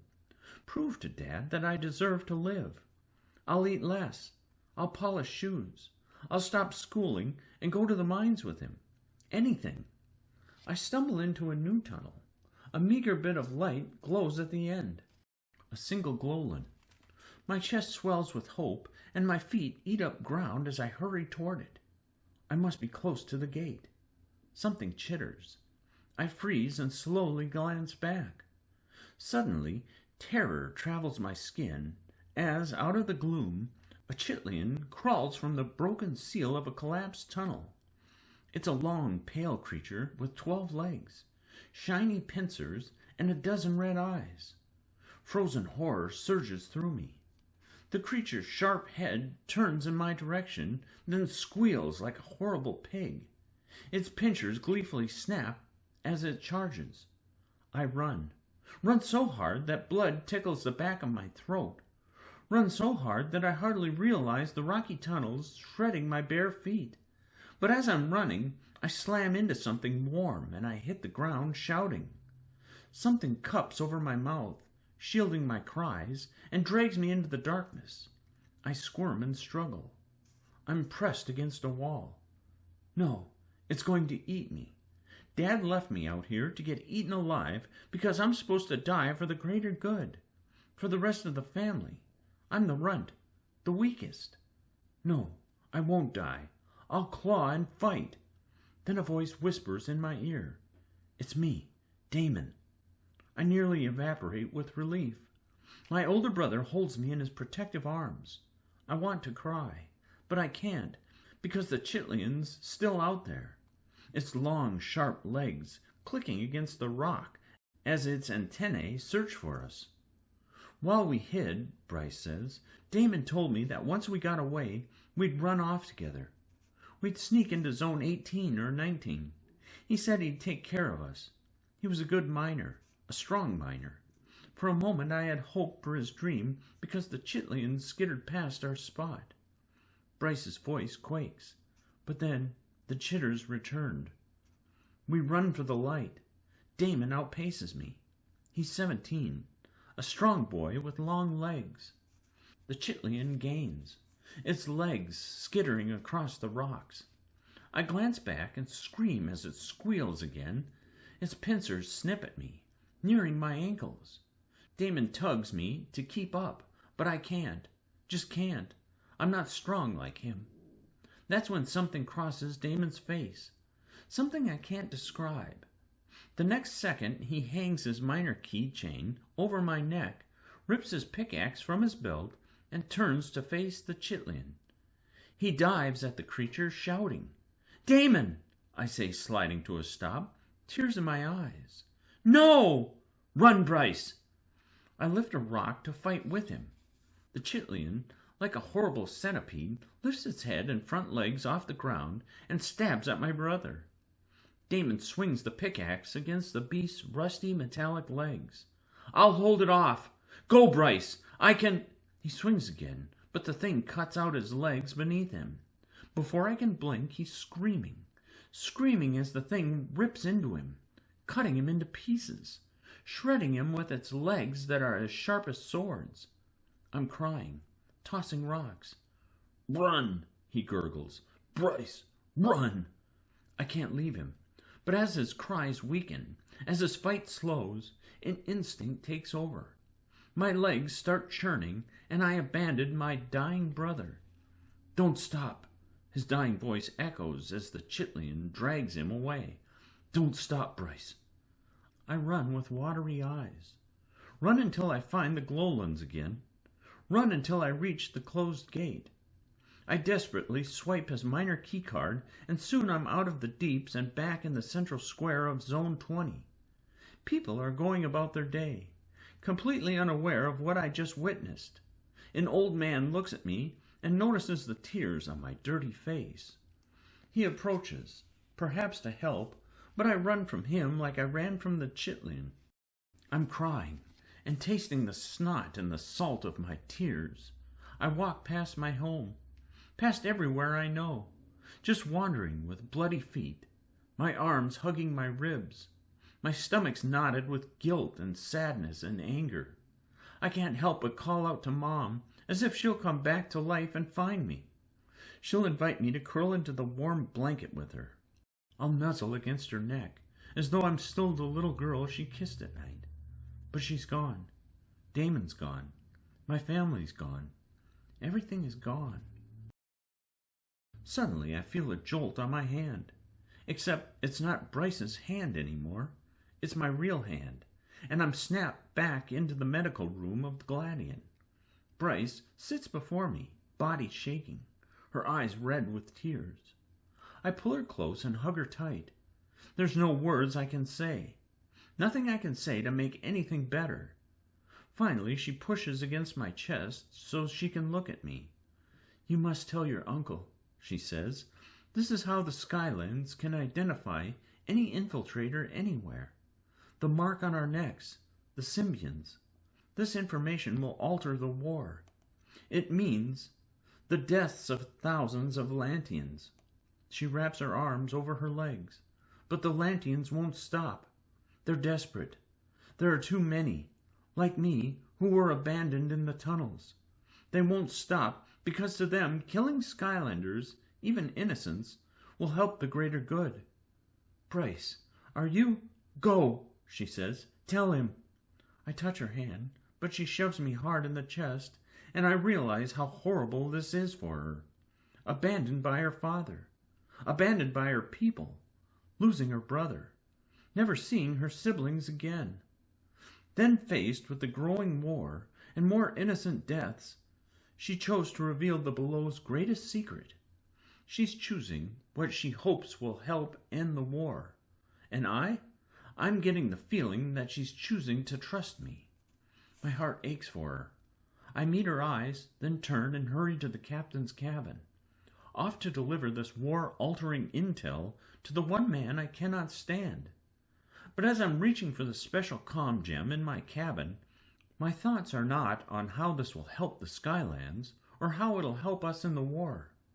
I'm thinking about Bryce and the little girl she once was, and I realize I've got tears on my cheeks. Chapter 15. This news about the symbians, Uncle tells me over the comm, may just save the Skylands. My fingers drum on the desk while he alerts his advisors of this vital information. They'll soon share it with the trades and the rest of the Skylands. "Conrad," Uncle says, returning to the comm, "how many prisoners remain on your ship?" 4, including Alona. "Have you begun interrogating the compliant ones?" "I plan to." My stomach knots, fearing he'll ask what I did with the other prisoners. It's dangerous lying to Uncle. "It seems you have disposed of the excess," he says. "We will meet tomorrow at the rendezvous point. You and your crew have earned a rest and a restocking of supplies." He pauses. "However, Ella will return with me." This news should cut me, or make me burn with anger, but I simply exhale a long breath. "Understood." "Good. After your short rest, dear nephew, I'm sending you on a task that will win us this war." I pause, remembering this mission of his. Until then, I must discuss this news about the symbians with the masters, the archduchesses, and archdukes. The comm goes gray, and I sit, tapping my fingers against my knees. I won't be able to sleep after that conversation. For a moment, I consider going to Bryce, but she needs sleep, so I go above and stand under the stars. Chilly wind bites my exposed skin. I zip up my jacket, raise the collars, and lean against the bow's railing. The northern skies are bitter cold at night. I'd almost forgotten how wintry their embrace is. Instinctively, I reach for the gold chain on my neck. Ella's necklace. But my fingers find nothing because I no longer have it. My chest is hollow. That necklace was a promise to Ella that we'd always be together, that we'd rise in this unforgiving world as brother and sister. I returned it to her when we reunited. Does she still have it? I plummet into melancholy. Ella and I weren't supposed to repeat the relationship Uncle had with my father. We weren't supposed to battle over being first in line. My eyes shut. I need more time with her. The father part of me says I should ignore Uncle's orders. I should take this ship, fly off into the skies with my sister, and force her to see reason. But if I stole Ella away, what would Mother think? While my breath mists the air, I can almost see Mother standing beside me, her white hair whipping in this cold wind as she tells me to be better, tells me it'd be wrong to take Ella against her will. Mother's voice has become less defined since her death, but it returns now, clear as the crisp air on my cheeks. You gave Ella the chance to find a better way, but you can't force her on that path. She must follow her own winds. She isn't you, Conrad. She is herself. She wants to go back to Uncle. Let her. This realization punctures me. My eyes grow wet, and my head lowers. Uncle ruined everything. Took away my family. Took Mother away from me. My sister. Everything I had. And I can't get Ella back. Not the way she was. No more than I can get Father back. Or get Mother back. I wipe my eyes. Exhale. Straighten my jacket. And turn to head below decks to finally get the sleep my body desperately needs. Because tomorrow I say goodbye to my sister. Early in the morning, I'm walking the cool corridors of the 3rd level when Erica's voice comes over the comm. I found some food in the storage room, but I need help getting to it. Did you say food? Roderick answers over the comm. I can be there in 30 seconds. I tap my gem. Too late, Rod.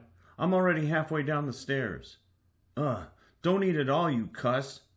I hop off the final stair and enter the shadows of the lowest level. Erica's standing between the aisles of storage crates, away from the sleeping prisoners. I step beside her. How can I help? Her hands rest on her hips. Apparently, a box of canned cakes fell in with the surplus harpoons, but I can't lift all these harpoons by myself to get them.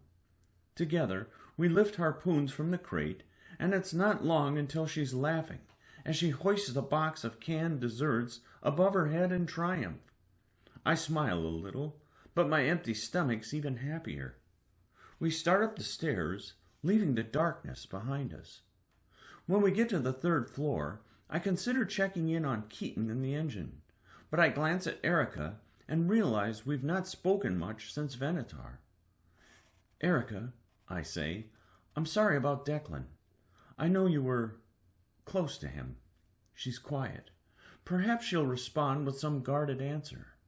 Many would because of meritocracy, afraid of revealing weakness, afraid that somehow this information will be used against them, and they'll never be able to rise. Instead, she opens up. As much as I've integrated with this crew, she says softly, our boots tapping the stairs, Declan and I, we were the outsiders. This crew, she hesitates. You are all close. It's not like my crew from the Gauntlet. My former crew, you wouldn't have believed what we did to one another. Tell me. She side-eyes me.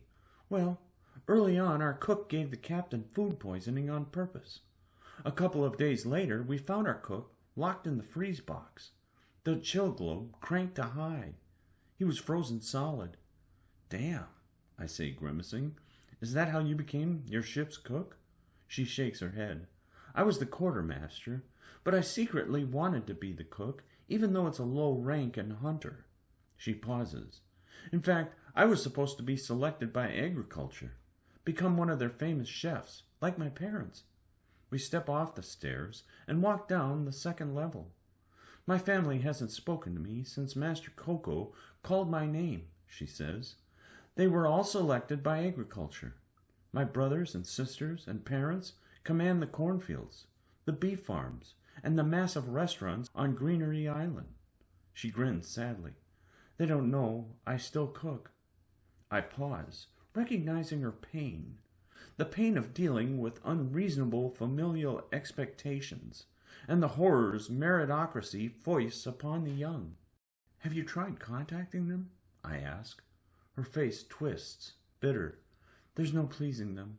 A couple of months ago I sent them a letter telling them I was a cook for the prince. Thought it'd impress them. They never answered. Erica, I'm sorry. She shrugs. Soon we reach the cafeteria, and I push the door open. The wide windows give us a glimpse of the early sun and golden clouds. She sweeps inside, and I follow her toward the kitchen. I change the subject. So you were on the Lamien during the gauntlet? She nods and slices open the box, revealing 8 cans inside, each about 4 inches tall. She stacks the cans on the counter and tosses the box.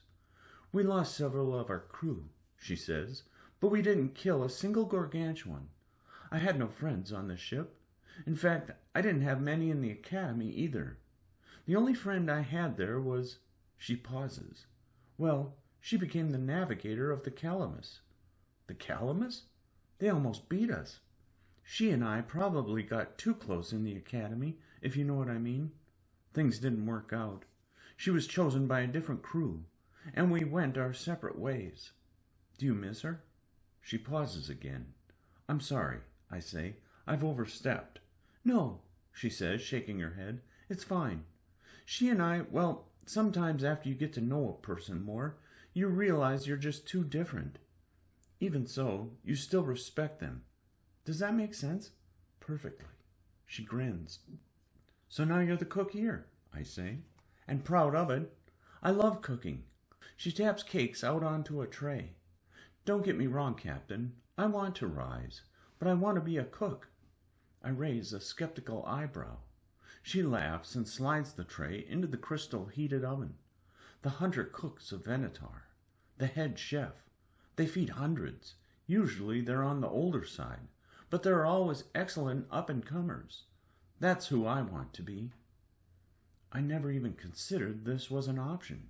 Then again, there are thousands of hunters on Venator, master gunners who devise weapons for the whole trade, and mechanics who work closely with members of the trade of architect to devise new engines and ships. Erica, if you got a job like that, you'd have to leave us. That's meritocracy for you, she says. We must sail our winds, but we can always be friends, yes? I grin. Yes, always.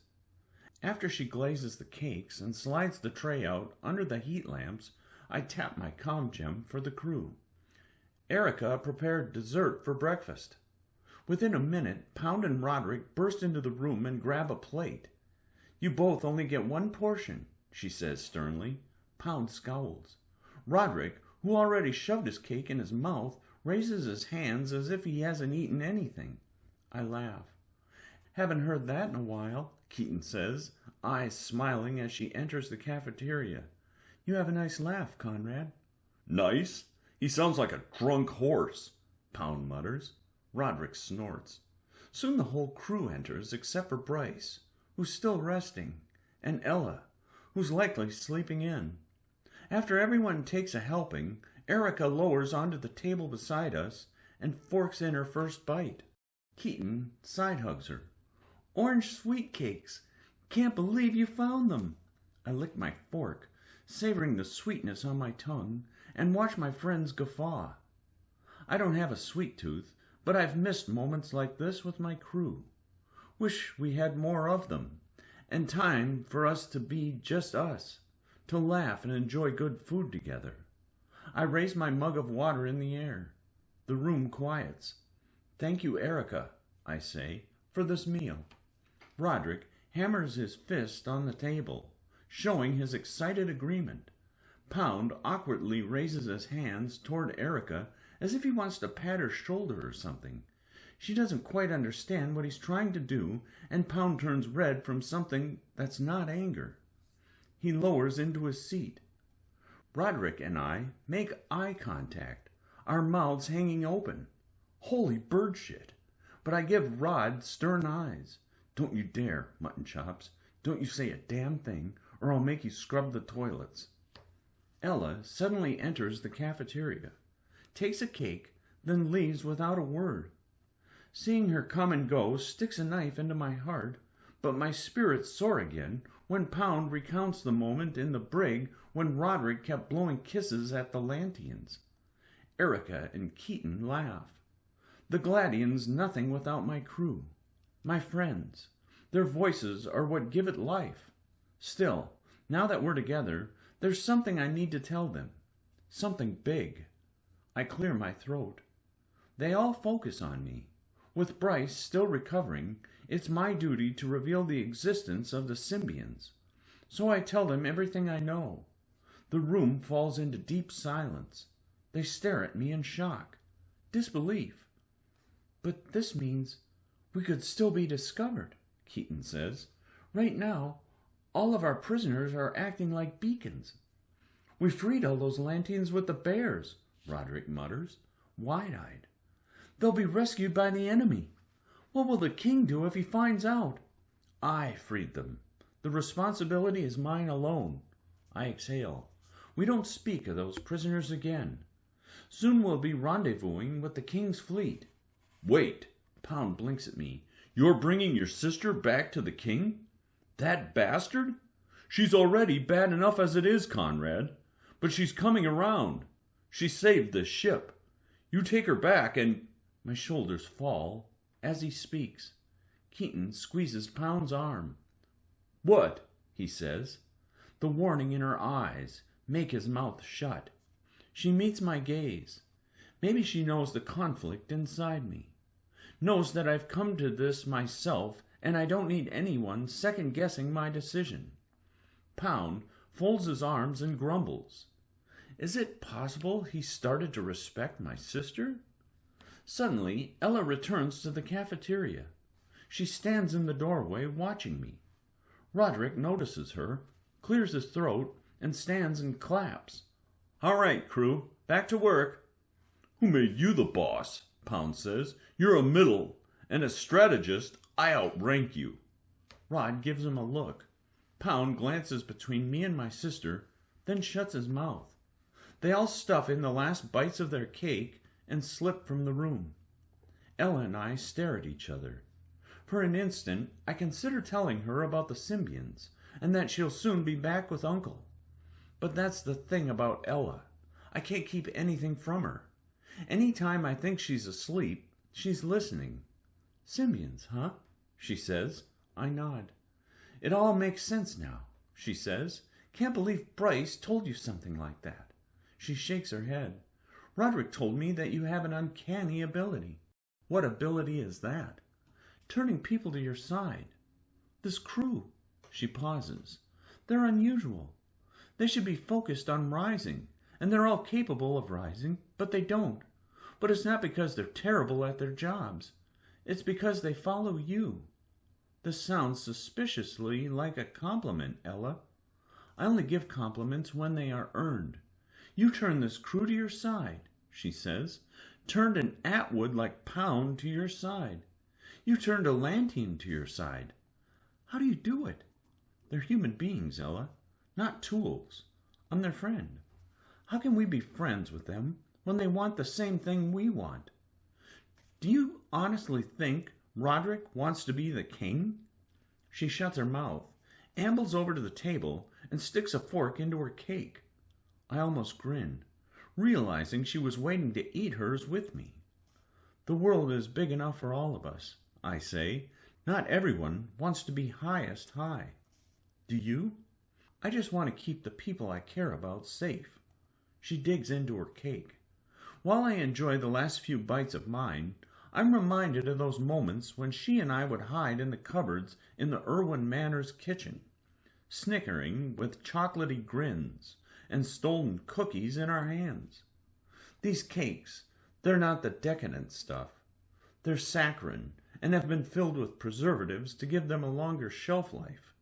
The glaze is a little too sour, too. Even so, we finish every crumb. She pushes her plate away. Ella, I need to say something. Oh? Yes, I'm sorry I didn't trust you earlier. She goes quiet, then finally shakes her head. You apologize too much, brother. I frown. She's all Irwin. Never got what I had. That was stolen from her, and she doesn't quite understand what she missed out on.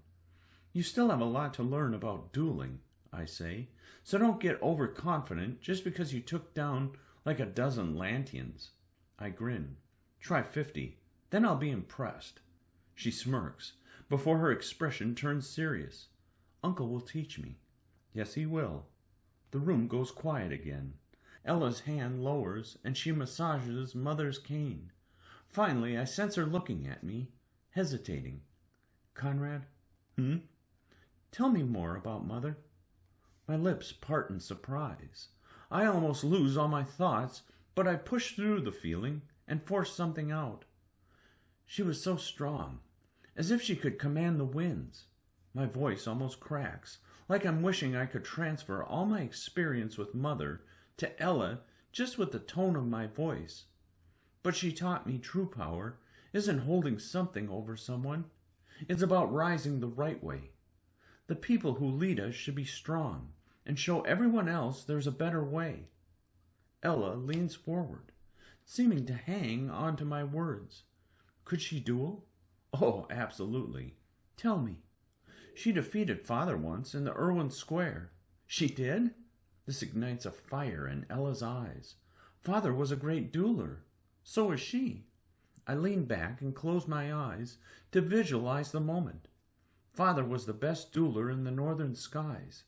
You wouldn't believe how fast he moved, and how intense he was. But Mother knew his weaknesses. It was just us three in the square. I got to officiate. Where was I? Probably tracking mud in the halls. Yes, I was a little rodent. Still are. No, I'm bigger now. I stare at her. Ella, did you just make a joke? She grins a little. I chuckle. Not bad. Then I pull myself back into the memory of when Mother and Father dueled. It was a best-of-3 match. 1 strike, 1 point. The first point went to Father. He came at her, his cane twisting. And you know Father, it didn't matter that she was his wife, the mother of his children. He was merciless. He went straight at her, got her in the gut with a timely jab.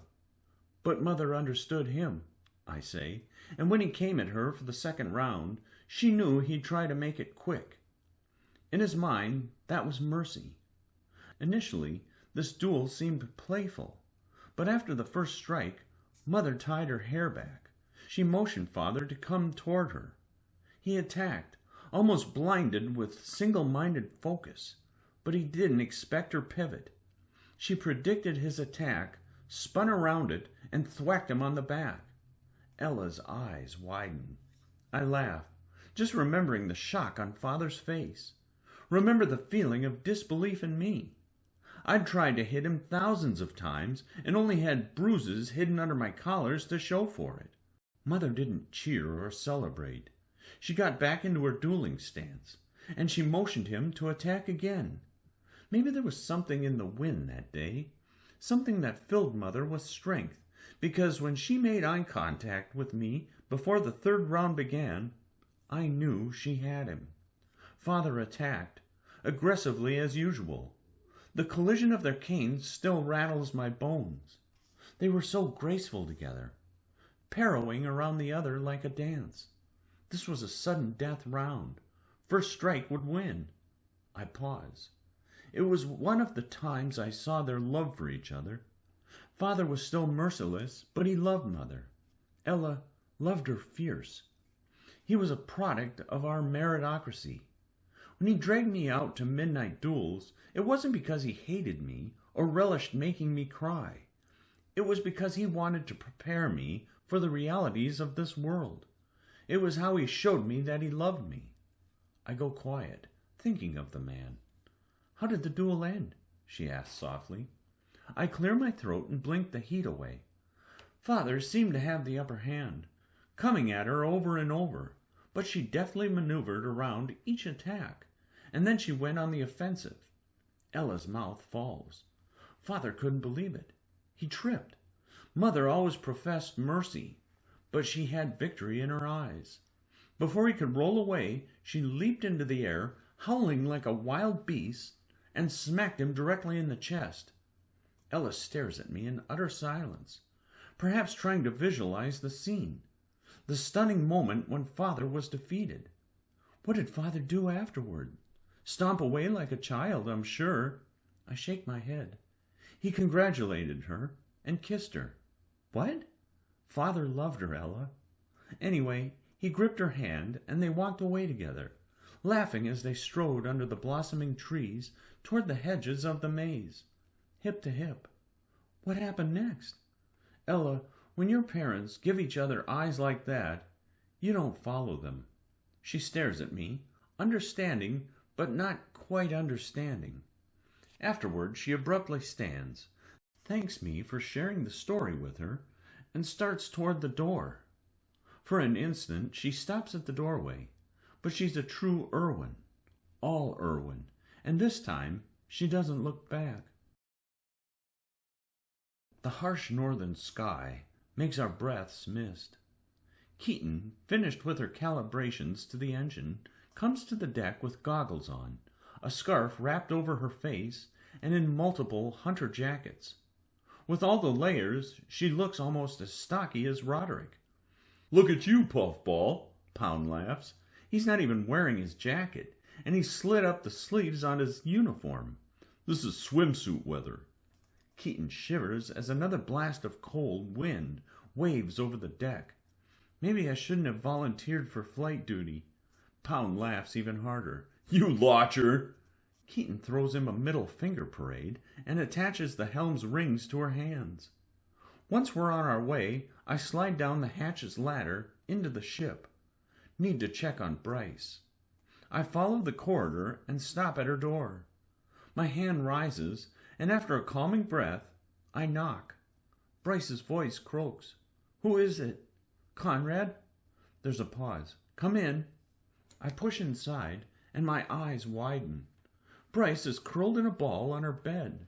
Sweat pools down her face, and her skin's pale. I rush to her. "Bryce?" She's shivering, clutching her blanket up to her chin.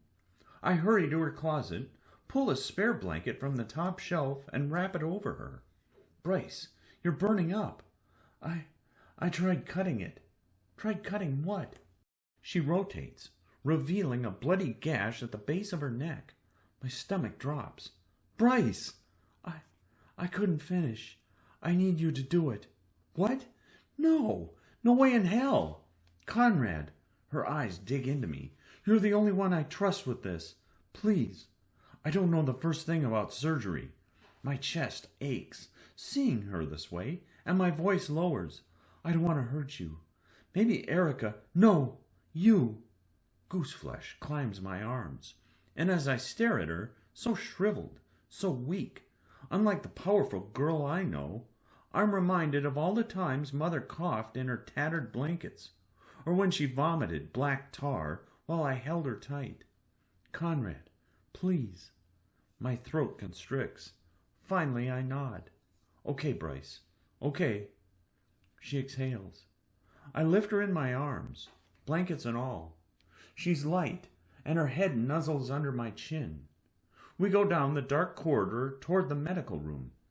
"Your heart," she says, teeth chattering. "It's hammering." I'm scared. You don't get scared. But today, I'm more scared than when I leaped off the ship to face the Class 5. I'm almost as scared as the day gargantuans attacked Homestead and Mother died. I don't know Bryce as well as I'd like, but the thought of not seeing her, not being around her, not hearing her voice makes my blood cold. We enter the medical room, and I lower her onto the bed. "We should have kept you in here," I say. "I need a window," she says, something to look at, and I wanted to be with my brother. Thought I could work on the sculpture. Can I give you meds? I ask. We're almost out. Besides, this is a disconnect. I need to be alert. So then you'll feel everything? She grasps my hand. Yes. The next instant, I'm holding a scalpel. Prickles wave up my spine. She chatters through instructions to me, tells me to cut at the base of her neck, where she started the incision herself, before she couldn't do it and damage her symbion. It won't die, she says. We're cutting it. Its tail. That's where it transmits. We cut the tail, and it'll no longer be detectable. Will it be in pain? It doesn't feel pain, she pauses, but I do. Bryce, I'm really not sure if... She squeezes my hand fiercely again. I breathe through the nerves. Must help her, no matter what. Even if that means putting her in agony. So I grip the scalpel, swallow hard, and gently insert it into her neck. Oh, she trembles. She clasps the bed's bars, and my vision goes blurry. Bryce seethes, but doesn't tell me to stop. I can hardly tell if I'm breathing or not. I push the scalpel deeper until it tinks against something. Now, she says, shuddering, her skin sweaty. Slice across, quickly. I suck in a sharp breath and hold it. My stomach bubbles with nausea. Then I tighten my grip on the scalpel, grit my teeth, and make a quick slicing motion. She screams. Screams so loud I want to cover my ears. Screams until she loses all her breath and finally passes out. My head buzzes. I feel sick as I insert tweezers into her neck and pull out the tiny 1/4-inch long tail. It's a bloody, spiny thing, coated in steel. I drop it onto the tray, bandage her neck, then roll her over. Her hair's clinging to her damp forehead, but she's still breathing. I hold her hand. She's moaning something. I stay beside her for 10 minutes, 20 minutes, watching her, making sure she's still breathing. Finally, her eyes open and her faint voice says, "You did it." Chapter 16. Erica injects the last of our meds into Bryce. We need her alert if we're going to interrogate our prisoners and cut their symbions. Then, after a quick brothy meal, Bryce is on her feet, walking through the corridor with me, irritated that we had to use the final meds. We're getting more soon, I tell her. We meet with my uncle in less than 2 hours. I would have been fine. Not fine enough to interrogate the prisoners with me. She pauses and drops the argument. We start down the stairs. I shouldn't have put these interrogations off for so long, but honestly, I didn't want to speak to them. Didn't want to see Alona or the other Lantians. And now I'm thinking I'm going to have to cut their symbions. Hell, it just feels so wrong and awful. You'll need to do most of the talking, Bryce says. I doubt they'll speak to me. I nod. We hit the last flight of stairs when a horrific explosion slams against the ship. Bryce and I tumble, rolling down the stairs. I hit the floor at the bottom, and Bryce crashes on top of me. She rolls off me, groaning. My vision's soggy. Holy hell, what just happened? Keaton shouts over the comm. "Captain!" The Gladian shudders again, and the hull moans as something rams us. "They're trying to break through," Pound roars on the comm. "Lantians on deck!" Bryce and I leap to our feet, horrified. They found us. We should have cut the other symbions hours ago. "Battle stations!" I yell over the comm. Despite my bruises, I start for the stairs. But Bryce catches my wrist. A trail of blood trickles her forehead. "They'll try to take you. That's what they want. You. Stay here." Like hell. I pull away from Bryce's grip. She chases me, but too slow. She's still in a weakened state. Soon I'm climbing the ladder with ferocious speed. I shove open the hatch and climb into a sky full of rocketing harpoons. 2 Tortons circle us roaring. Little blasts erupt from openings in the sides of their shells. The attacks strike us, melt through the hull. Keaton's caught in a railing net, unconscious, paralyzed by an electric spear. A Lantian man stands near her, his spear gripped tightly. He smiles at me. The bears weren't hungry. My brow furrows. 1 day. That's how long that man was marooned before getting rescued. A single damn day. He charges, but Roderick swivels his turret and squeezes the trigger. Harpoons shred the man into red chunks. "Conrad," Rod says, "get below." Pound fights 4 Lantians with his bare fists. They've got electric spears and black armor. Bryce climbs up beside me. "You're in no condition to fight, Bryce. Go below decks." "Like hell," she says. Pound grabs the nearest man by the neck, bashes his face into the railing, and hurls him into the sky. But the others jab him with their spears. He shouts, trembling as electricity shoots through him. Then he hits the ground and goes still. Roderick roars, swivels the turret, and launches harpoons at the 3 Lantians. He completely eviscerates them. The Tortons close in. 2 more Lantians leap from an opening in a shell and land on the deck. They charge me. Bryce tackles one, but the man kicks her off. He rises above her, ready to stomp her face in until Roderick swivels his turret and sends the man flying into the sky, with a harpoon caught in his chest. The other Lantian lunges his spear at me, but it meets my cane. I jab the eagle into his chin, and he rocks back before tumbling to the ground. The Tortons continue cutting through us, melting our hull. Got to move. I clench my teeth and dash for the helm bubble. Another Lantian leaps aboard, but I crush his face with my cane. After he falls, I leap onto the helm tile, and the glass bubble slides over me. Then, with the rings on my fingers, I shove forward. The strings resist, but the gladian launches. Pound's paralyzed body rolls into a railing net. My arms shake. These damn strings fight me. Something's up with the engine, and our mechanic's unconscious in a net. Erica arrives and promptly topples over because Tortons ram us again. The creatures crash into the hull where their weapons made the metal soft. But Roderick and now Bryce are on the turrets, launching harpoons into the beasts. The harpoons penetrate the Torton's shells. Erica fires a shoulder cannon, and within a blink a Torton spirals out of the sky, screeching, plummeting toward the black clouds. The other Torton switches to a shade of the blue sky before vanishing from view. "Flak!" Bryce yells. She and Roderick rotate their barrels. Golden sparkles explode in the sky.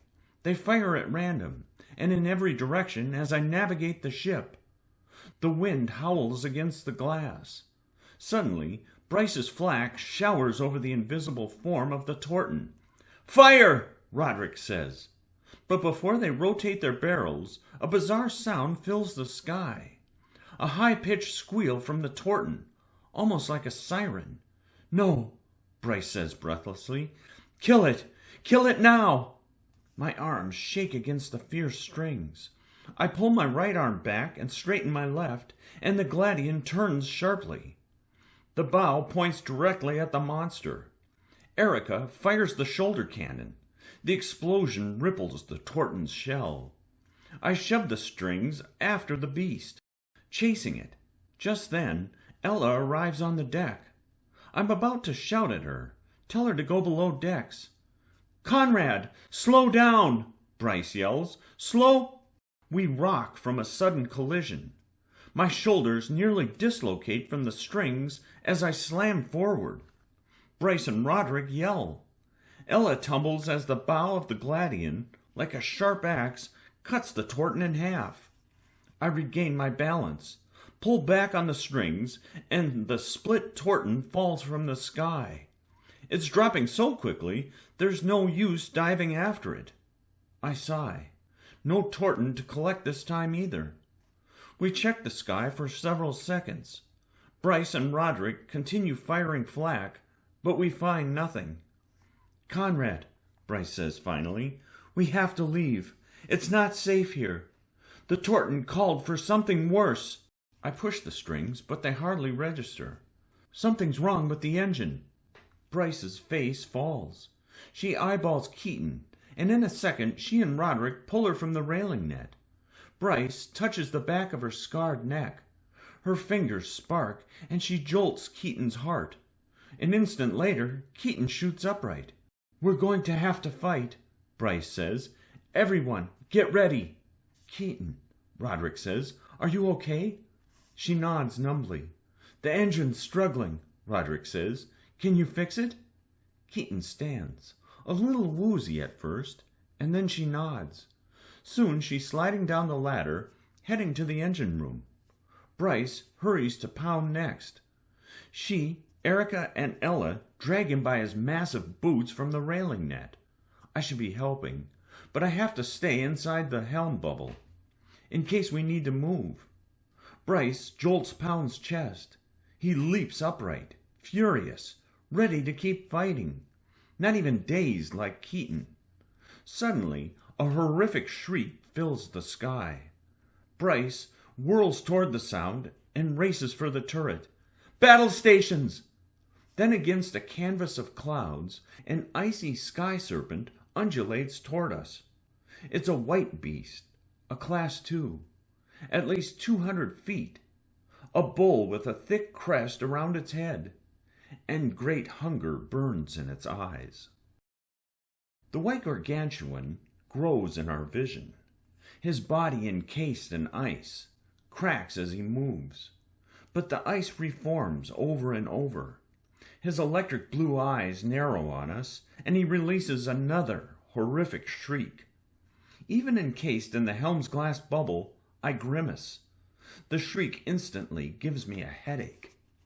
Ella contacted Uncle again. We just have to hold out until he arrives. I shove the strings, fighting to use whatever power the ship has, and launch us away from the gargantuan.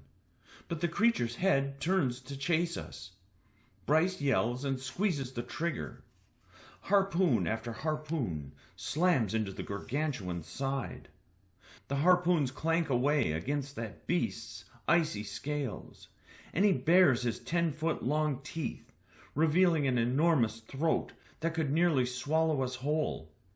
We're so damn slow. "Keaton," I yell over the comm, "engine status." No response. With blazing speed, the gargantuan loops around us, readying to constrict us within its coils.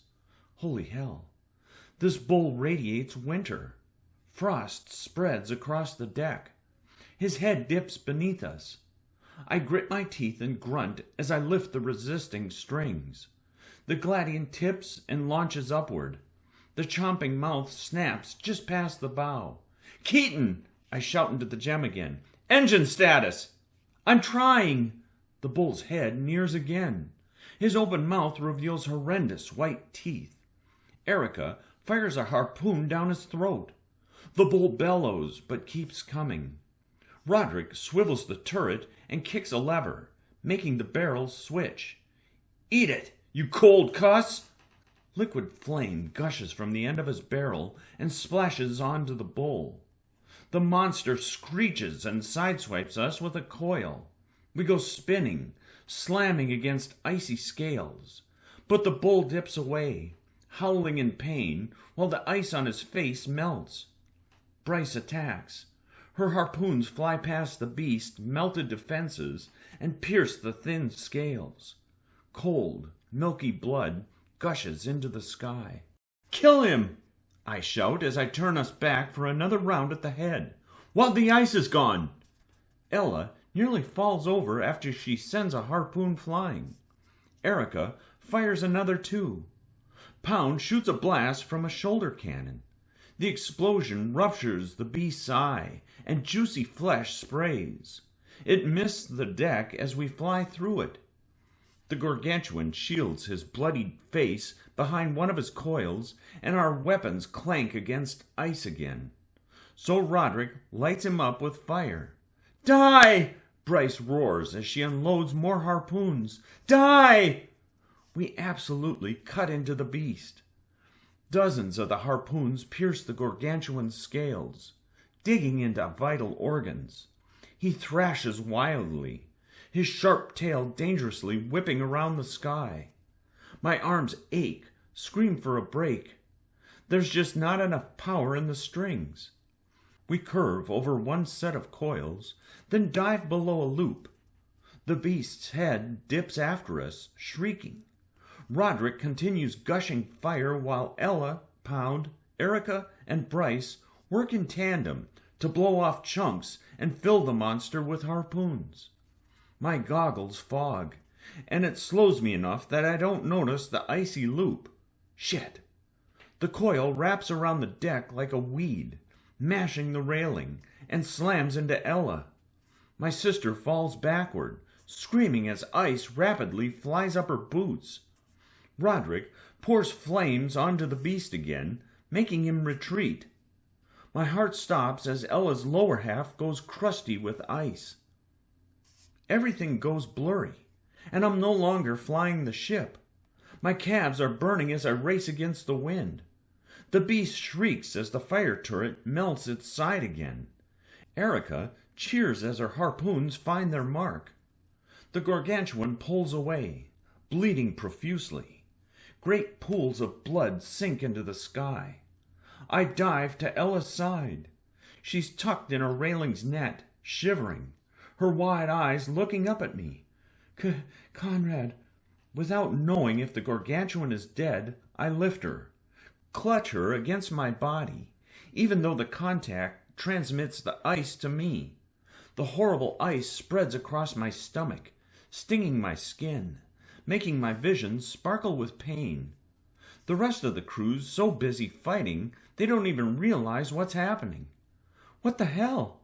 Erica shouts. "Who's flying the ship?" The gargantuan retreats, but Erica leaps onto the helm tile and launches us after the monster. Soon I'm holding Ella over my shoulder as I climb down the hatch. The crew shouts above, still fighting, cheering. "The beast's dying!"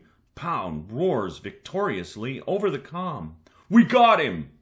A low moan vibrates through the walls of the Gladian. I kick open the door into the medical room. Gargantuan ice spreads across any surface, and if untreated, will leave Ella and myself encased in blocks of ice. Her voice weakens. "Conrad." I lower her to the ground. Frost rises above her hips and upper abdomen. Sharp crystals stab my fingers as I desperately try wiping the ice off her.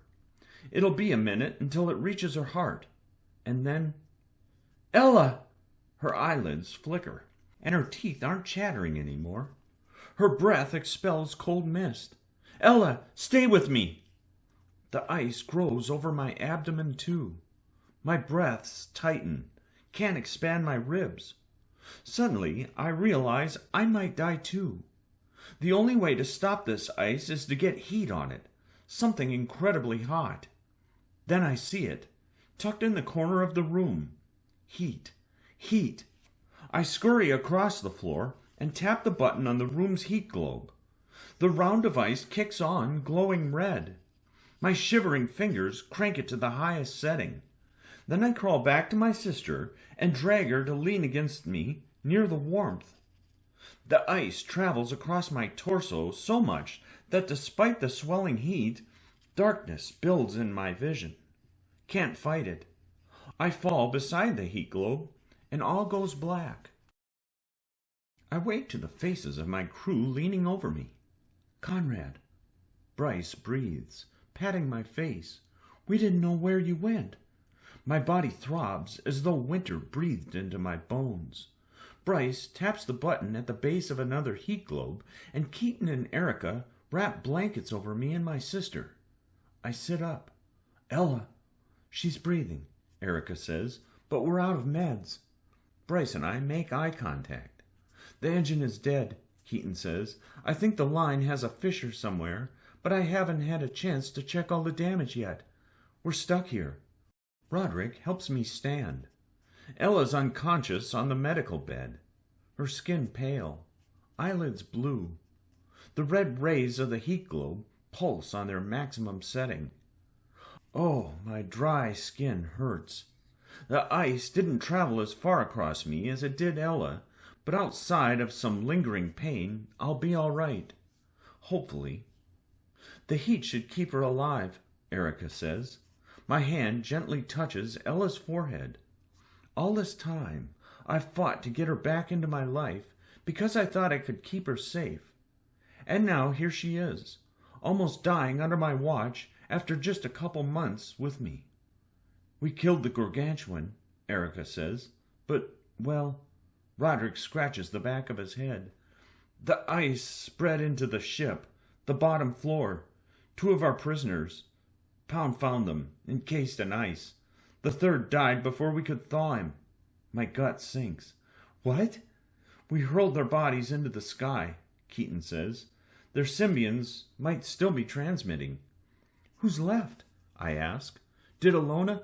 No, she's still alive, Keaton says. I exhale. But we were lucky it didn't get her, Erica says. She was holding on to the top bars of her cell when we found her. The ice was climbing toward her. We moved her into one of the other cells. We've got the heat globes going in the rec room now. Roderick spent the last hour with heat guns, finding and melting ice. Pound enters without a word. He sweeps past me, checks the pillows around Ella, and places a warm cloth on her forehead. We all stare as he gently tucks in the sides of her blankets. Maybe Pound is used to things like this, being a big brother, and having lots of little cousins and nieces and nephews to look after. Captain, I'm returning to the deck, Roderick says. Someone should be on watch. We need to be ready, in case we're detected again. No, Pound rumbles, looking up after ensuring Ella's tucked in tight. What we need is to toss Alona overboard. Let her join her peers. Her beacon's exposing us. We were supposed to get to the rendezvous point with the king. Easy. Except it hasn't been easy because they know where we are. And now the engine's not working, so we have to wait until the king comes to us. We go quiet. I'll handle Alona, Bryce says. Keaton turns to her. We all do. Pound's eyes narrow on her. How? By cutting her symbion. The room's silent. Something about it doesn't feel right. Knowing how connected symbionts are to their host. Knowing how Bryce reacted when I cut hers. But we don't have a better option, and it's better than killing her. Fine, Pound says. I'll hold her down. Bryce snatches a scalpel, and after she and Pound leave, Roderick hurries to the deck to keep watch. Keaton, meanwhile, heads to find the fissure in the engine line. That leaves me alone with Erica and Ella. Captain, Erica says gently, are you all right? Fine. She studies me a moment, then nods and starts toward the door. She pauses there. Conrad, this wasn't your fault. I lean against the bed and shut my eyes. All my life, I believed my sister needed me.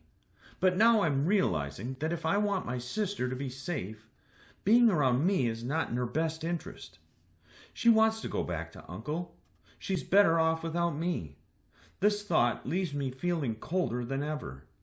I've lost ships, lost people, and worst of all, I've failed my own family.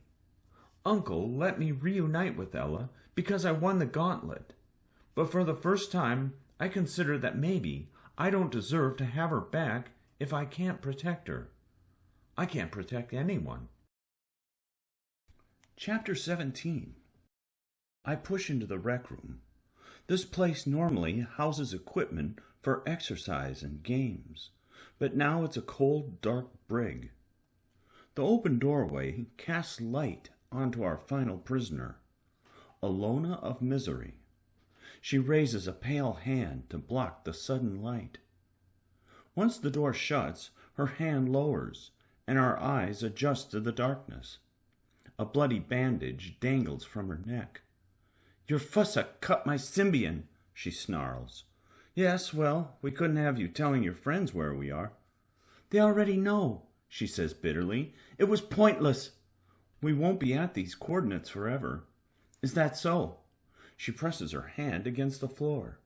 "Is that why the ship's not moving?" She laughs, and her dark curls fall over her face. She brushes them back. "You're our #1 target, you know." "I'm aware." "Well, you Irwins are many things, but you aren't idiots." She limps toward me and leans against the bars. Her eyes look me up and down. "You are powerful. It's too bad we're on opposite ends of the clouds." The way she looks at me makes me feel queasy. "You know," she says, leaning back, "we're not that different. There's a reason why my people are desperate to get you and Ella. 2 chances to flip to our side." I cough a laugh. "You think we'd flip to your side?" Her eyes twinkle. She turns her back to me and stares at the ceiling. "If you know what I know, yes." I shake my head. Hate cryptic games. Had to play them with Sebastian. Now this bird shit's doing the same. "Alona, I'm very busy. Tell me something of interest, something that will make me more willing to spare your life. Clearly you want to live, otherwise you'd have let the gargantuan ice consume you." She doesn't respond. "But if you keep being cryptic," I say, "I'll walk away right now and leave you for my uncle." "You're leaving me up to your uncle regardless. It's not like you have a choice." "I always have a choice." She looks at me. "That's right. We know all about how stubborn you are, Conrad of Irwin. Why would 𝘠𝘪𝘮 believe I'd ever flip for him?" She exhales and paces her small cell. "The Lantian Republic has had a change of heart about you and your sister. The council has ordered us to give you both a chance." "And that's why you had me beaten?" She smirks. "I don't believe you're worth it, so I did the bare minimum." "Your recruitment is off to a stellar start." She snorts. "You're funny. It's too bad you didn't get picked by order. I would have enjoyed competing in Sky War against you, or getting closer to you. Instead, you were on this weak little vessel, hunting our creations. Did you know my mom was a designer?" I sigh, growing bored of her already. "Trust me, Conrad, if we wanted you dead, you'd be dead already." "Your ice gargantuan tried to kill us," I say. "Yes, well, shit happens in war. Not everything's perfect." My eyes narrow on her. "Tell me one reason why I'd betray my people." "It's not unheard of, Conrad. There are people turning on the skylines even as we speak. 𝘠𝘪𝘮's support grows. Your people follow winners." She comes toward me, cups one hand over her neck, and reaches her sparking fingers through the bars. Her hand stops several inches from my stomach. "I have one great reason why you'd consider joining us." She meets my eyes. "Let me share an experience with you. You know about them, yes? I'm sure Bryce has been sharing all of her tragic past." She says everything with a lack of empathy, and it takes a lot to not just stomp away. Still, I'd be lying to myself if I claimed I wasn't a little intrigued about what knowledge she has that could make me even consider joining them. But getting close to Alona, letting her control my consciousness? I step back from her sparkling fingers. "Nice try, Alona. I think I'll leave you with the king." She scowls and pulls her hand back. "You'll discover this truth eventually, Conrad. And when you do, it'll drop you from the sky." I leave her to marinate in darkness and loss. I'd sooner let a prowling bite me than let Alona into my mind. The Gladians stuck in place, waiting to be attacked. Fortunately, in the late afternoon, when a group of black battlecruisers appears in the distance, we hear that identity over the comm. We can finally exhale with relief. The King's fleet has arrived. Command towers rise over the decks of the battlecruisers. They carry multiple cannons that could rupture my ship in two. Behind them comes a trio of behemoth-sized carriers, each capable of holding hundreds of Sparrow fighters. Behind all comes the king's ship, the dreadnought. It's essentially a small island, double the size of a carrier, the largest skyship ever built. Thousands of crew members, countless turrets, cannons, and multiple hangars, capable of docking ships even larger than mine. Roderick stops beside me. He pats my shoulder as we watch the dreadnought slowly approach. "We made it," he says. I look at him. He stares ahead, his mutton chops waving a little in the wind. We don't say much else because we're too tired. Keaton joins us too, followed by Pound, Erica, and Bryce. We all stand together as the crew of the Ggladioun. And something tells me, as the dreadnought slows to a stop before us, that maybe this is the last time we'll be together for a long while. Maybe I'm wrong, but Uncle, he has never appreciated my crew, and he had to rescue us. Still, this crew's prepared to fight to the very end. There's no one I'd rather be with in a war, and I'll fight to keep them with me. As the king's ship stops and we ogle it, all the relief I feel at being surrounded by my friends and the fleet evaporates because I know who occupies that massive vessel. The man who's going to take my sister away. Pound thumps my back. "Tell the king that he's a cheating bird shit." Soon the dreadnought encases us in cold shadow. Roderick's mouth nearly drops at the sight, and I've got to admit it's impressive. Seemingly infinite layers of levels and ladders, all buzzing with crew members hurrying along the different platforms. Even from a distance, I recognize the man standing on the dreadnought's deck above us just by his posture. His salt and pepper hair waves in the wind. He's a handsome man, broad shoulders, strong jaw. Uncle looks down his nose at me like a falcon as his ringed fingers dance on the railing. Strangely, he's not alone. A woman stands beside him, close, almost touching his arm. But I don't get a good look at her because they step away when the dreadnought's massive hangar doors crack open, revealing a darkened space of platforms inside. 2 tow ships zoom out, shooting toward us like small fireflies. The ships, domed in glass, are about the size of a large lifeboat, but they've got angry crystallic engines that hum with silver fire. "Your Majesty, please detach your gargantuan," a woman says, into my comm-gem. "We'll take it from here." I nod at Roderick. We kept the gargantuan corpse for the war effort. The ice glands from northern gargantuans are particularly useful for building chill globes or freeze boxes. Roderick kicks a lever and the chains pull away, scraping across the deck until the dead gargantuan is freed. A tow ship zips around the beast and, despite its diminutive size, fires a chain around the beast's neck and carries it off. Then the other tow ship brings us in. We enter the shadowed hangar. It's dark and ominous. A few platforms reveal workers pushing empty hovering carts toward a well-stocked hunter vessel.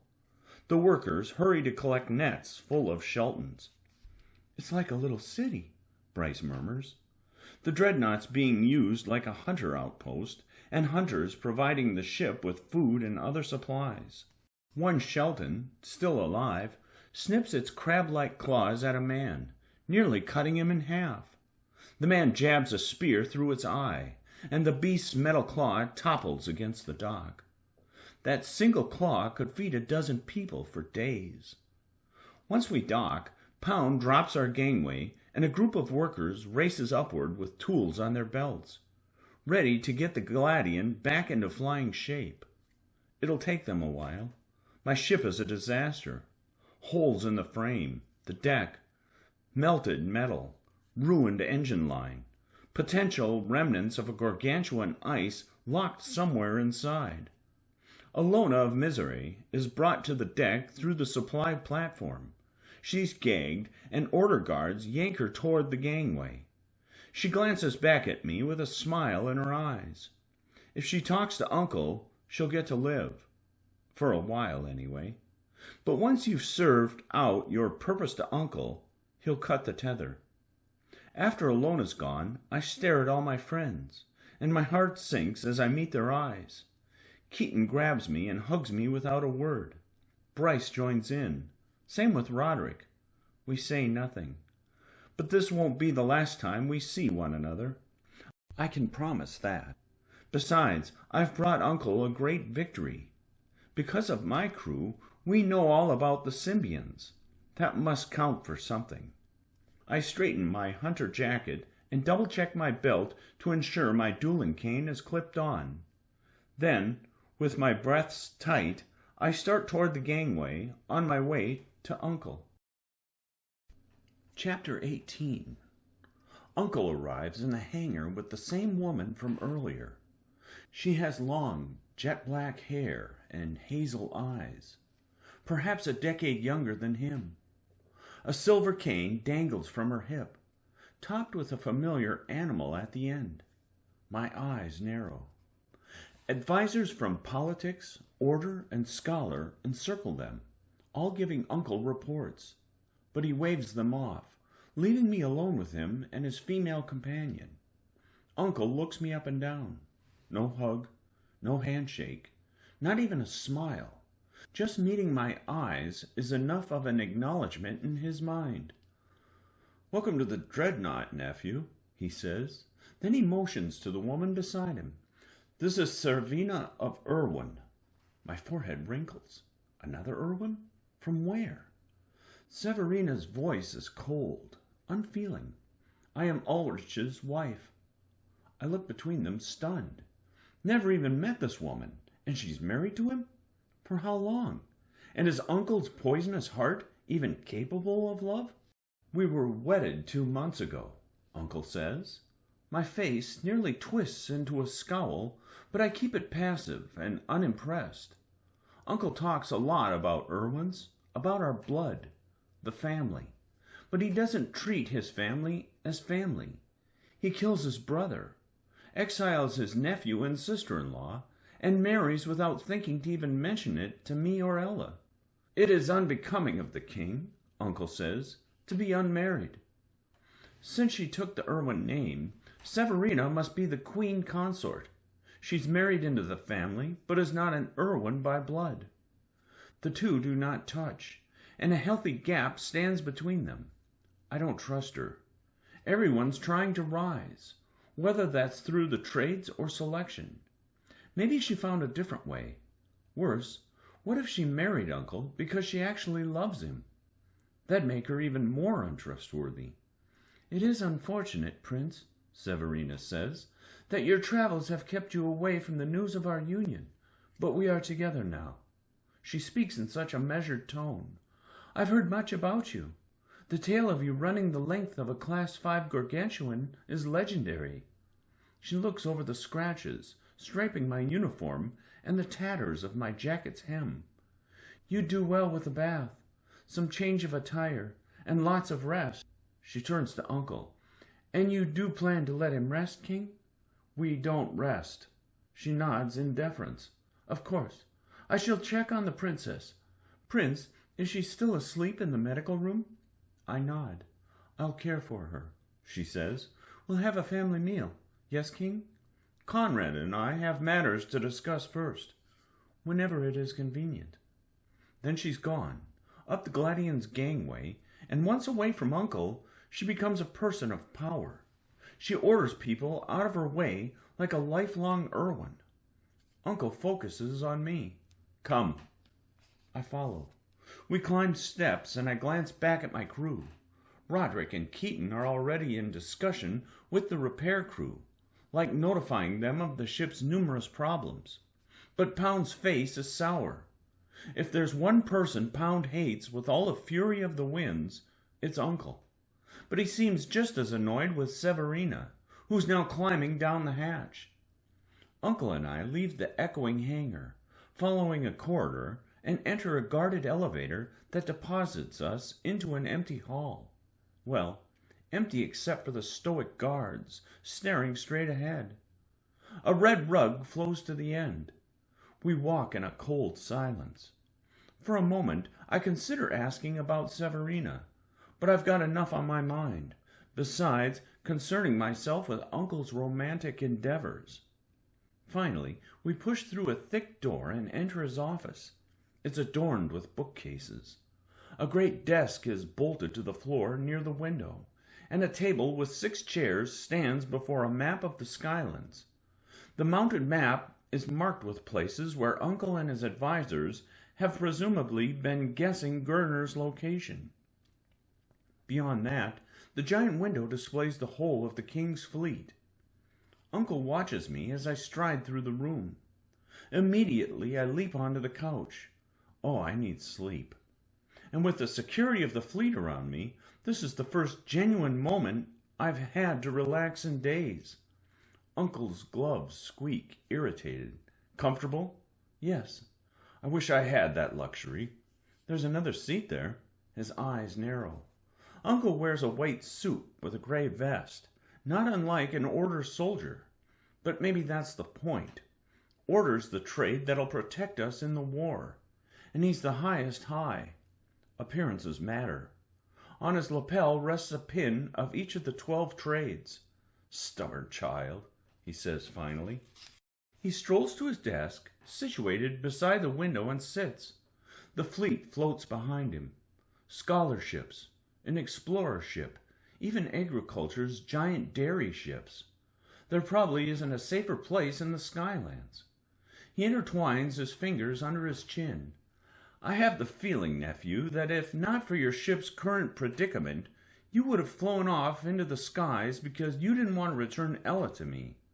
I say nothing.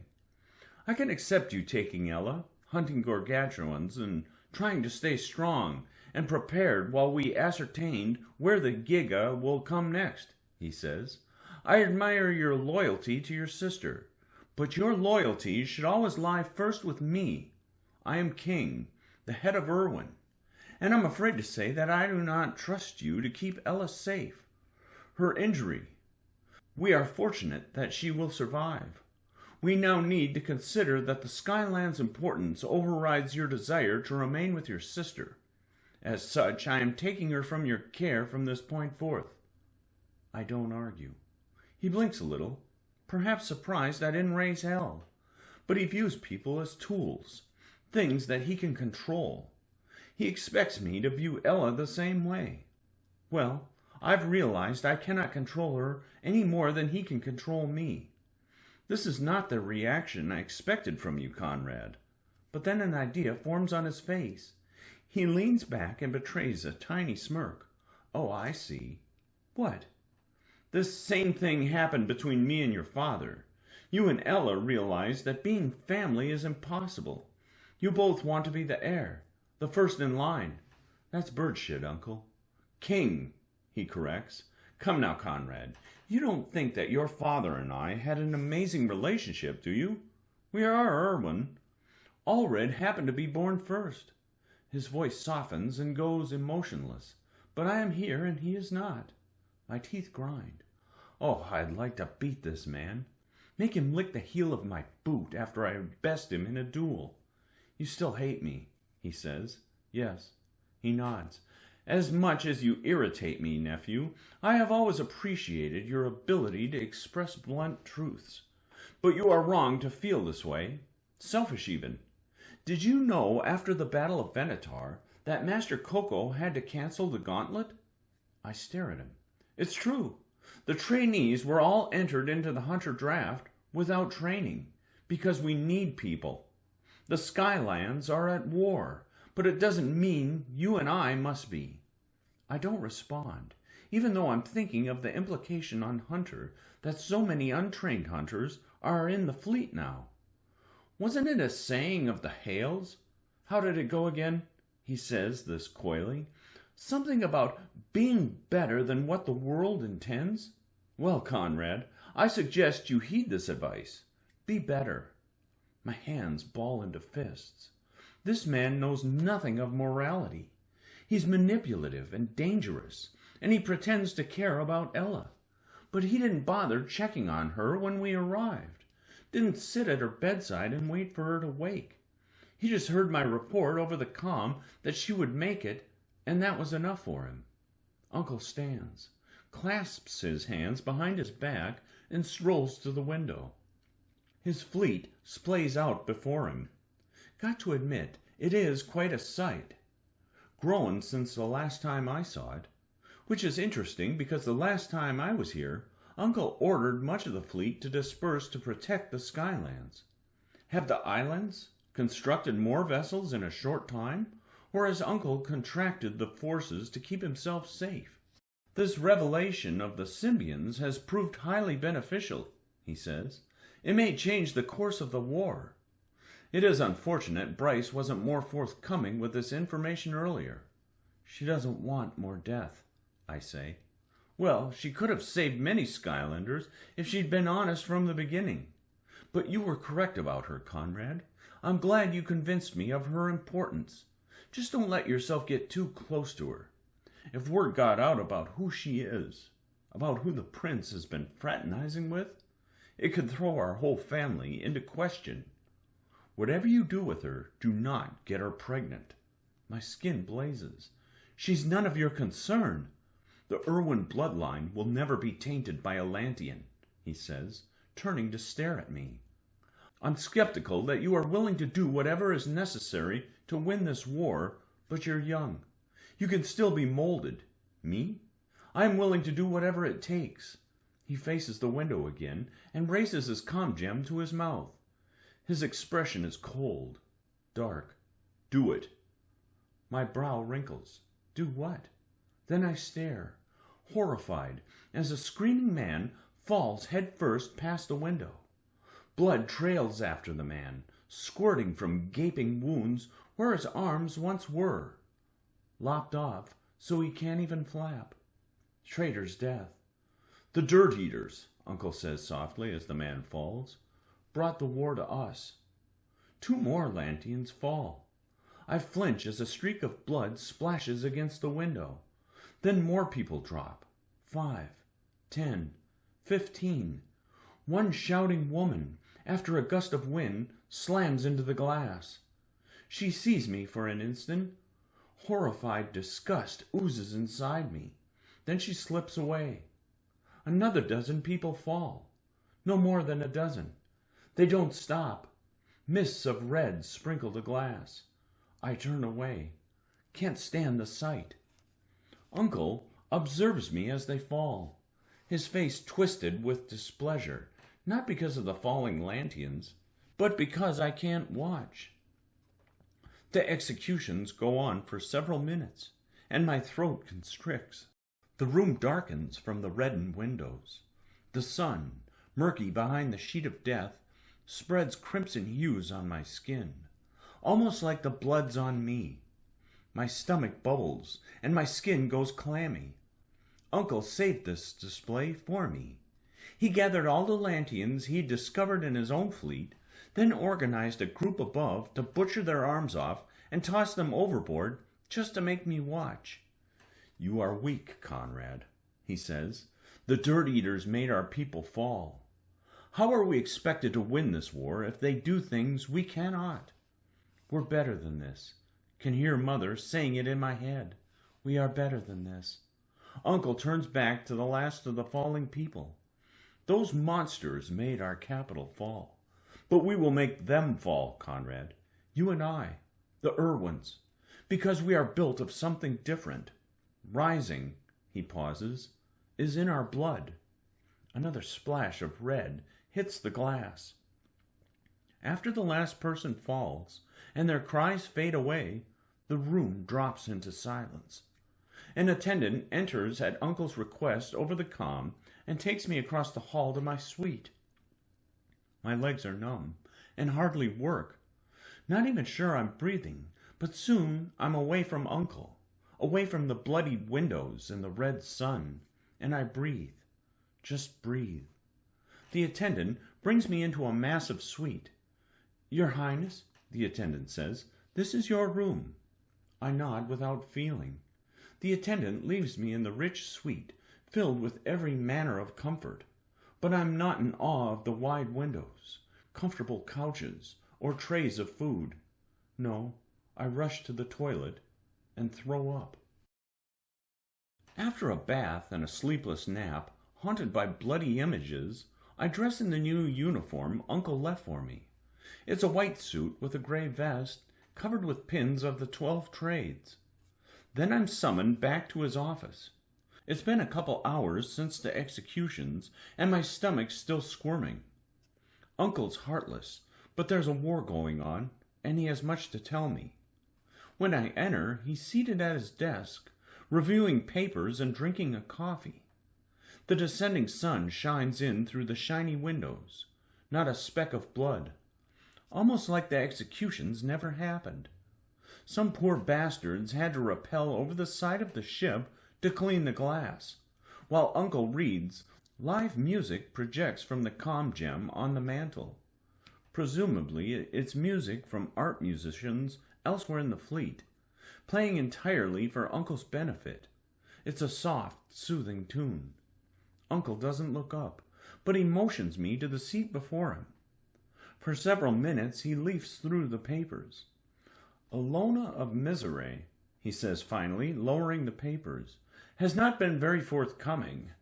My interrogators tell me that the only thing she has said is that the Lantians want you and Ella. Do you know anything about this? She tried to share an experience with me. An experience?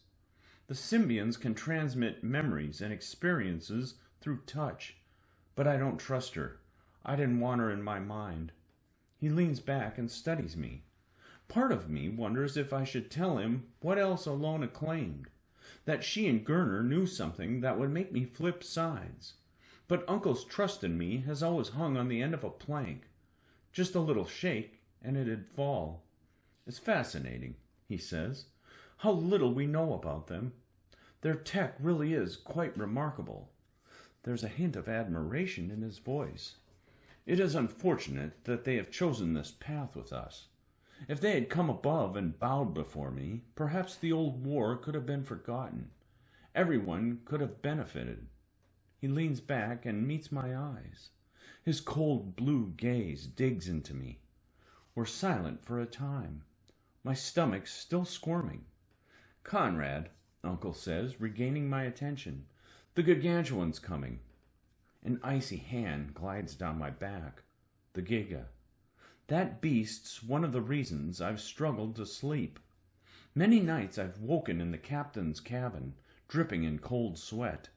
My tense knuckles massage my thighs. Horrifying images cloud my mind. We fought the 𝘵𝘮𝑗𝑠𝑜𝑛 at Ironside. The Gladian flew among a whole fleet of hunter ships as the Giga's bellows quaked the whole sky. Even now its roar rattles my bones. That beast rose through an opening in the acid clouds, and I'll never forget the look of it. A giant snake with scales red as fire and eyes like blue snow. When is it coming? I ask.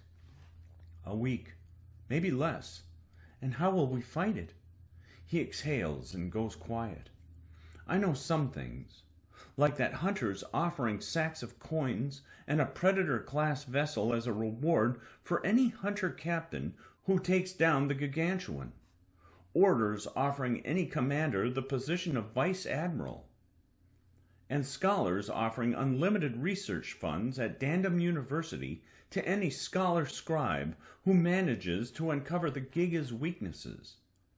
But against the 𝘵𝘮𝑗𝑠𝑜𝑛, incentives will only take you so far. The reality is, Conrad, we don't even know about it. We do, however, have a plan, one that you'll need to help with. He pauses. I'm sending you on a mission, you and a squadron of ships. Uncle stares at me, perhaps considering if he should tell me more now or wait. Whatever this mission is, Uncle's kept it close. Unfortunately, he says, there's not enough time before the 𝘵𝘮𝑗𝑠𝑜𝑛 comes. I can't spare the ships at the moment. His expression darkens with determination. We're going to fight it. Adrenaline courses through me. We'll give it everything we've got, he says, and we've got more this time. Order has attached some of their prototype cannons aboard their battle cruisers. Our Sparrows have been outfitted with explosives. And Hunter? Master Coco personally designed a new harpoon turret, one that's so large it only fits on their titanium-class vessels. The harpoons are as thick as a small boat. Furthermore, when the monster attacked us last, it came as a surprise. We had a dismantled fleet. The dreadnought wasn't available last time either. But this next battle? The beast will meet the entirety of the Skyland's power. I sit, wondering if that'll be enough. Do we know where the Giga will attack? He shakes his head. Not yet. We go quiet for several seconds. My brain fires off possibilities. Dandon, the home of Scholar. Venator, the home of Hunter. Greenery, the home of agriculture. Maybe even Regnum, the shared home of law and politics. In the meantime, he says, we're returning to Homestead to resupply. It's the closest major island. I blink. I've not stepped on any island since the war began, Uncle says, and I'd prefer that my next steps are on Homestead. He watches me. I'm sure you will be pleased to walk freely among the Irwin grounds again. I have heard it's quite lovely now, under a fresh layer of snow. My stomach squeezes with a momentary thrill. I'm going home. But a hollow feeling swells inside me. Homestead Island isn't just home to my best memories, but my worst ones too. Uncle turns in his chair and gazes at the nearest order carrier. It's a massive ship, dwarfed by his own. It was only a few months ago that he offered that ship to me. He'd told me it'd be the only way to keep me safe. I'd have access to all of Order's weapons, hundreds under my command. I turned him down. I have spoken with Master Coco, he says. She has agreed to release you of any of your contractual obligations to Hunter. What? You are no longer a hunter, nephew. It was a rather unprecedented move on Master Coco's part, but these are unprecedented times, and I need you with a clear, focused head. I explode out of the chair and reach for my cane, ready to take this man down. I earned my position in Hunter. I am a hunter captain, and I earned that. I earn that. He watches my twitching fingers and glances at the cane on my hip. Sit down, Conrad. I remain standing. I do not repeat myself, Conrad. I heard you the first time. He stares at me, eyes narrowed. And, because you are no longer a member of Hunter, that little ship of yours is no longer in your possession. My body shakes. You are the heir, Conrad. If I die, Ella isn't old enough to inherit yet. You are all that's left. Do you not understand this? Uncle! He stands. No, you will address me as king. Your things are being moved now. Where? To this ship? You will take command of the order carrier I offered you months ago, but you will not be allowed to leave the dreadnought until I command it. My blood boils. Every part of me becomes fury. I want to bash this man's face into the desk, make him crack, break his ribs, thunder over his broken, rattled body. And my crew? He sits again. Those lows on the Gladian, you mean? They'll not be joining you. This is a step too far. I unclip the dueling cane from my belt. He studies me. Are you going to challenge me, nephew? My hand squeezes the cane. Those lows on the Gladian, I say through my cracking voice, they are my family. He frowns. The thing about you, Conrad, is in some respects you are undefeatable, but in others you are a disaster. You are broken and weak, so desperate to find a family. No matter how many people you surround yourself with, your mother will never come back. Your father will never come back. He rises and steps around the desk, coming toward me, his cane still attached to his belt. You keep seeking a place to belong, but you belong with me. I am your place, your family. He stops before me, just daring me to raise the cane. Finally, he steps away, and once he sits behind the desk again, my thoughts burst into a flurry, exploring potential ways to convince him. My mouth opens, then closes. The threat of my cane won't convince him. Something else might, though. The thought sickens me. But what other option do I have? He put me in this situation. He has all the power, and it's time to let him know I recognize the power he holds over me. Okay, I say. Okay. The 𝘓𝘪𝘮 is my home, and the crew, they're not just important to me, Uncle. They're useful tools. I speak in a way that he understands. They've kept me alive, helped get me and Ella off Venator. Uncle, after we freed ourselves from the enemy's grasp and captured 𝘍𝘪𝘬𝘦, my crew fought off an Arctic gargantuan. My crew stood beside me, bleeding, ready to die. He stares at me.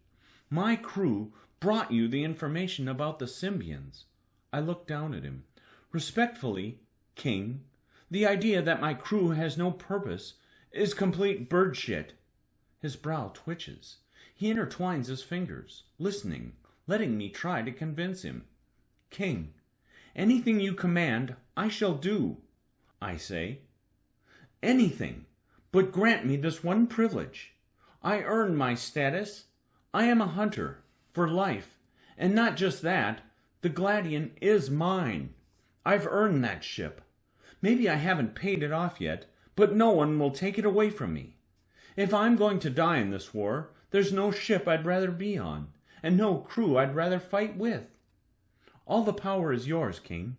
You can accept that I will follow all your commands, be the loyal heir you've always wanted, or you can force me to abandon those I care about, force me to command an order carrier I did not earn, and make me lose all the things that I fight for. He stares at me as wind slides across the glass, then licks his teeth. Your speech sounds suspiciously like a plea, Conrad. Pleas are for lotchers, for lows. Then consider it a demand. He studies me. They are making you weak, those people on the 𝘓𝘪𝘮. They will leave you the first chance they get. Then let me learn that lesson, if it arrives the hard way. Isn't that how you want to build us Irwins? Make us learn tough lessons and rise above the challenge? He leans back and intertwines his fingers again. Keep me on the 𝘓𝘪𝘮, I say. It's one of Hunter's finest ships. Nothing can match its speed. Right now, the islands need Hunter ships, and hunters like me. We're the ones who will bring down the gargantuan. He pauses. You have passion, Conrad. I respect that. But how far are you willing to go for your crew? To Sky's End. A twinkle forms in his eye. Very well. You shall prove this. Unclip your cane. What? He steps around the desk and strides past the couches. If you can hit me, just once, I will give you your crew, your ship, and your title back, so long as you agree to cut out the stubborn bird shit. You want a duel?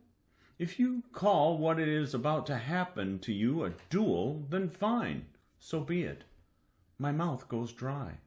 Uncle's the most prominent dueler in the northern skies, perhaps the whole of the Skylands, undefeated. But that's no way to think. I'm the son of Allred of Irwin and Elise of Hale. I learned how to duel in the Irwin Square. Maybe I can't beat Uncle, but I can hit him. I can. I unclip and extend my cane. The next instant, he's unbuttoning his jacket and rolling up his sleeves. He unclips his cane and stands in the open spot in the spacious office, away from the couches, and turns on his heels to face me. My new cane has few stories to tell, he says. Today we will give it one. His cane snaps as it extends to double the length. It's black, and only has a few dents in its smooth surface. A polished silver eagle with outstretched wings rises at the end. Then he gets into a posture that's low, but not too low, and waits for me. Let's see if you'd truly chase your crew to Sky's End, nephew. My heart's thudding. He's going to beat me until I'm soaking in my own blood. That's how Father dueled with me. Afterward, he'd inject me with meds and make me do it again the next night, and the next. I've only seen one person strike Uncle in a duel, my father, but they weren't fighting for anything other than to spar, to practice and strengthen Erwin. I'm fighting for my friends. I rip off my jacket and roll up my sleeves. Soon I'm standing across from him, trying to keep my breath steady. In a blink, he's at me. No warning. He's twirling his cane with brutal savagery. How the hell did he get so quick? I pivot back, dodge one swing. I'm fast too. Been trained most of my life. I block 2 attacks before his elbow slams into my chin, dazing me. Then he swipes out my feet from under me. I hit the ground, coughing. Uncle strikes my ribs, my stomach. The Erwin eagle dents me. I roll away, scramble to my feet, bleeding from my mouth, my chin. He comes at me again. I meet his cane. The collision stings my fingers. Can't just let him attack. He'll overwhelm me with his power and speed. His form is immaculate, each motion carefully orchestrated, his balance and posture refined. I swing, block 2 more attacks, parray away from a third, and storm at him. He ducks beneath my assault, then jabs me in the gut. A swift kick sends me onto my back again, and that's when he lets loose. "How far will you go?" he roars, saying the words to the rhythm of his attacks. "Until you're dead? When will you give in?" I roll away, cough. Everything hurts. Head soggy, ribs aching. Even so, my shaking arms push me upright, and I use Father's cane to help me rise. Then I stand, facing him, blinking at the disorienting images in my vision. 3 visions of Uncle stare at me, all dancing around, even though he stands still. I have to hit him once, just once. I cough blood, and after a stinging breath, I charge, but I stumble over my feet and fall. Uncle attacks me, hits with violent focus, doesn't stop even as my quivering arms try to push me upright again. My arms collapse. I can't even hit him once. He strikes me until I'm bleeding all over myself. Strikes me until finally I'm groaning in pain, and that's when he finally retracts his cane and steps back, stopping only because he needs an air. "I gave you an offer," he says, crouching over me, holding my hair in his grip. "Just one hit," he says, "and your ship, your crew, all of it would be yours.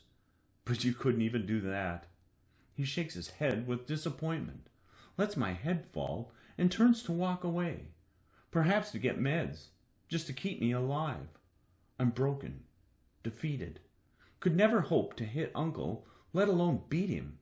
But as he steps away, I glimpse my friends in my memory, hear their laughter. The time when the crew found out Pound's real name was Evergreen, and Roderick wouldn't shut up about it. Or when Erica and I fed our friends dessert for breakfast. Or when Bryce and I stood, looking at the stars together, our hands close to touching.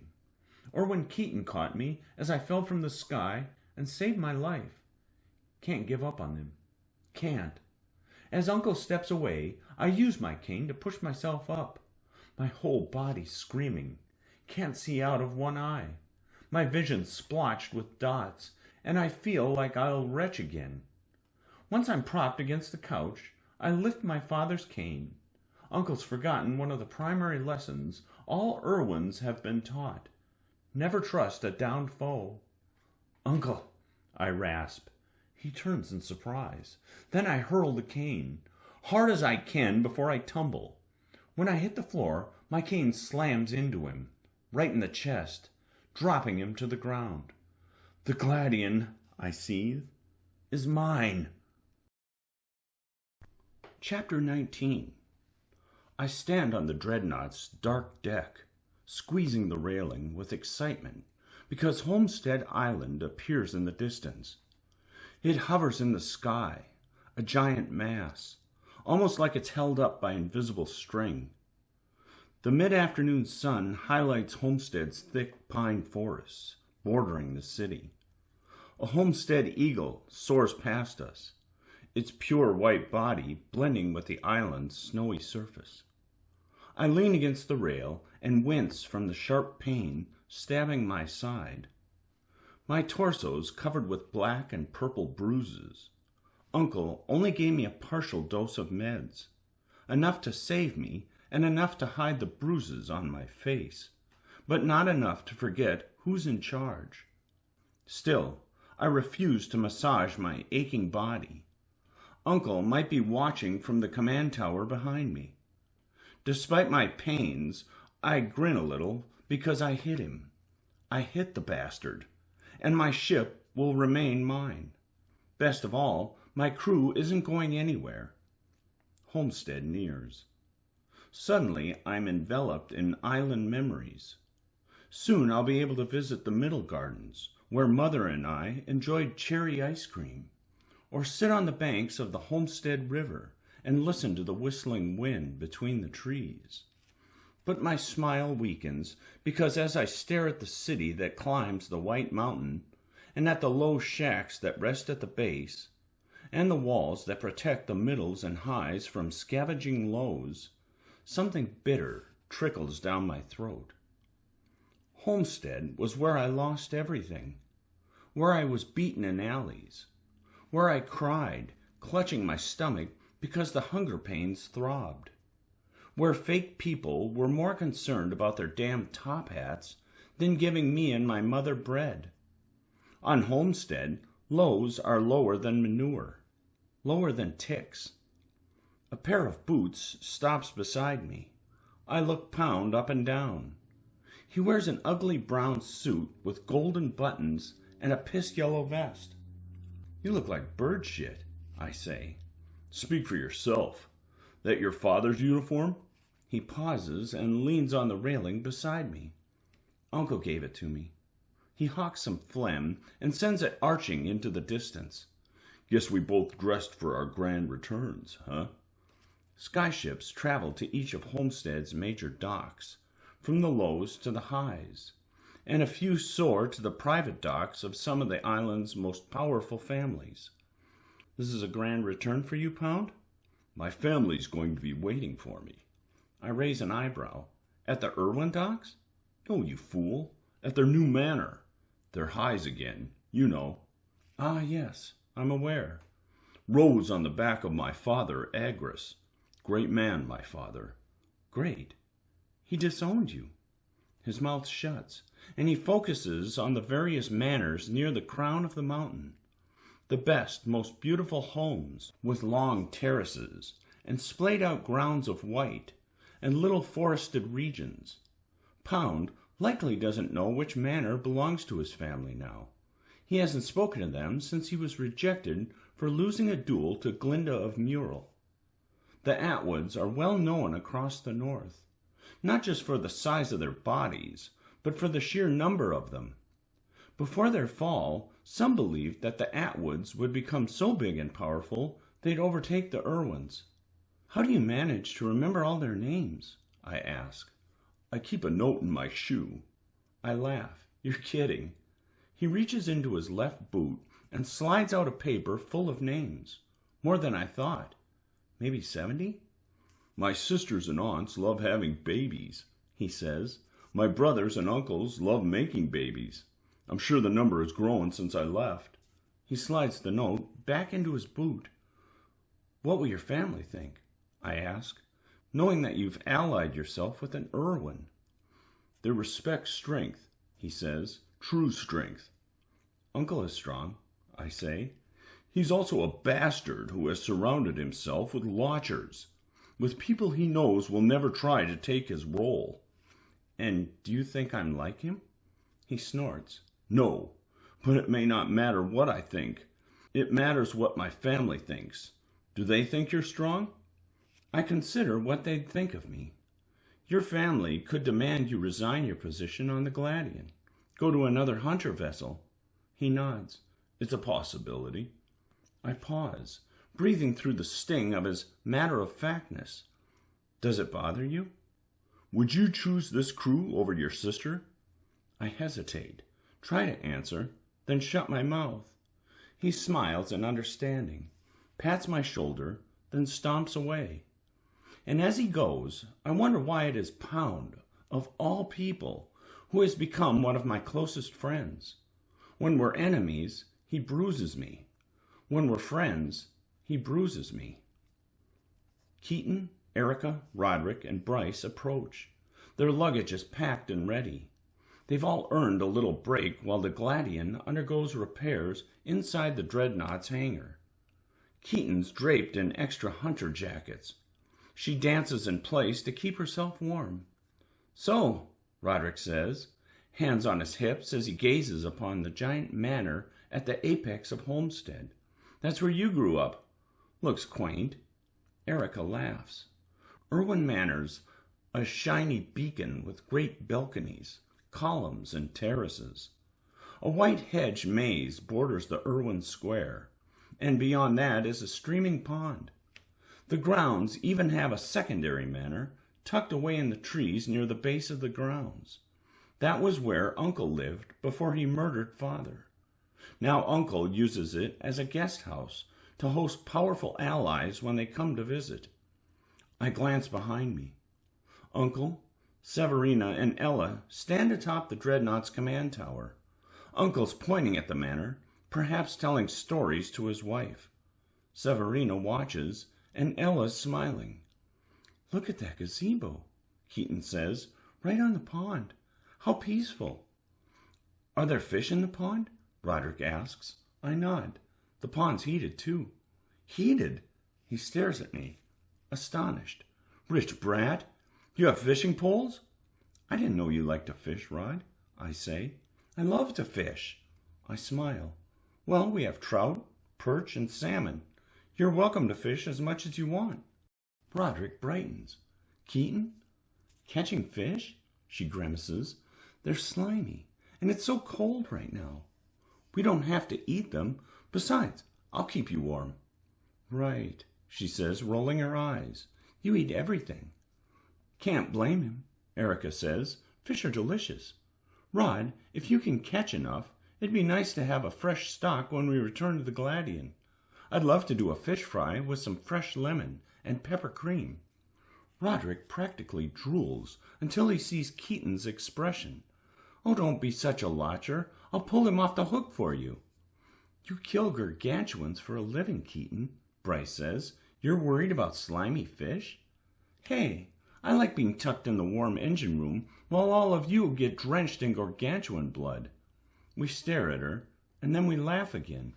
"So are you fishing with me or not?" Roderick asks her. "It's not boring?" "Not at all. It's super exciting," Roderick says. "You get to sit around, enjoy some snacks, and wait." Eric and I glance at each other and smirk. "Okay, Roderick," Keaton says. "Okay." Finally, the Irwin Skydock nears. Groups of workers wait for us. I recognize some of them. They're older people from families who've worked for the Irwins for generations. Before long, my friends and I step off one of the many bouncy gangways that descend from the Dreadnought. We walk along the heated, defrosted dock, followed by a crowd of people from the King's ship. The ground's wet, and mounds of snow form hills beside the dock. A 15-foot stone wall blocks us from entering the Irwin grounds. 6 order guards check people in through a station outside the Irwin gate. "Your Highness," a guard says to me, his breath misting the air, "please lower your collar." "Excuse me?" "Orders from the King. No exceptions, not even for you." I lower my collar, and his cold hands gently feel around the base of my neck, checking for a symbiont scar. The guard thumbs me past him. "You're free to move on." For an instant, I'm thinking that Homestead is safe. No Lantians. But then I look back and notice Bryce has gone rigid, her face sheet white. My heart plummets while she steps back out of the line. Keaton, Erica, and Rod watch her too, their mouths hanging open. "Go in," I tell Keaton, Erica, and Rod. "But go." They move ahead to get inspected, pass through the gate that leads toward the manor, but they're looking back, heartbroken. I hurry after Bryce. While the crowd parts for me, Uncle's watching me from the ship above, and he's grinning. The bastard! Purposely ensuring that Bryce will never be able to step onto Homestead again, or at least not in Erwin Manor. He'd never accept anyone with Lantian blood inside his home, not even if that person is helping him shift the war. Bryce cuts through the crowd, past Pound, who looks at her questioningly, and starts back up one of the many gangways to the dreadnought. I call out to her, "Bryce!" How can Uncle expect her to work with us if he treats her as an enemy? He's a damn bird shit. Bryce lived on Homestead for 2 years. She went to university here. Had people she wanted to visit, even if it's dangerous for her. I race up the gangway and find her standing alone at the starboard side, staring at the sky, her shoulders slouched. I stop beside her, mouth hesitating. Finally, I settle with lifting my arm and resting it on her shoulder. She shrugs me off. Neither of us speaks for a couple minutes. "This world," she finally whispers, "is broken. No damn good above, below. It's all bird shit." She turns, heading toward the stairwell that leads below decks. I call out to her, but she keeps going, and then she disappears into the cold bowels of the ship. After I take Keaton, Roderick, and Erica around the manor and to the manor's guest rooms, I show Roderick where the fishing supplies are. Then I eat a sandwich for dinner and enter my old room. Uncle left it exactly the way it was. He could have thrown everything out, but maybe he always knew I'd make it back. Or maybe he had so many rooms that it didn't matter if a child's room was left untouched and unused. I feel so big compared to the small clothes hanging over the messy drawers. Paintings of order cruisers and battle cruisers decorate the walls. Dust-covered gargantuans dangle from the ceiling, spinning on their strings. And my closet's still half open, revealing mountains of unused shoes and boots inside. I grin a little at them. Mother always fought to keep me to wear shoes, and every time I'd claim I'd lost them, she'd get me a new pair. So the pile grew. I plop onto the bed that's almost too small for me, and dust plumes the air. The twinkling stars glimmer at me through the glass ceiling. I lie, practically drowning in memories of this place. Can almost hear Ella snickering in the closet with me as we stuff our faces with stolen treats from the kitchen. But my happiness slips away because of the glimmering stars above. They're a reminder of the girl with spiky hair who loves the stars. I've caught Bryce just gazing at them so many times. What's she doing now? Maybe she's back on the Gladian, even if it's under repair. Perhaps working on the clay sculpture of her brother. I tap my comm gem and send her a message, but she doesn't respond, and the comm gem turns gray. I sigh. Part of me wants to barge into Uncle's office, interrupt his meeting with the new ruler of Homestead, an ally of his. As always, placing people he can control in power. And then I demand that Bryce gets to step onto the grounds. But I've pushed Uncle too much lately, having the bruises to prove it. Still, I'm not going to sit here, enjoying myself, while Bryce is stuck in that steel cage.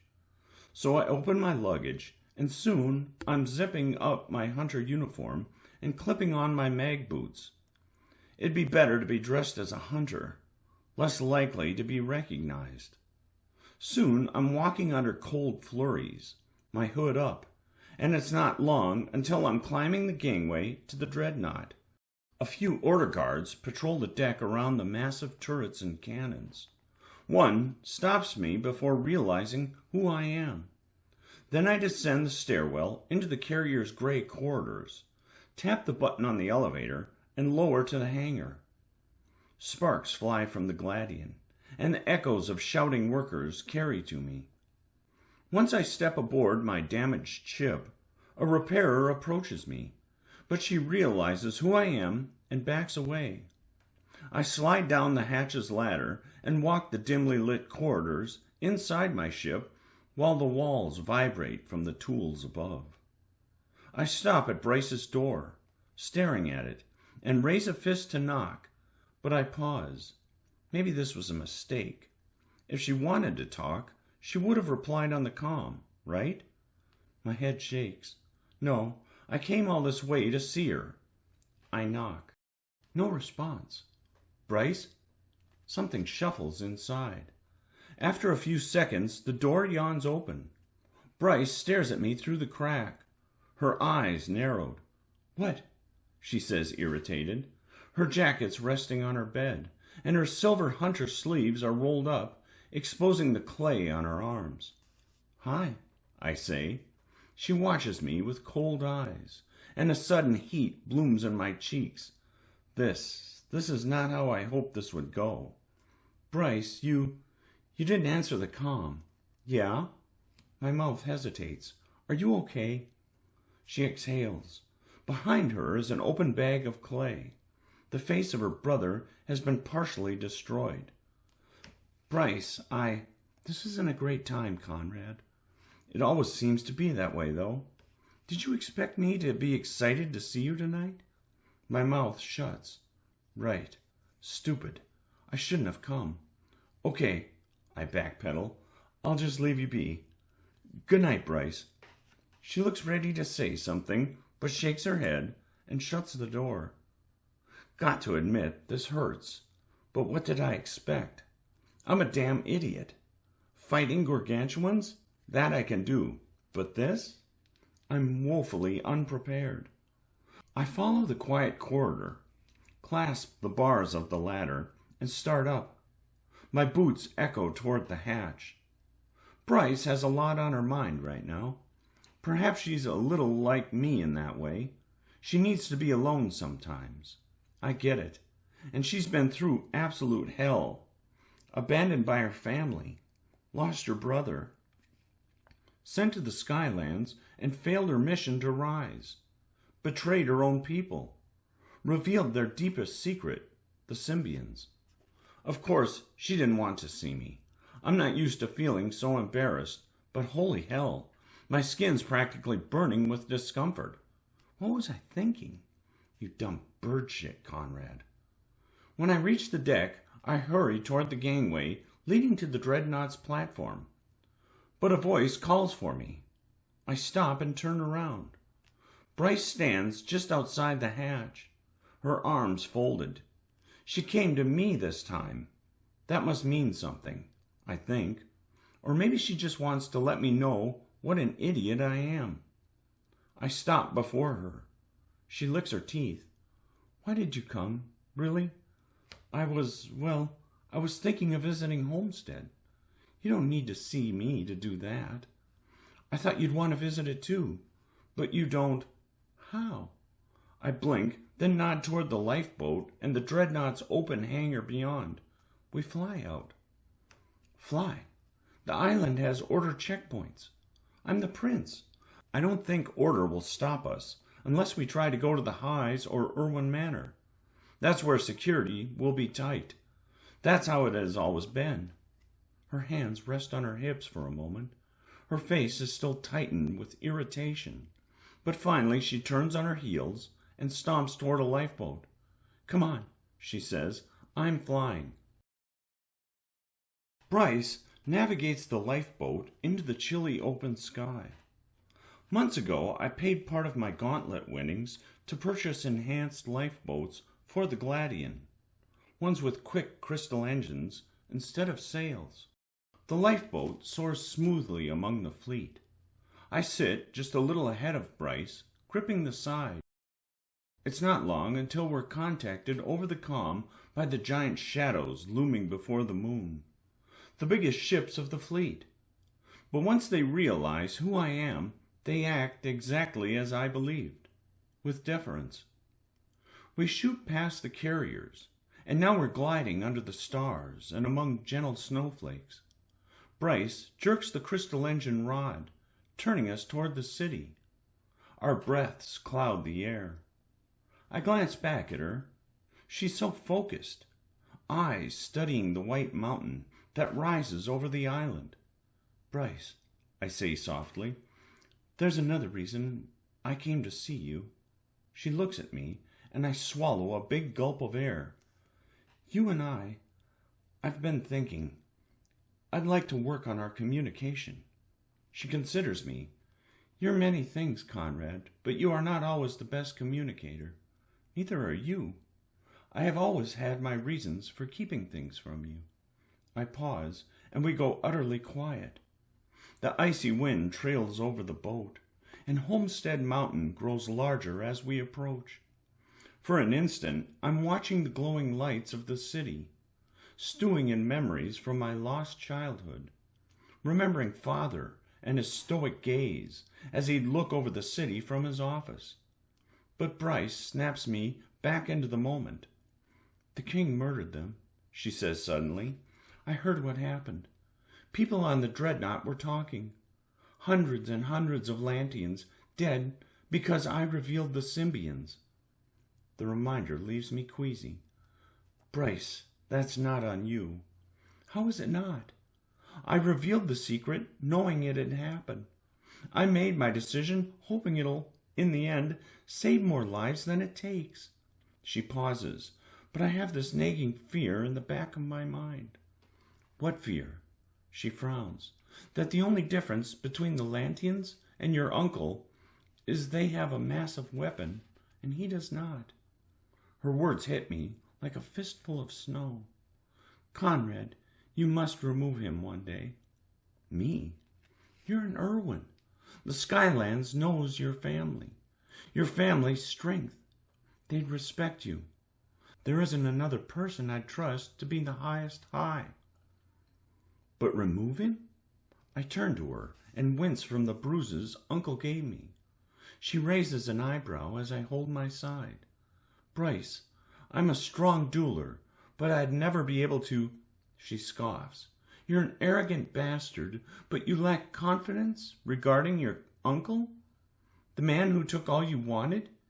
You want to beat him, don't you? Of course, but what? Have you grown soft because you reunited with your sister? Because you have a crew who cares about you? Bryce, she stares at me, frowns, then gently rests her hand on my shoulder. I don't respond. Master Coco said I'd gone soft too. Am I really getting too comfortable? A bitter cold wind blows between us. I zip my jacket to the top, but Bryce lets hers flap, ignoring the icy winds that pales her cheeks. She knows homestead winters, lived them for 2 years. A blue galaxy of stars glimmers above us, and we soar above the golden glow of the highs. I breathe out, slowly so I don't hurt my aching ribs, and push Uncle from my mind. Suddenly, a pair of order sparrows zip up to us, perhaps to investigate who we are. But the men inside the ships recognize me and shoot away. Bryce, where are we going? My favorite place on this miserable island. I blink, realizing that if she's taking me somewhere special to her, I think this means she's letting me in a bit. Maybe. I lean over the side, eyeballing the high manners of Homestead. A few of the rich walk the streets under the lamps of waving crystal light, their shiny, uncracked canes dangling from their hips. Giant manors tower over them. The old Atwood Manor, now Muriel Manor, is one of the more grandiose, with arched windows all along its eastern wing. For an instant we peer through a manor's glass ceiling and glimpse a giant feast attended by highs.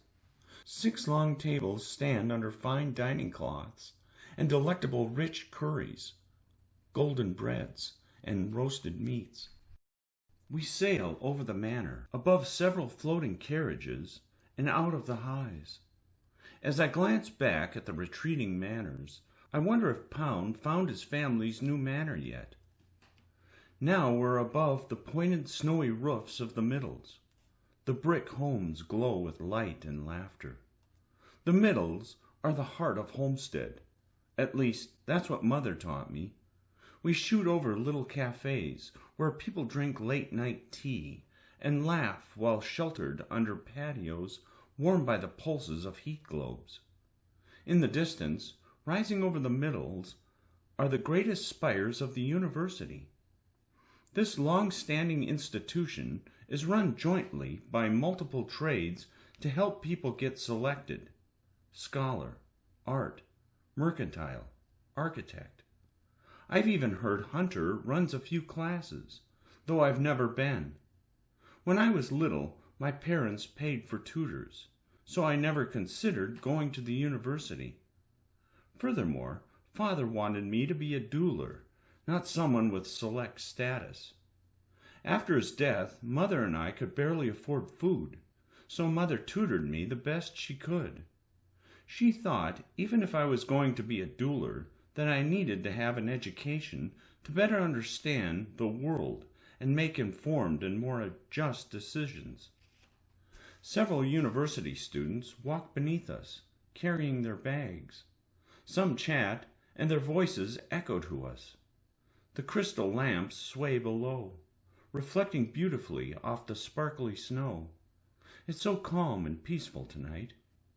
Bryce seems to be breathing everything in, looking over the university like she's lost in nostalgic bliss. We continue over the campus. I used to wonder why university was in the Middles and not the highs, but it makes sense now. The highs are filled with too many lotchers who don't care about getting selected, whereas the Middles are hungry to learn and to rise. I took several art classes as an elective there, Bryce says suddenly, pointing at a blue building. She then nods toward a red one. I studied social hierarchies with Scholar, too, but I was sent to the above to become a hunter, with the hopes of eventually becoming Master Coco's successor. That was my dorm right there. We zoom over a plain brick building with little stone balconies. Red light from pulsing heat globes shines from the windows and permeates the swaying snowflakes with crimson.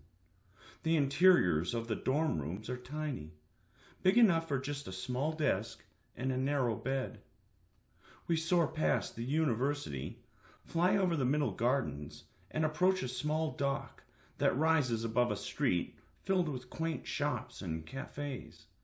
This is it, she says, pulling the boat's rod back, slowing us to a stop beside the planks.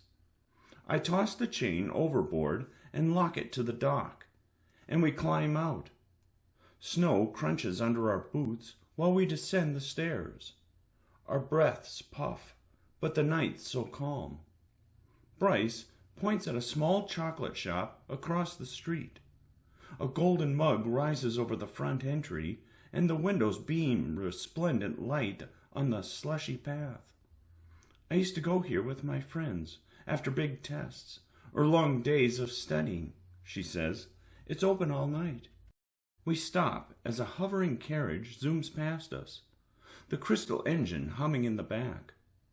After we cross the street, we enter the chocolate shop, and it bathes me in a warm hug.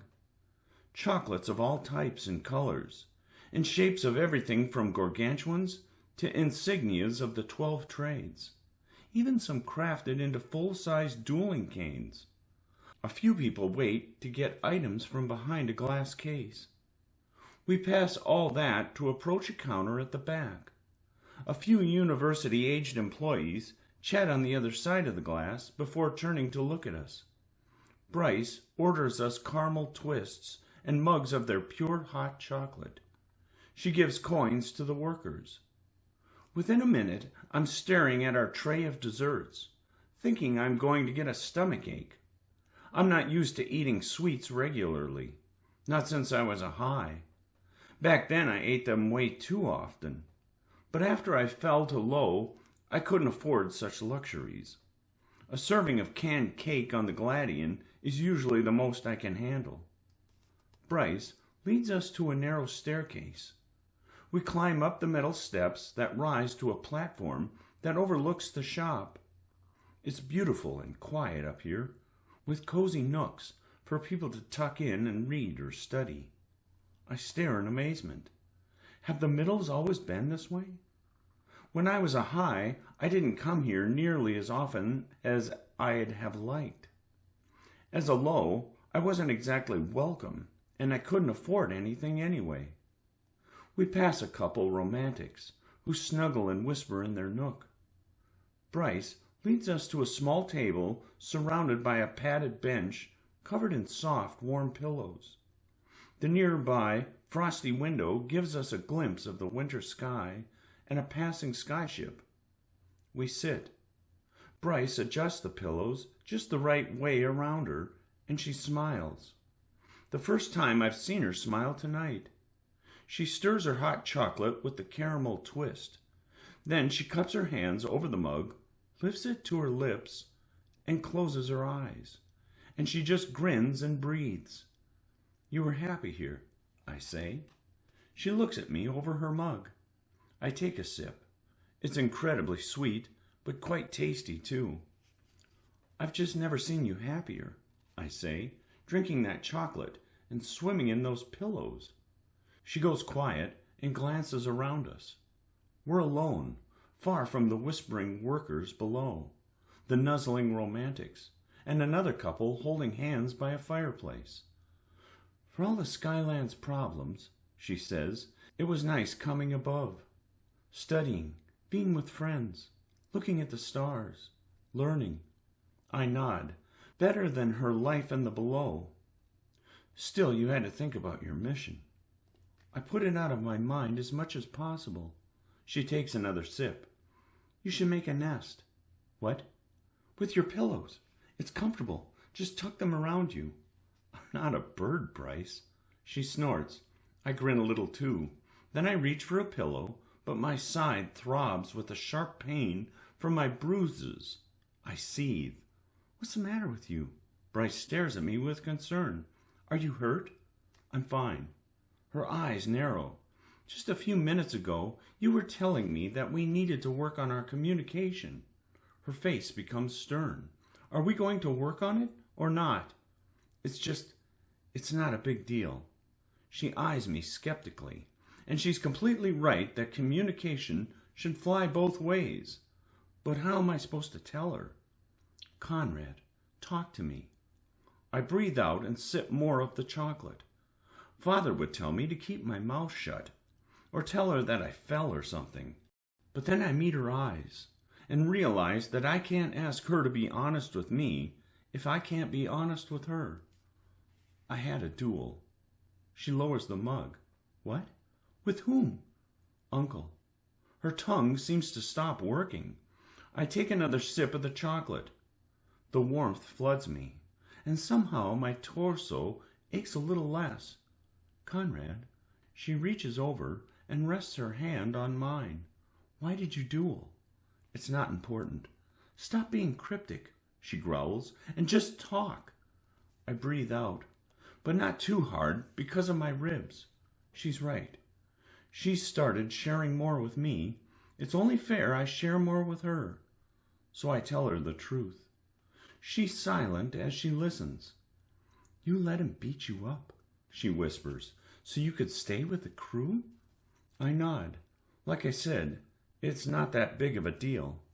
She squeezes my hand fiercely now. You are better than this world, Conrad. Better and... She pauses, just to make sure no one can hear us. Your uncle is the worst of it. Her grip is firm, reassuring. Something about talking to her, revealing things. It siphons some of the pain from me, leaves me feeling less broken. I should talk to her. Mother would want me to talk to her.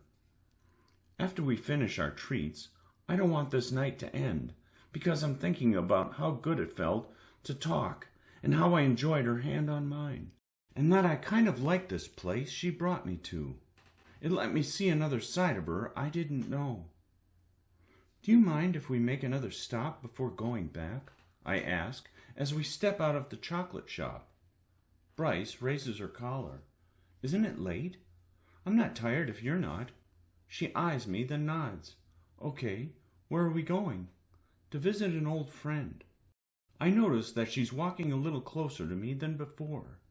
Maybe because I'm blocking a bit of the bitter wind. Or maybe... Soon we're back on the lifeboat, soaring above the middles. Now I'm the one pushing the navigation stick, and Bryce is seated directly next to me. We keep flying until the middle's crystal lights are gone, and the endless shacks of the 𝘍𝘪𝘬𝘦 splay out beneath us. A lucky few shacks have chimneys, and they puff smoke into the tender winter night. As we're gliding, I spot shadows scurrying along the icy alleys. Perhaps they're orphans, little children who lost their parents from duels. But there are shadows of bigger, more menacing people too, the kind who will stick your gut because they like your shoes. We soar over an area that cuts me. About 10 months ago, these 𝘍𝘪𝘬𝘦 swelled under fire because gargantuans attacked the island. As we fly over these alleys, a knot constricts my insides because I remember when I ran there, trying to get back to Mother. That's where we met, Bryce says, pointing. I caught you by the collar and pulled you from a falling wall. Yes, thank you for that.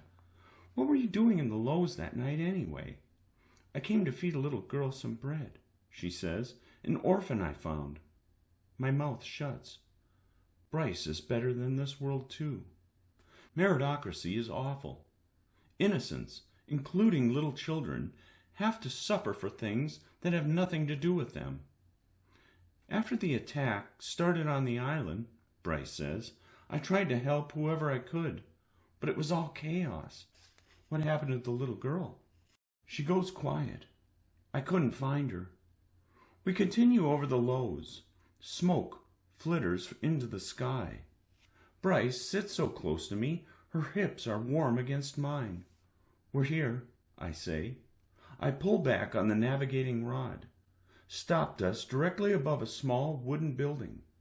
I kick a ladder over the edge, and it sinks to the icy roof. Once we hop off the ladder and land on the shingles, we grin at each other a little, realizing that the building below us is vibrating with dance and song.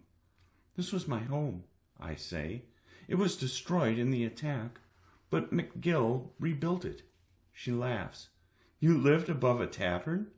I've learned way too many inappropriate pub songs. You'll have to teach them to me sometime. I lock the ladder to a metal hook nestled between the bricks of the chimney, and Bryce and I follow the slight slope of the roof, our boots crunching snow. We approach a snow-capped dormer window that protrudes from the roof. These kinds of windows are rare in the 𝘍𝘪𝘬𝘦. They let people step out onto the roof and potentially climb a ladder to a skyship. I scrape off the frost on the glass and cup my hands around my eyes to peer inside. It's all dark and quiet. Vacant. I slide the cold window upright and slip in. Bryce follows. Then we stare at the inside of the dusty, cold attic. It was rebuilt just the way it had been, although the dimensions seem off.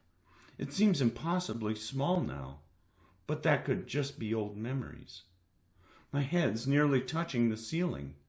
The floorboards creak as we walk, and music plays beneath us. The fireplace is new. The stones are misshapen, not the way they were, but the mantel where I kept Father's cane looks exactly the same. For several minutes, I'm sifting through memories of a place that's the same but isn't. I recall the times Mother tutored me on crystallic engineering before a meager fire, or when, before she got sick, she taught me her way of the cane in the center of the room. This is where you lived after your exile? Bryce whispers. I nod. She slips her hand into mine. Your mother would be proud of you. Bryce's hand is coarse, like all hunters', but warm and comforting. Her fingers weave between mine. I'm not sure how to respond to her comment, so I squeeze her hand. My heart thumps a little too much, too. Heat rises in my cheeks. Mother would have liked Bryce. Bryce is tough as hell, gritty and smart. Best of all, she calls me out on my bird shit. I'm afraid if I told Bryce how much I admire her, I'd scare her away. You are better than this world too, Bryce. She watches me. My voice cracks a little because this is uncharted territory for me, and I don't know how she'll respond, but I have to say it. Bryce, you came to the Skylands not to conquer, but to save lives, and when something threatened that goal, you flipped sides. You are the bravest person I've ever met. Her cheeks redden a little. She meets my eyes again, locking me in place. Finally, she breaks eye contact and glances around the room again. We stop at one last place, the place where Mother's bed used to be. Now it's storage for ale, grain, and potatoes. Mother told me at this very spot that kindness reciprocates, and she was right. Because the tavern owner, 𝘠𝘮, he brought us in. Let us live with him for years. Well, it's time I pay him back. Come on, I say. She lets go of my hand, and we start down the creaky stairs. The dance and song intensifies. A couple 𝘍𝘳𝘪𝘬𝘦 hiccup at the base of the stairs, their feet unsteady, unable to maintain their balance. We step past them and enter a room full of tables and warmth, full of laughter. 𝘠𝘮's tavern has always been one of the happiest places in the 𝘍𝘪𝘬𝘦. An old man behind the bar fills another drink, and a waiter hurries it to a table. A musician strums a dented guitar while drunk 𝘍𝘪𝘬𝘦s sway to the rhythm. Most of the people are too preoccupied to notice me or Bryce, but the man behind the bar does. His mouth falls, and he wipes his hands on a rag and hurries to hug me. Conrad! 𝘠𝘮 lets me go, then pats my cheek. Look how strong you've become, sturdy as a mashton. He glances at Bryce and gives me a coy look. And who's this? This is Bryce, I say. She's my friend. He hugs her too. She glances at me in surprise, then smiles and pats his back. Soon, with drunken music behind us, we enter the back kitchen area. 𝘠𝘮 has potato and pea soup bubbling on the wood-burning stove. While he's stirring and adding salt to the soup, I reach into my jacket and pull a bag of coins from my pocket. 𝘠𝘮, you let me and my mother live here for free, I say. This is yours. 𝘠𝘮 turns, sees the coins, and drops the ladle. Conrad, that's... I can't take that. It's a bag so dense he could move away. He could hire guards to protect his tavern from thieves. Best of all, he's a 𝘍𝘪𝘬𝘦. You can't challenge a 𝘍𝘪 for their status because there's no place for them to fall. This money would be his and would always remain his, so long as he kept it safe from thieves. I'm the prince, I say, and I say you must take it. He laughs and rests his hands on his hips. Well, you're still the same snot you always were. I grin. 𝘠𝘮, I say, turning serious, please take it. I need you to take it. He eyeballs me, scratching his gray neck, and exhales. Fine, boy, fine. After he offers us drinks and sits with us at a secluded table, laughing and listening as I tell him stories of the gauntlet, rising to captain, becoming prince. Bryce and I slurp the hot potato soup. It's hardly seasoned beyond the salt, but it's hearty, a great meal in the 𝘍𝘪𝘬𝘦. 𝘠𝘮 offers more, claims he has some meat he could cook. Expensive. Well, expensive for him, but I raise a hand. I'd love to spend more time with him, but it's late. So after giving him a final hug, Bryce and I go back up the stairs, climb out the window, and take the ladder to the lifeboat. Then we sail into the sky. As we're soaring through the cold air beneath the crescent moon, Bryce scoots closer to me. I point out a few places in the 𝘍𝘪𝘬𝘦. The dueling pit, for instance, and I tell her a couple stories. She leans against my shoulder. I pause, a little shocked that she's so close to me now, because when she opened her door for me on the 𝘠𝘪𝘮 a few hours ago, I'm pretty sure she wanted to murder me. This is the same girl who kicked the shit out of me in a duel once. Everything between me and Bryce is complicated. Forbidden by Uncle, too. But something about her makes me feel like there's something right in the world, even when it's gone to bird shit. She sits up and smiles at me, and I notice her lips. My breaths grow a little tight. I've dropped mountains on gargantuans. I've fought Lantians to the death, but I've never kissed a girl. We approach the dreadnought. I still don't want this night to end. I just like being next to her and forgetting about all the bad going on. And part of me wants her to continue leaning her head against my shoulder, because for some reason my heart flutters when she does that, but I don't want to keep her longer than I already have. We get a message over the comm from the dreadnought, and I identify myself. I almost wish they'd tell us to go away, but the hangar doors crack open, and soon we hop off the lifeboat and stand on the deck of the 𝘠𝘪𝘮. We're alone except for the people on the distant hangar platforms. The repairers have apparently gone to bed. We stand a little awkwardly, looking at each other. Her lips part as if she's going to say something, but then she hesitates. My eyes lock on her lips again. This time, I'm wondering, just a little, what they'd feel like against mine. She notices me looking, and her skin flushes. "Well, that was nice," she says. I scratch the back of my neck. "Yeah, I had fun." But now she's watching my lips, too, and suddenly my face is burning hot, almost uncomfortably so. I don't even know what to do with myself right now, but I really want to kiss her. Does she feel the same? No, of course not. Besides, even if she wanted to kiss me, we shouldn't. There are people moving about on the platforms of the hangar. Well, good night, I say. I turn to walk away, but she catches my hand. Our eyes meet, and her eyes, her beautiful blue eyes. I almost can't stand how much they make my stomach twist. She touches my cheek, and her touch is electric, sparks my skin. And now I'm breathing quick breaths. She gently rests her hands on my forearms and rises on the tips of her toes. We're almost eye level. She wants to be closer to me. I'm not an idiot. I can tell. Well, I want to be closer to her, so much it burns. But Uncle. Now her warm hands grip my neck. She pulls me down, and I nearly stumble into her. She clutches me tight, stabilizing me, grins a little, then presses her lips against mine. Holy hell. Her lips are like liquid fire. My breath shudders. Her body's pressed against mine, warm, tender. Her lips part, so I do the same. I'm feeling her breath.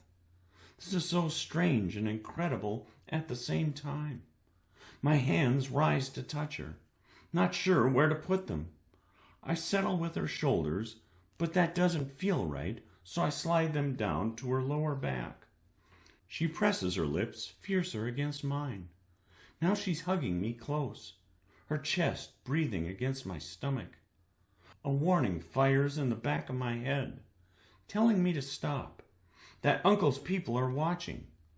Father's voice is practically shouting in my head to push her away, and maybe I should, but all I'm thinking about is this moment of joy, and I pull her even closer. Chapter 20. The next evening, Uncle, Ella, Severina, and I sit around an ornate table in an Irwin Manor dining room. It's a cold silence.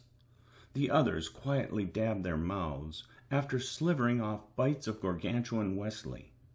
The decadent dish, a buttery pastry filled with mushroom, ham, and a tender cut of gargantuan, takes days to marinate and costs a fortune. But I can hardly eat more than a bite because of the room's atmosphere. It's broken, uncaring, unloving. Worse, Uncle's scowling at me. You have not listened to a word I've told you about that girl, Conrad. Who? Don't play coy with me, nephew. Bryce is none of your concern. He throws down his napkin. Who the prince fraternizes with in public is entirely my concern. Ella's eyes widen as she looks between us. People are whispering about her, nephew. This is why she's not allowed on the island. She has value. Now word is spreading about Atlantean getting intimate with the prince. Today alone I had to squash several rumors. My mouth shuts. Whatever you two decide to do together, do it in private. Do you understand me? My skin burns hot, angry. This is none of his damn business. But I'd be a fool to tempt him to exert more power over me. He could take Bryce away, and more. So I force the words out through gritted teeth. I understand, King. He stares at me. It will not happen again, I say. He scowls, takes a sip of his water, and doesn't speak another word on it. We eat in silence. Don't look at one another. The tension's so thick you could choke on it. I hate it here. I came back to Homestead and to this manor hoping to be lost in memories. But home isn't home without the people you love. Ella picks at her cauliflower mash. Is this the life she truly craves? Does she not remember when we sat at this table 6 years ago and Mother would tell us stories and make us laugh? As much as Ella tries to hide it, I can tell she's uncomfortable. She keeps giving Severina suspicious glances. Severina's a total unknown. Suddenly, Uncle has a wife. In his early 40s and never married until her. What makes her special? Eventually, a pair of cooks brings in dessert. They slide small plates before us, and Uncle takes one bite of the chocolate froulet before pushing the custard cake away. I've heard a rather interesting report, he says. Our heads raise. Ella has been carrying a dueling cane. His gaze upon Ella makes her shrivel. Is this true? Ice climbs my back. Ella bravely meets his eyes. Yes, King, I have. Uncle's voice goes soft, with traumatizing disapproval. You were supposed to get a cane that I had crafted specially for you. But your impatience... It was my fault, King, I say. Uncle raises a hand to silence me. Let me see the cane, he says to Ella. It's on the Gladian. Get it now. Ella practically runs from the room, her eyes full of fear. It's the same fear I felt around Father. You didn't argue, you just obeyed. Uncle's fingers drum on the table as he waits. Severina continues eating slivers of her dessert, completely unconcerned with the whole affair.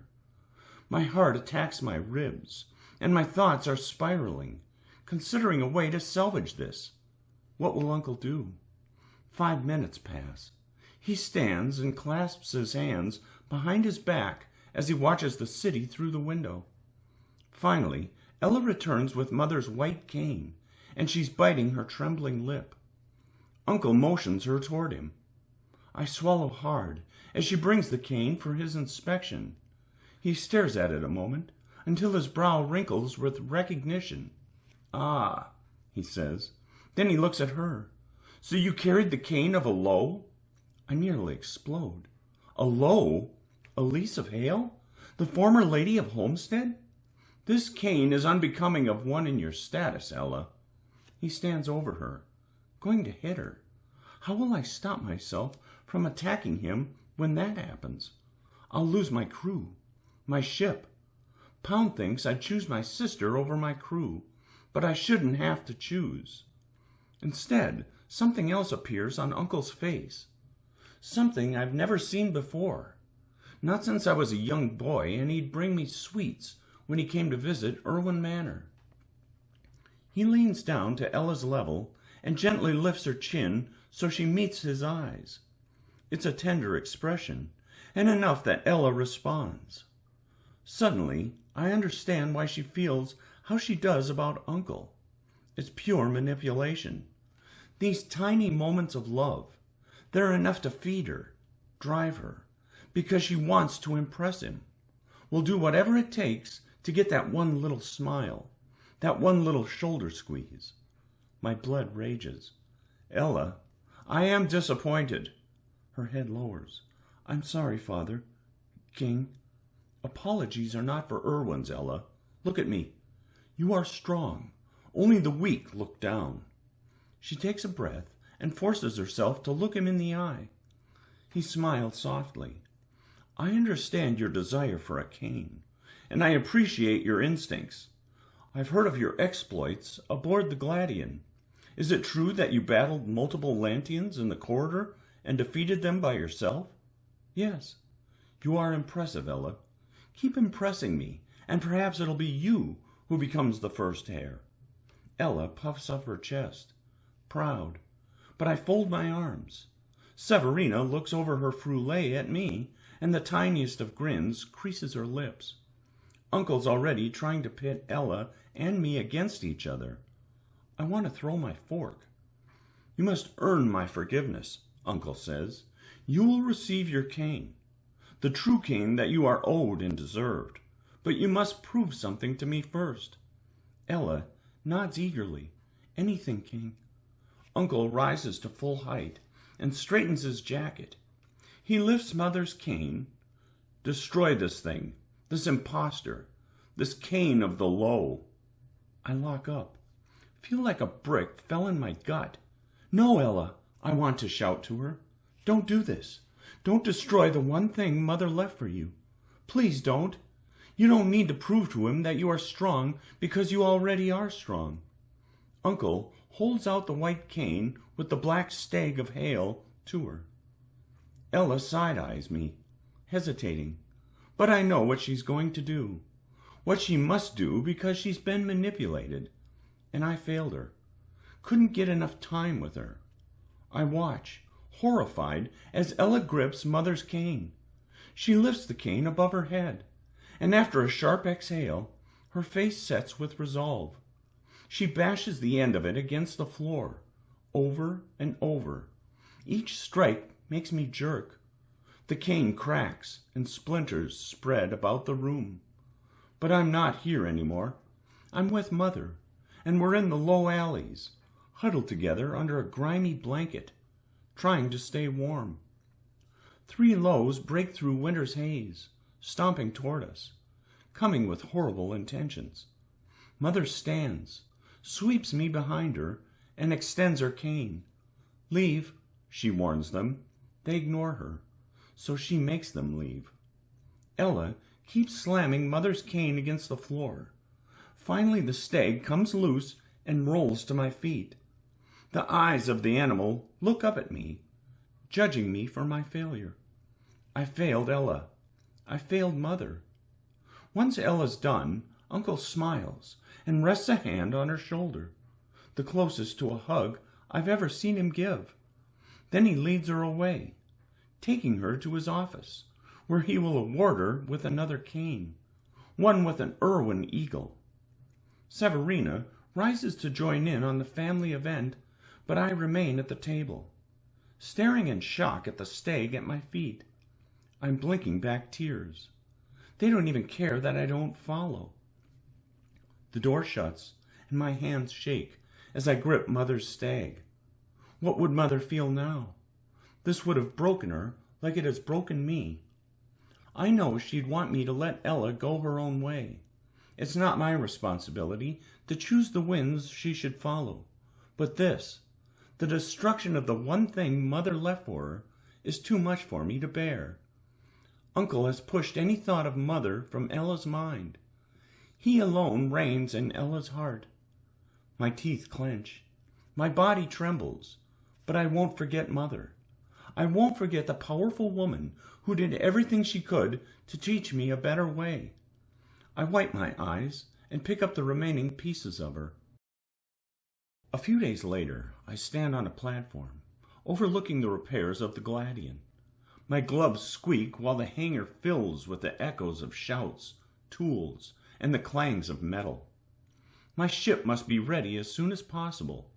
The 𝘠𝘮𝘮 is coming, and I can't be on this island any more.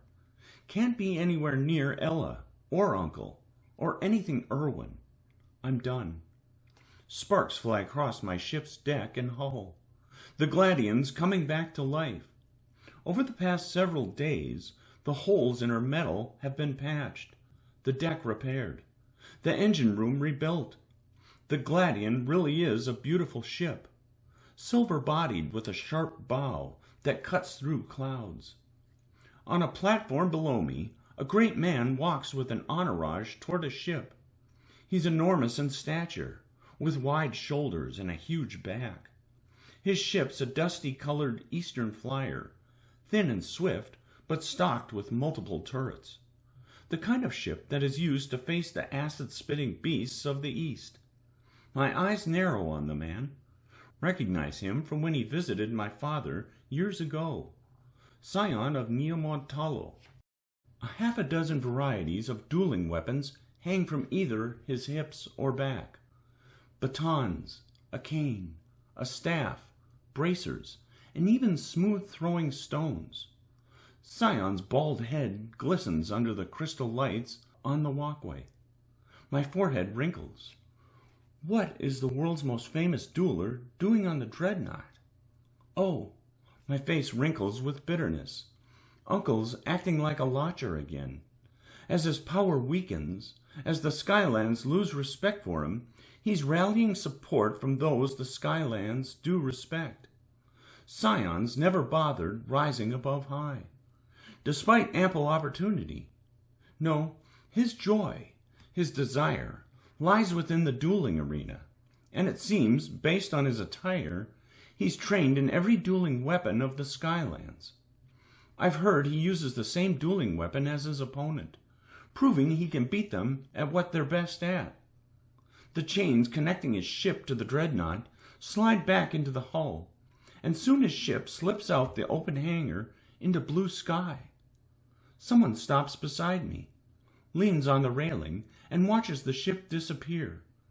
A cold wind passes between us. We say nothing for several minutes. Her voice comes out gentler and less direct than usual, perhaps because I haven't spoken to her in 3 days. "Do you want to see my new cane?" she asks. I don't answer. She unclips it from her belt and holds it over the railing, balancing it gently on the edges of her fingertips. Could easily drop it and lose it into the depths of the hangar, but her balance is practiced. She twirls it once. It's a lifeless red rod topped with a steel-eyed eagle. Red because Uncle claimed that was her color. Bold, indomitable, courageous. I feel nauseous. "Though truth be told," she says, flipping the cane and catching it, "it doesn't have the same balance as Mother's." I squeeze the railing. "But I'll learn it," she says. "Today I'm dueling Severina. For practice, of course. Don't know how well she duels.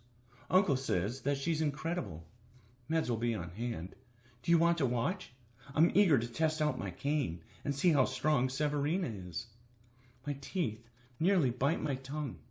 She's so proud of her little cane. So proud that she passed the 𝘠𝘪𝘬𝘦 rite of passage, and now she's a true 𝘠𝘪𝘬𝘮. "Congratulations," I say. Then I turn and walk away, leaving her standing on the platform. The following evening, my crew joins me in my suite on the dreadnought. Since Bryce can't visit the manor, I arranged for everyone to return to the king's ship. My suite's a massive room filled with snacks. Pound's in a terrible mood, and he's stuffing his face. Sad, disappointed, angry. Probably failed to convince his family to accept him again. Roderick joins him, eating an apple and joking that Keaton caught a fish that's bigger than he is, but all he could catch was a cold. Pound doesn't react. "Conrad," Keaton says, sidling up next to me, "you haven't eaten a bite." "They're a test," I say. Her brow wrinkles in confusion. "Uncle leaves this food to tempt me," I say, "to see if I have the will to say no. A true 𝘠𝘪𝘬𝘦 has control over his desires. "But you're not a true 𝘓𝘰𝘮," she says. "Have some of these chocolate-covered appleberries." I don't answer. Bryce leans against the wall, arms folded, watching us, still disappointed that she's been trapped on this ship for days. And worse, probably upset that I haven't visited her since we kissed. Not that I haven't wanted to, but I've had a lot on my mind since then. Erica joins Keaton, Pound, and Roderick and samples all the delectable desserts. Even as she bites sweet things, she has a sour face too. Seems few of us have been impressed with our 6 days on Homestead. Exhausted, I lower onto a cushion, feeling as broken as Mother's cane. I've hidden the remnants of it on the 𝘵𝘪𝘮, because if Uncle had his way, he would have dropped them into the sky. For several minutes my crew socializes, at least a little more than before. Erica opens a bag stocked with winter mushrooms she got in the Middles and shows them to Pound, telling him all about the mushroom sauce she's planning on making for everyone once we're back on the 𝘵𝘪𝘮. Roderick, meanwhile, rests his head on Keaton's lap and tries convincing her to hand-feed him some grapes, but she squeezes his nose instead. Through it all, Bryce watches me. Finally, she lowers onto the cushion beside me, and I can practically feel her thoughts, almost like they're creeping inside my mind. "So," she says, "we kiss, and then you disappear?" I exhale. "My uncle. Okay, so tell me, we're working on our communication, yes?" All my instincts tell me to lock up, just shut it all away and move on. But when I look at her and she gently nudges me, I know she's right. And it's not just her that I have to communicate with. Slowly my mouth opens, and the tone of my voice, serious and morbid, gets all their attention. Roderick sits up. Keaton leans forward. Pound puts down the platter, and Erica's watching me with concerned eyes. Soon they're gathering around, and the words just spill out from me. I reveal everything, from the Lantian slaughter to the moment I dueled Uncle to keep the crew together. Keaton gasps, tries to hug me, but I grimace from my bruised ribs. "Sorry, Conrad," Keaton says, lowering her hands to her side. "You're still in pain. You need meds." "Uncle won't allow it." Pound growls. "Since when have you listened to that horrible bird shit?" "Since he gained the power to take all of you away from me." They stare at me, perhaps realizing my greatest weakness. Not myself. I will push myself to the brink of death. Run so hard that I'll vomit. Fight until I'm unconscious. My real weakness is those I care about. They are the thing I'd chase to sky's end. "You dueled him? For us?" Roderick says. "To keep us together?" I meet his eyes. I'd do anything for family. The room goes quiet. "If you'll have me." The sky turns pink with the fading sun. The whole room watching me. "You dumb cuss," Roderick says. "Of course we will." Bryce squeezes my hand. Keaton and Erica give me reassuring smiles. But I'm not done talking. The next revelation is more difficult. But Mother used to force me to talk. Not just because I was a guarded little bird shit, but because she knew if I kept things down, hidden from everyone, I'd be toxic inside. Hell, Mother even got Father to talk. She knew that 𝘓𝘰𝘮s, particularly the men, were terrible at expressing themselves in healthy ways.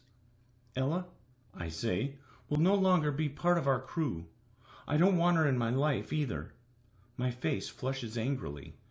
She destroyed my mother's cane. The room stares in horror, shock. Then it twists into disgust. Keaton's brow furrows. Even Bryce understands this enormous sin. Pound's hands ball into fists. "How dare she?" The destruction of one's dueling weapon is an offense almost greater than murder. Dueling weapons go with people, even if their status rises or lowers. And if someone dies with no one to carry on their legacy, they'll often have their weapon strapped to their body, falling together into the great sky. The original 𝘓𝘰𝘮 left his behind for his line, and Mother left hers behind for Ella. But Ella's rejection of it is like spitting into the eye of the dead. I pulled a black stag of hail from my pocket and lower it onto the coffee table before my friends. "She's a bird shit," Pound says finally. "And Irwin, and you know what, Elise? My family abandoned me. Didn't even open their gates to me when I arrived at their new manor. I waited for days. Nothing. When someone shows you who they are, believe them." "We're all abandoned people here," Bryce says.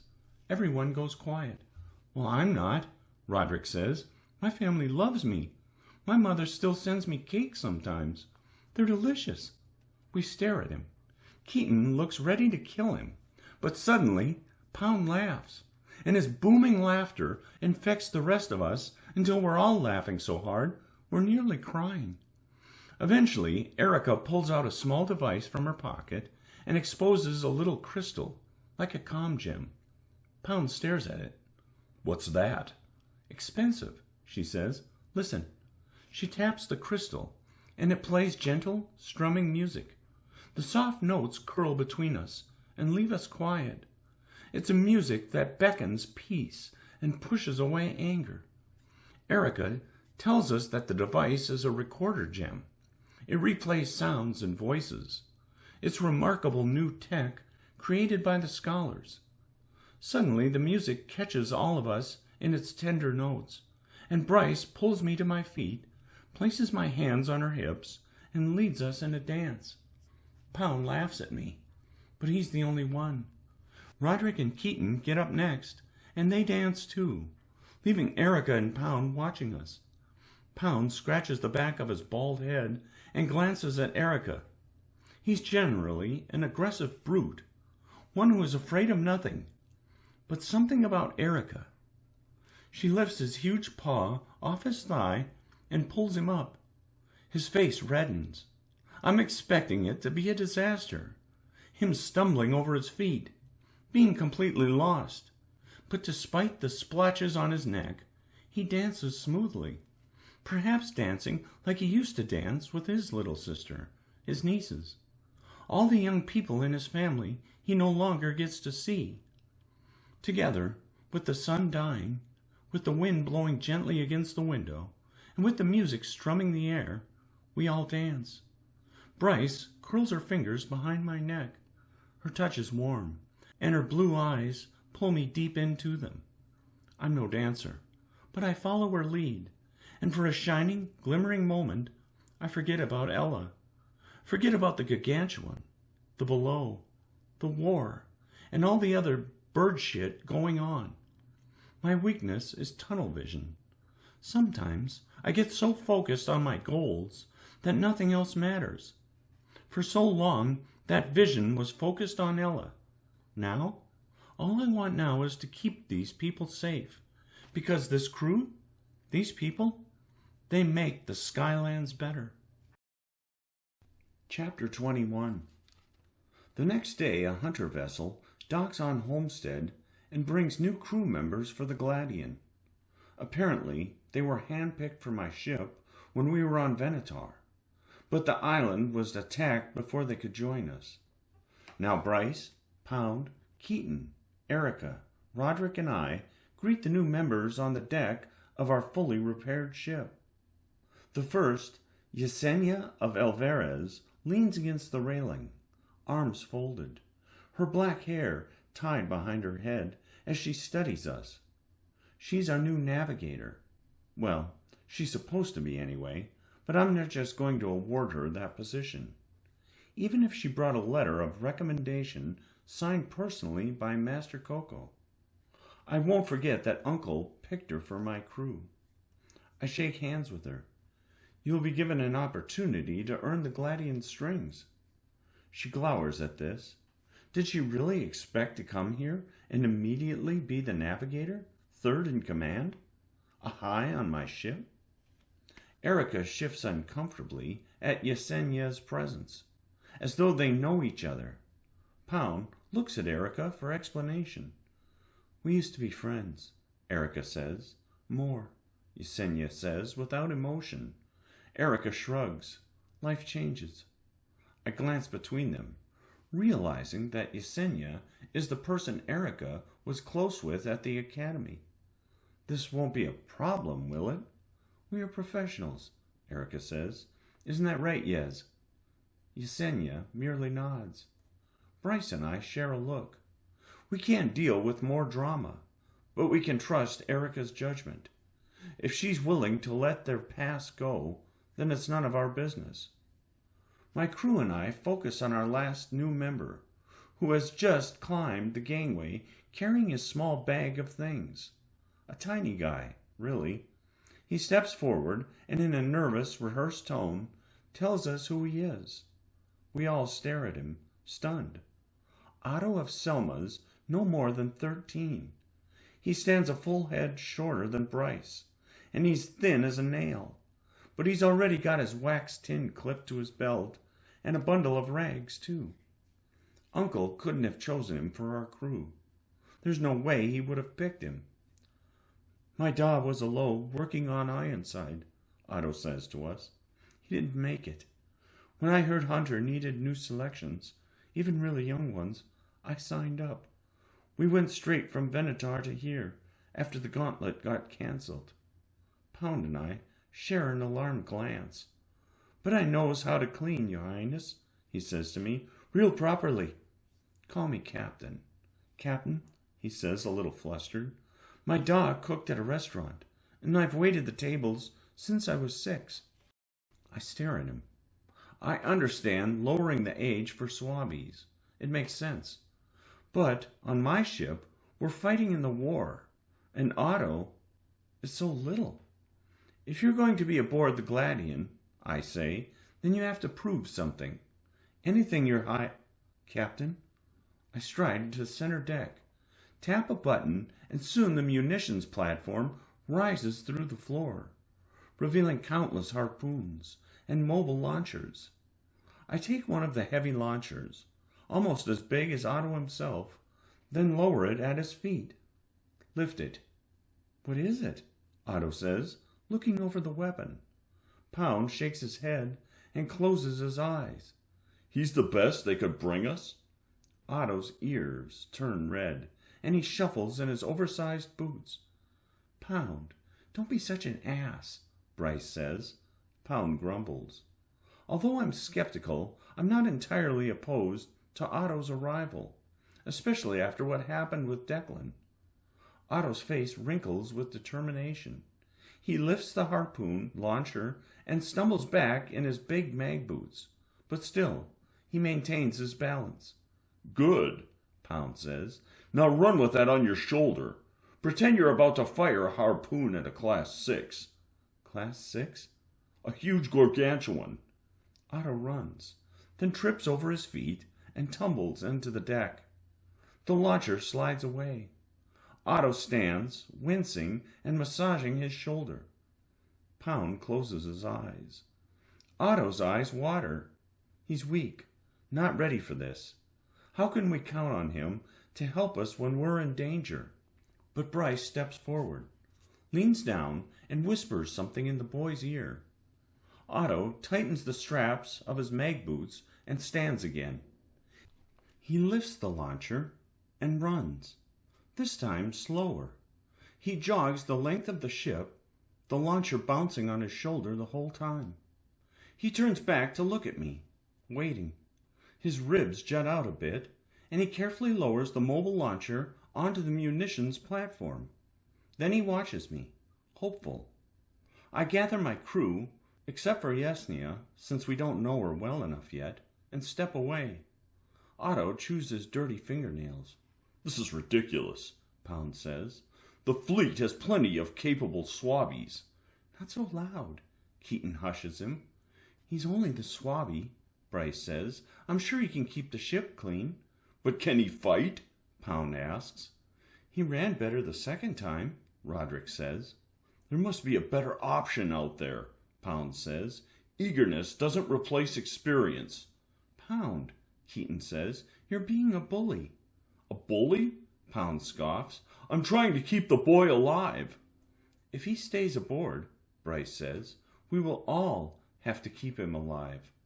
Pound closes his mouth. I look at Otto and see a young man ready to prove himself. He's motivated, and he seems to be an eager swabby. Besides, we've already got one spy on the ship. Jesnya's here because of Uncle.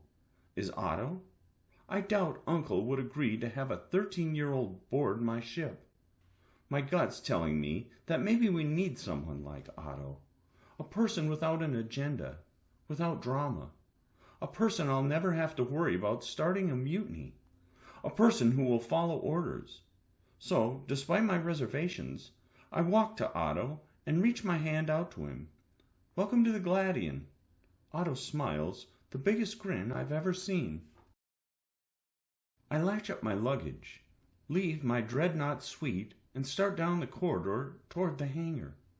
The fleet's about to disembark, and the 𝘬𝘪𝘮𝑚's ready to fly again, but I don't have freedom just yet. With the 𝘺𝘮𝘄𝑚's return imminent, Uncle wants me to stay with the fleet to help fight. And if things go well against the 𝘺𝘮𝘮, there's a possibility I'll never need to go on Uncle's mission at all. I hurry down the corridor toward my ship.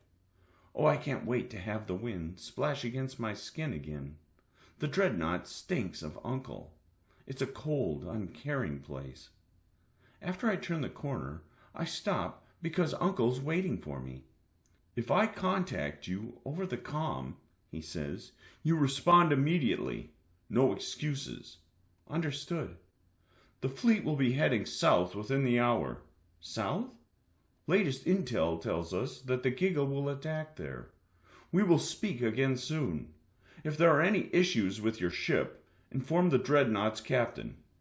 With that, he turns on his heels and starts down the opposite corridor. A gang of advisors from politics, scholar, order, and hunter waits for him. Soon I go down the elevator and step out into the hangar. Fresh winter wind flows through my hair. The open hangar door exposes a blue sky, and I breathe out a little. This time against the 𝘺𝘮𝘮𝘮 will go better than last time. The whole fleet is here, and we're ready to fight back with all we've got. As I approach my ship, I almost smile, until I see the 𝘠𝘪𝘮 cutting off my path. She stops me. Are you leaving? I stride past her. Yes. You don't have to leave yet. I've spent enough time on Homestead. On this ship, I say, still walking. The 𝘬𝘪𝘮𝘮 is repaired, and I'm taking her into the sky. She hurries to follow alongside me. I'm moving briskly. Her new cane dangles from her hip. Then she studies the thing swaying from my neck. A little glass capsule. What's that? I push the necklace, a shard of Mother's cane, beneath my collar. Shouldn't let her see that. Shouldn't let anyone, especially not on the king's ship. I keep walking. Conrad, she says, I'm trying to talk to you. I pause on the platform. Breathe out, but don't look at her. You told me, Ella, that I usurped you, that I took everything from you. Can almost feel her eyes boring into me. But everything I did, I say, it was all for you. Then, before she can respond, I descend the stairs, leaving her behind. The 𝘬𝘪𝘮𝘮 gangway wobbles beneath my feet, and soon I'm standing on the deck and exhaling a contented breath. My ship purrs beneath me. Oh, she's alive again. A group of dock workers is aboard, making final preparations for our departure. There are people everywhere. Jesenia stands atop the helm platform within the glass bubble. This is her trial, her opportunity to prove herself. Her hands are attached to the golden strings. Pound and Roderick mark off our weapons inventory on the munitions platform. They give Bryce, the quartermaster, the thumbs up. She jots something onto her notepad.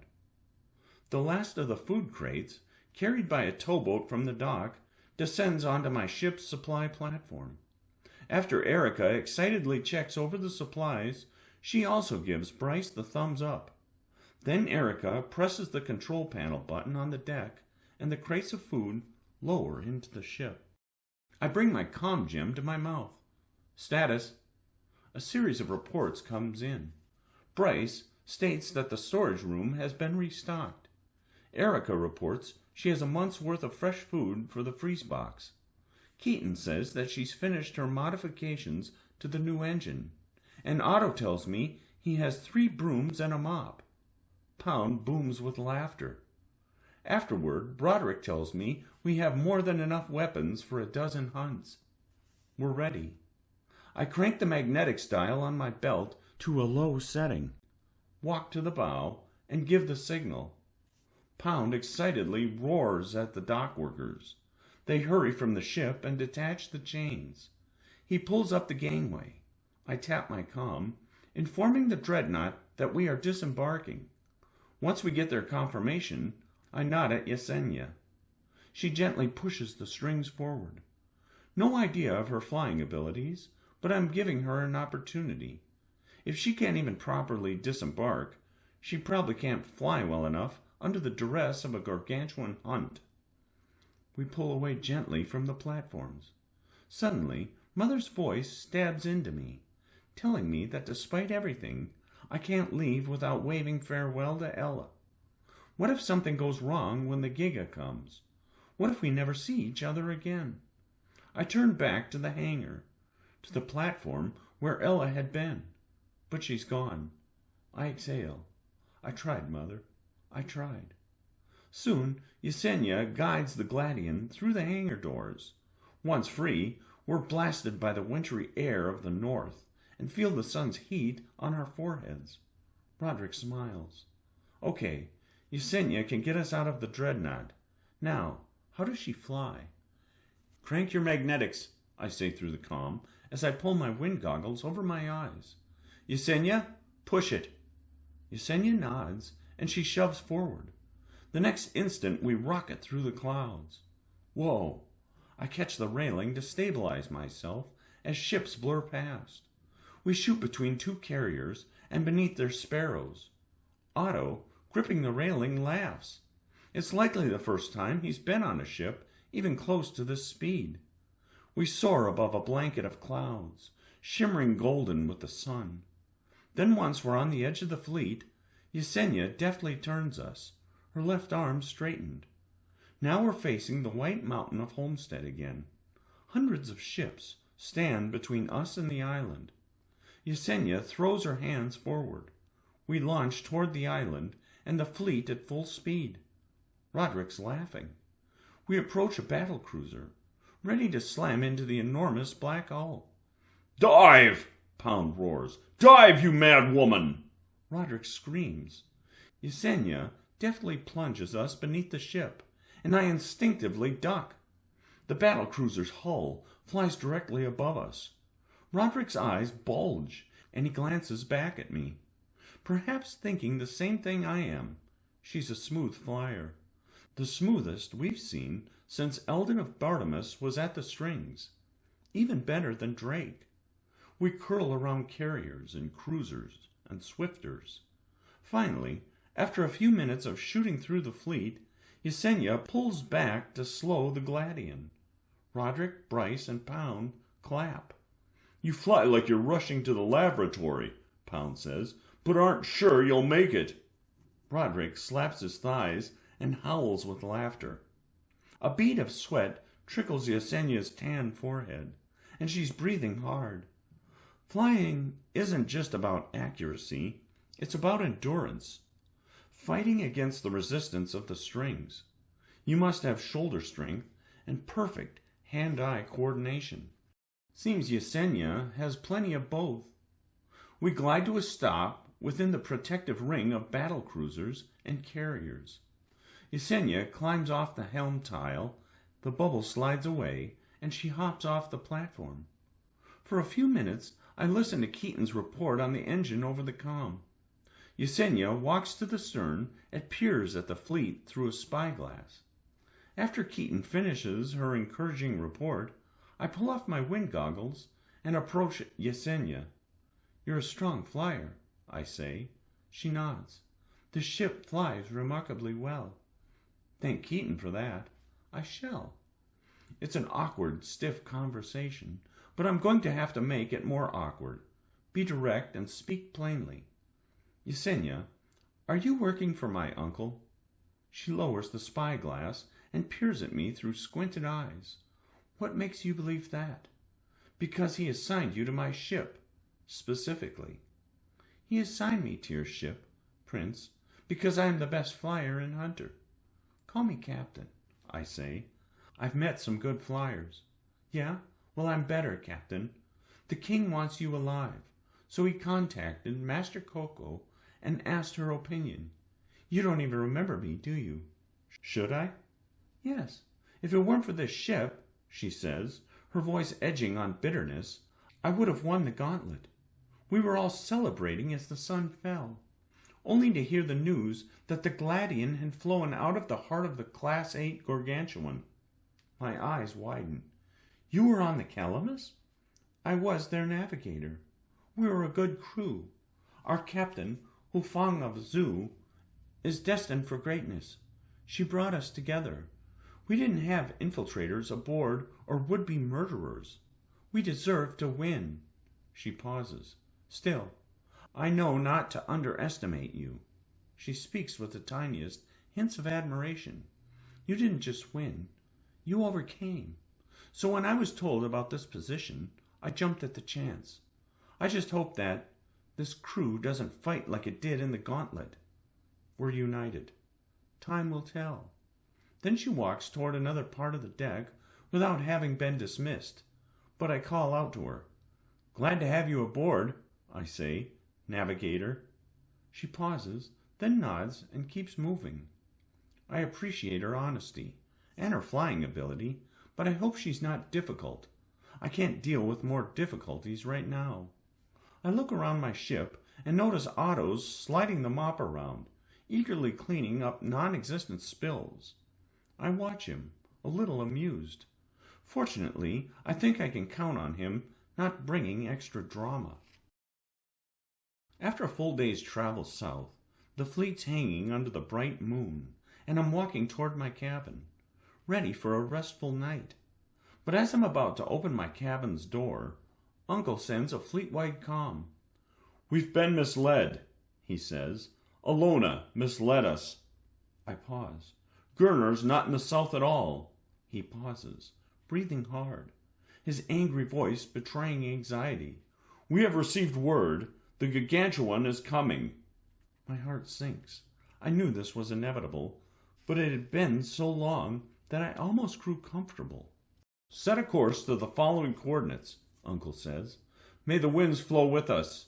May we all rise. Shouts echo from inside my ship. My panicked crew scrambles out of their beds, hurrying to get into the corridors and off to their assigned tasks. I don't even have to look on a map because I know the coordinates by heart. Pound stomps around the corner, and we stare at each other in horrified, ominous silence.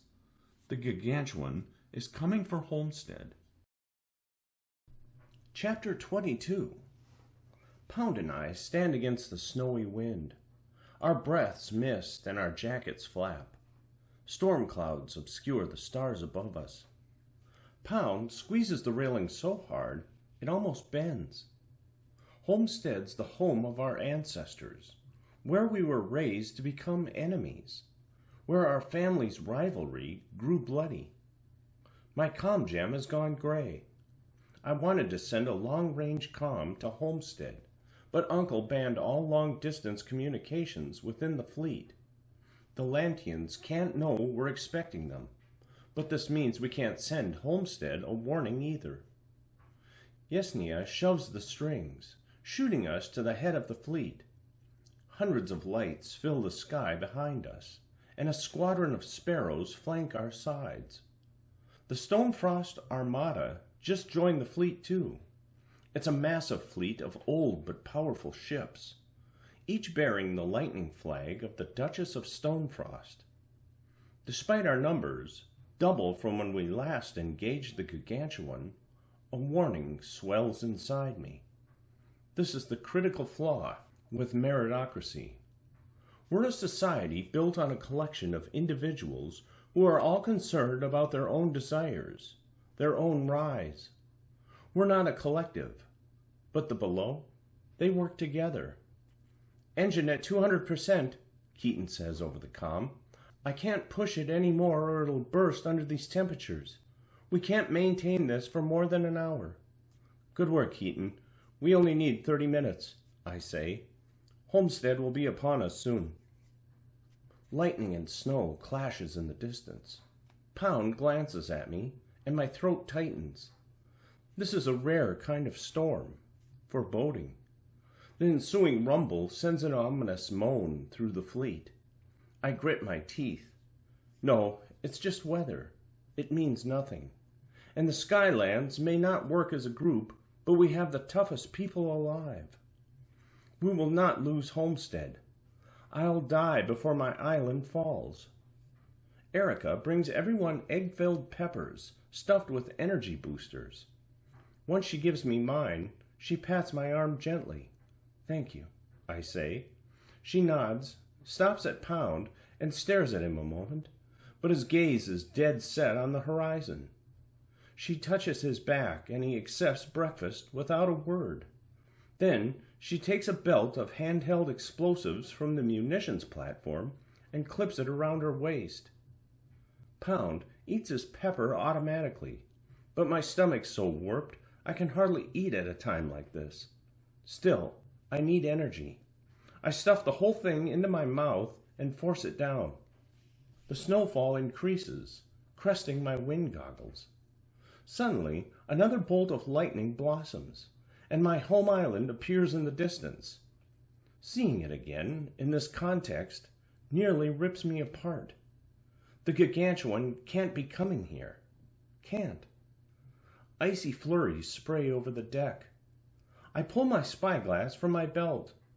The white roofs of Homestead sparkle under the pillars of early dawn light. Heat globes burn red through the windows of the highs and the middles. The lows, as always, display the flickering flames of logwood fire among the many shacks. Snow falls peacefully on the sleeping city. As I take in the sight, I'm thinking of father, of mother, of my adventures in the Irwin grounds. I'm thinking of McGill. Homestead continues to grow. I suddenly realize my hands are trembling, and it's not from the cold. I grip the necklace of Mother's shard around my neck. I failed her. Couldn't truly rescue her daughter from Uncle's clutches. I've broken a lot of promises in my life, and I desperately want to promise that Homestead won't fall, that I'll be able to do something to stop the Giga. But what if I can't? My brow furrows, and I clench my jaw. No, Homestead won't fall. I won't let it. This is my home. Here my family learned to rise in this world that doesn't care about anyone except for the most powerful. Yesnia pulls back on the strings, and we glide to a stop only a mile from the island. The fleet assembles around us. The sky is full of ships and snow. Some homesteaders begin exiting their homes, breathing warmth into their hands, perhaps on their way to the market, or to go on an early morning walk. "Captain," Otto says, pointing a finger behind us, "more ships." I turn and peer through the spyglass, and at first my heart drops, thinking the dozens of approaching ships might be 𝘸𝘮𝑟. Instead, I breathe out with relief. Master Coco has arrived with her black ship, the Archer, and she's brought all the hunter ships she could on short notice. A bit of hope grows in me. I've not seen Master Coco since Venator, and for a moment I consider tapping my comm, just to hear her voice, draw from her strengths.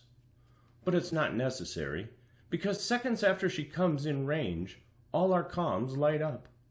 A hunter-wide message. "Homestead is under threat," she says, her voice steady as usual. "The Gigataun is coming, but we, the hunters, are built of gargantuan steel. We rush toward death while others flee. And if today's the day we meet our fall, we will do so in glorious fire. Hunters!" She pauses. "Let's hunt!" The faint echo of hooting hunters grows over the wind and travels to my deck. Roderick's the first to shout, then Bryce. At first, I'm not sure I can muster anything more than a whimper, but I force it out, all the worrying angst caught inside me. I roar. Then the sky falls to silence, but for the wind. The Archer soars ahead of us, joined by another ship, the Henry. My eyes widen. The Henry's 100-year-old ship, belonging to the person who taught me all about being a hunter. The person who taught me that to rise and win the Gladian, I'd need to take down a gargantuan by myself. Madeleine de Beaumont. Madeleine's crew of aged, retired veterans stands atop the wooden deck of her ship with mobile harpoons, flat cannons, and shoulder cannons at the ready. My former trainer glances my way and offers a wave. Then her ship pulls back, deeper into the fleet. Her ancient ship will do best as a support vessel in this battle. I walk to the munitions platform and consider our weapons. After a few seconds, Bryce joins me. "Can you sense anything?" I ask her. "Without the symbiont, I mean?"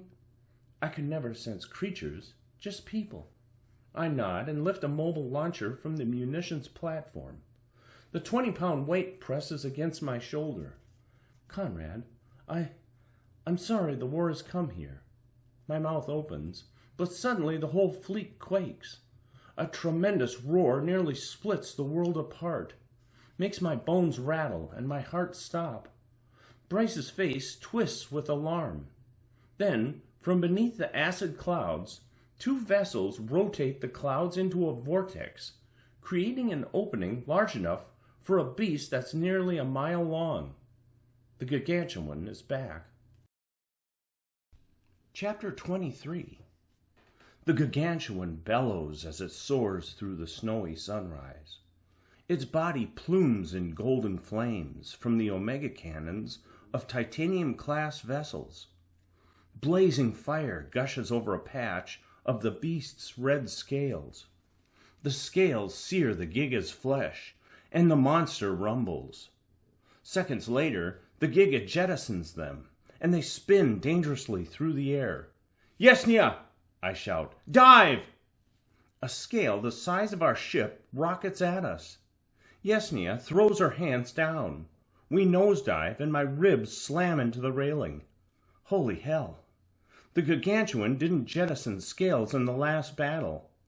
The hot scale soars past us and strikes another ship, shredding through multiple decks and cleaving the ship in two. Screaming crew members tumble out of the ship, arms stretched away from their sides, jackets flapping. My stomach knots as falling people beg for help over the comm. But we can't help them. Homestead has thousands counting on us. Hundreds of civilian ships rocket away from the island. We zoom around the jettisoned scales. Yesnya's incredible coordination keeping us unscathed.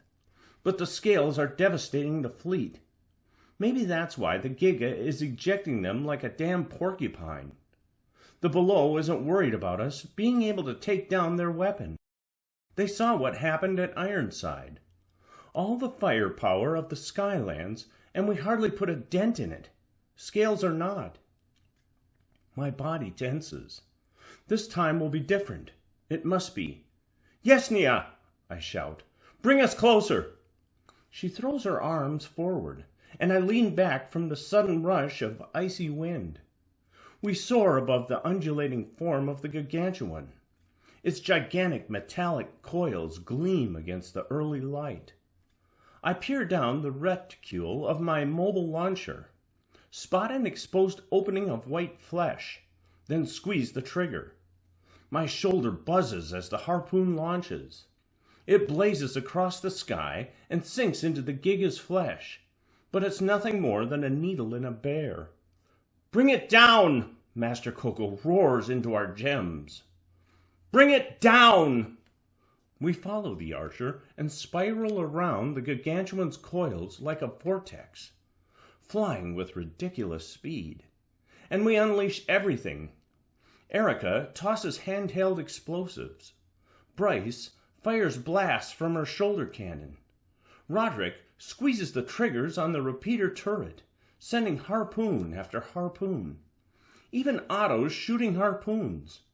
Pound kicks a lever, and his turret barrels explosions onto the beast's scales.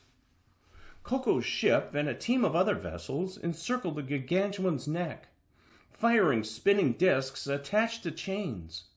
The sharp discs lodge into the scales, and the gargantuan roars. The chains tighten, still attached to the decks of the hunter ships. The ships circle around the gargantuan at full speed. The discs cut deeper, but they're digging against hard scales, and the embedded discs grind down to nothing. Coco roars over the comm, telling the ships to detach. The hunters attack with enormous harpoons that stab the beast. Order sends explosions that make my toes tingle. Sparrows buzz around the beast's face, peppering its eyes. "Kill it!" Uncle roars over the comm. "Kill it!" I hurry to the munitions platform. Got to be something. Anything. I stuff another harpoon into my launcher and wrap a belt of mini explosives around the harpoon's end. I tie the belt down tight. I won't give up.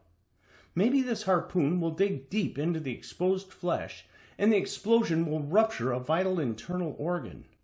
Or maybe it'll puncture the gas sac that keeps the beast afloat.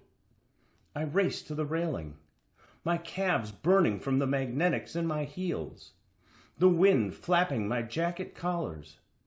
I peer through the reticule and fire. My harpoon spears the sky, pierces the exposed flesh of the giga, and sinks in. I wait with bated breath. The explosion sends off a juicy chunk, but the monster rolls on like I just threw a rock at it. My heart sinks. A few ships fly too close to the giga and are crushed by the monstrosity's rolling coils. The creature's so massive, its lazy undulations send waves of wind throughout the fleet. Coco brings her ships in for another run, attacking with giant harpoons that stick into the scales. The titanium vessels abandon their omega cannons, their huge harpoons, and firebomb the giga. More scales launch into the sky, whizzing through the fleet, cutting down dozens of sparrows and hunter ships. Master Coco backs off. We swerve around the spinning scales. The more scales the giga loses, the more vulnerable it is. Problem is, each time the scales fly out, ships sink. "We're not doing enough damage," Bryce shouts.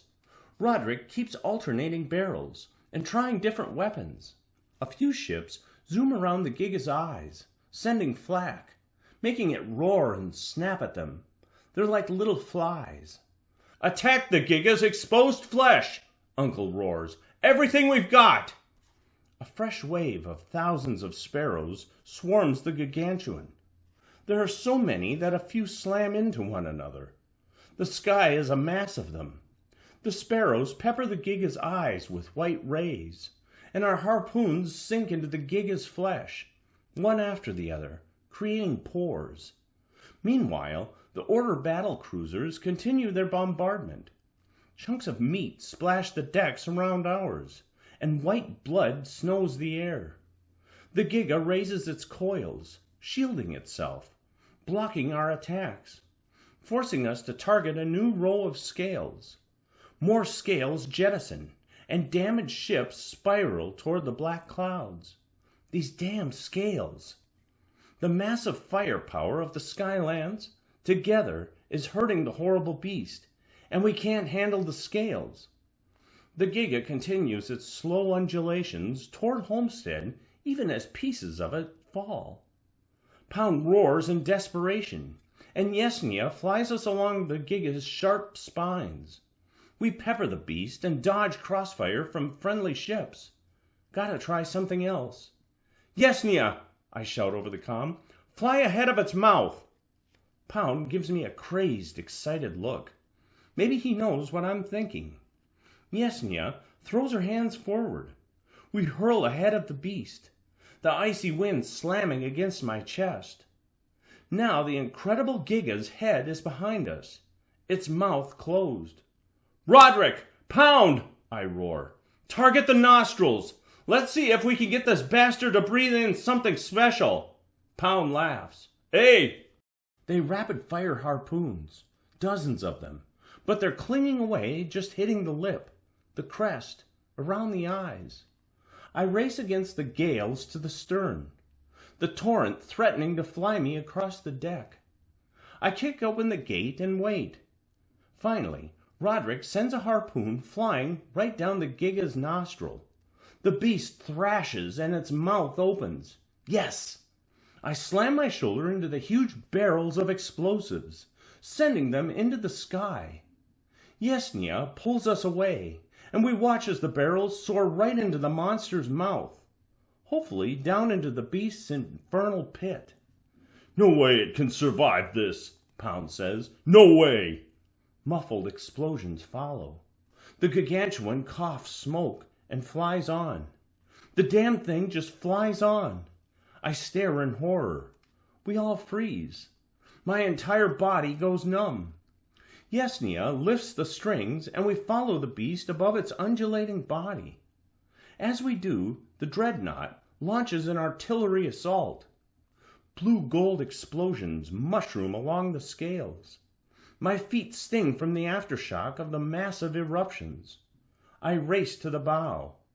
The beast moans and thrashes. Another wave of sparrows swoop in, and they stripe the gargantuan scales under white rays, searing streaks across it. And finally, the beast slows as smoke rises from its flesh. "It's hurt!" Pound roars and laughs. The Giga turns, and for the first time, it loses focus of the island. Pound's excitement fades when the Giga's massive head, eyes full of hatred, scowl at the ships around it. Its incredible mouth snaps at the passing ships. They dodge around the teeth, escaping, until a gushing sound fills the air, and something about it, the sound, the way its mouth opens and eyes roll back, it fills me with dread. 𝘊𝘮𝘮𝘦, Bryce yells. "Pull back!" "No, not now," Pound says, firing harpoons. "We're hurting it. We can now." Before 𝘊𝘮𝘮𝘦 pulls back, the Giga begins inhaling its body balloons, and a horrible vacuum starts pulling ships in from every direction, toward its gaping maw. The pull snatches us, horrifically yanks us back. I crank my magnetics to high. Holy hell, I'm going to be ripped right off the ship. I leap to lock my arms around the bow's railing. My feet are sucked and lifted from the deck. Weapons and crates tear away from the munitions platform and go flying. "It's pulling us in!" Roderick shouts over the comm. 𝘊𝘮𝘮𝘦! She can't even answer. She's fighting the strings so hard. Ships caught in the vortex around us spin and collide with one another. My legs flap behind me. Otto's screaming, clutching on to Pound's leg. Pound holds the boy with one arm while firing harpoons with the other. The gargantuan continues inhaling. Entire cruisers spiral into its mouth like it's a drain. Hundreds of sparrows vanish into the black pit. The railing's metal digs into my bones.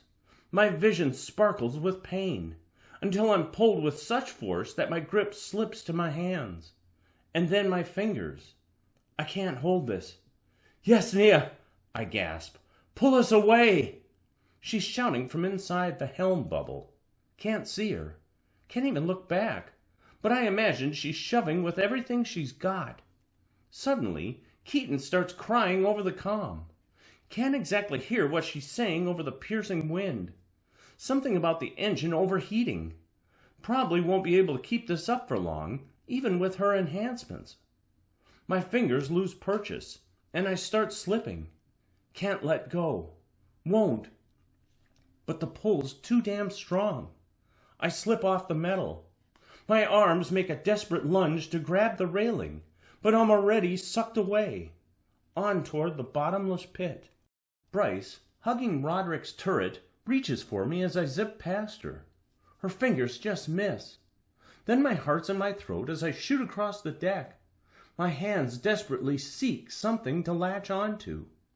I shoot right past the helm bubble, going to be in the sky, then on toward a slow, agonizing death inside the beast. The worst kind of end. Except I slam into the gladian's railing net. No time to be relieved.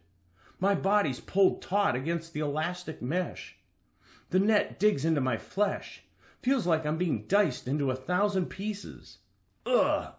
I clench my jaw, try to lift my arms, my legs, but I can't get a single part of me off the net. Every time I try, the vortex's pull snaps me back. Beside us, other ships fight against the torrent, but some of them sink away suddenly, their engines failing. 𝘕𝘂 fights the vacuum, fights the strings. The gladian shudders from the pressure, like it'll splinter in two. But as hard as 𝘕𝘂 pushes, we're still falling toward the steel cage of the Giga's mouth. A sudden explosion fills the air. The Gargantuan's inhalation stops, and I roll out of the net in stinging pain. Wincing, I lift onto all fours, my muscles an exhausted mess. The Gargantuan roars, but it's gargled with blood. I glance to the left, where Uncle's ship and a series of carriers fire another barrage at the interior of the creature's mouth. The Giga thrashes its enormous head and lifts a coil to protect its face. 𝘕𝘂 rockets us away before the Giga can do anything else. We're all in a stupor, exhausted. We're insects compared to this thing. "Conrad, it's going after Homestead," Pound says, pointing. "It's going again." But nothing can stop it. Nothing. I'm numb, broken, on the verge of passing out. I grab the stern's railing to help me regain my feet. My whole body stings from the net. While I'm just trying to recover, Pound goes manic. "Come on, you bird shits! Fight!" He slams his foot onto the turret's lever, and the barrels rotate. Then he swivels and fires a claw gun turret. The chain ripples after the Giga and hooks us to the beast. "What the hell are you doing?" Bryce shouts. "You're going to get us killed." The hooked line goes taut, and we're jerked after the Giga like a helpless doll. Pound unbuckles himself and stands, seeming ready to leap onto the chain, perhaps climb his way across and I don't know the hell what. Fight it with his bare hands? Bryce leaps onto him. "Get off me!" he shouts. The Giga drags us on. Otto leaps onto Pound too. Same with Erica. Roderick unbuckles from his turret and follows me as I race to Pound's turret. Pound's fighting them all. I dodge his swinging punches and crank a lever on his turret. The hook detaches. The Giga rolls on, and we tumble to the deck. Pound roars. He's dragged off the turret and hits the deck. He shouts about betrayal. Bryce, Erica, and Roderick try to keep him down, but I'm on my knees, watching the sky because the beast undulates from Homestead. My eyes grow warm. It's going after the place where Mother cradled me, where Father promised me that I would inherit all that was his. The fleet's still firing at the beast, but with less intensity. Uncle says something over the comms. Can't even hear it. Can't hear anything or feel anything at all. Suddenly, the beast's great head slams into Homestead's rocky underside, digging in, carving a hole on its way to the heart of my home. And I just watch it, feeling helpless, pathetic. We hardly hurt this thing, and it's going to take down my home island. I repeat, Uncle's dejected voice echoes. Evacuate! Homestead, we have lost! We have lost! Pound kicks Roderick off, then stands, his eyes filled with desperation. His family's still on Homestead. He shoves Bryce, even Erica, then leaps back onto the turret. He rotates it and aims a harpoon directly at the helm bubble. "𝘕𝘂, fly us at the beast!" he yells. "Now!" "What the hell are you doing, Pound?" Roderick roars. We're worn down, but we leap onto him again. Then, with the help of Roderick, we pull him, legs first, from the turret. He weighs a ton. Roderick and Bryce lie on his arms, trying to keep him down for good. As he struggles, lifting himself, his wild eyes meet mine. "Conrad, we still have time," he says. "Please." "It's over, Pound," Roderick shouts. "We have to rescue evacuees," Bryce says. Pound watches me, and my head falls. Then a horrible anger turns his face purple. He catches Roderick by the collar and tosses him. He flings Bryce. He rises to stand and charges me like a raging bull. "Cowardly launcher!" I backpedal, but not before he throws a skull-rattling punch. I fly back and hit the deck in a daze, head stinging, vision blurring. Erica and Otto are shouting at him, too terrified to touch him. He's lost it. He's lost it. I wipe the blood from my lips, and my heart rages. This bird shit's going to attack me. My crew. When we need to save lives?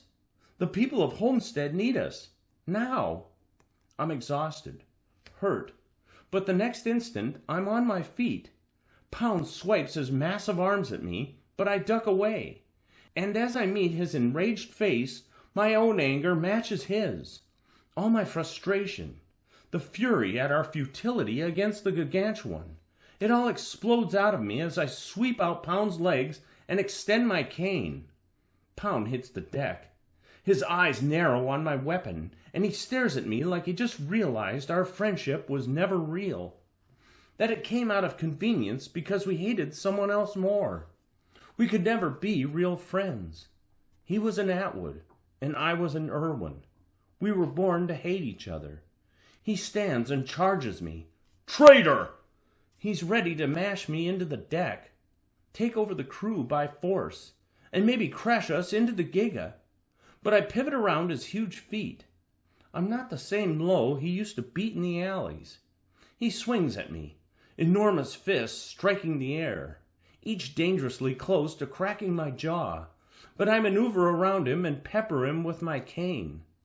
A swift jab with the Irwin Eagle into the ribs, the sternum, the throat. The crew's around us, shouting for us to stop, but I motion them away because I need to knock him out, and I don't want any of them hurt. Each time I hit him, I try reasoning with him, but he keeps coming, and finally he strikes me, right in the gut. Then he catches me, wrapping his arms over my ribs, and squeezes the air from me like a damn snake. My muscles lock up, feel like my eyes will burst from the pressure, but I can't let him take the ship. So I raise my cane, and with it gripped in both hands, bring it down on his forehead. Once, twice, 3 times. After the third strike, we plummet to the ground. I smack my shoulder and roll across the deck. He hits the ground hard, unmoving, blood dribbling down his nose. The crew scramble after us. Erica checks Pound's pulse. Bryce and Roderick help me to my feet, and I stare at him, feeling broken in so many ways. My chest is a hollow husk, and I feel like screaming at Pound for making me fight him while our island's about to drop, and the world because Homestead will soon be gone. He's alive, Erica says. We chain him to a turret. Then after Yesnia finally brings us alongside the island, we kick down the gangway onto the Homestead dock. This was the closest dock to us. We flew out of position when Pound lost it. High refugees scramble up the gangway to our deck, and they're watchers of all people. People like Nathan and Clarissa of Haddock. People who would never do the same for others. But our retreat and Pound's delay made it impossible for us to reach the lows at the base of the island. Still, we must rescue anyone we can, and the Highs had the closest open dock. I am shattered as I stare at my island. We can't get to McGill. Can't get to that kind, selfless man. My deck fills. Pound stirs awake and searches the refugees aboard. "Where's my family, Elise? Where's my family?" His arms bulge with veins as he struggles against the chains. Go to another dock. He turns to me, breathless. Please, my family.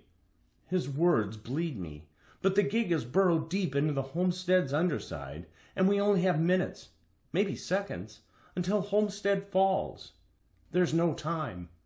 Disembark, I say to Ysnia. Conrad, Pound says, face melting. Please.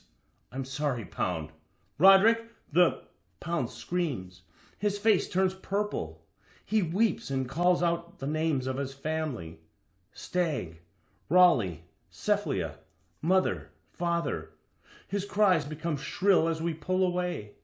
Atwoods do not beg. They're a proud bunch. It's one of the things that I always respected about them. But while we fly into the open sky, along with the other retreating ships, Pound begs me to turn back. It's too late, because after a sudden cry, Homestead plummets. The massive island drops toward the acid clouds in a blink, like a boulder sinking into water. It hits the acid clouds, sending torrents of black puffs into the air. I stare, frozen, as the last thing I glimpse of Homestead is the crown of the mountain, Irwin Manor. A plume in the acid cloud grows, and the island's final lights vanish beneath the waves of black. The surrounding ships dodge a violent updraft of toxic clouds. Seconds after the black engulfs my home, a horrible collision deafens the world as it crashes into the below. I sag to my knees. The gig bellows, triumphant. Then it soars toward another opening in the acid clouds, one created by the Lantean ships. The gig is off to return to its great sleep before it'll come back, again and again and again. The final thundering of Homestead's fall echoes and fades, and a hush comes over my deck.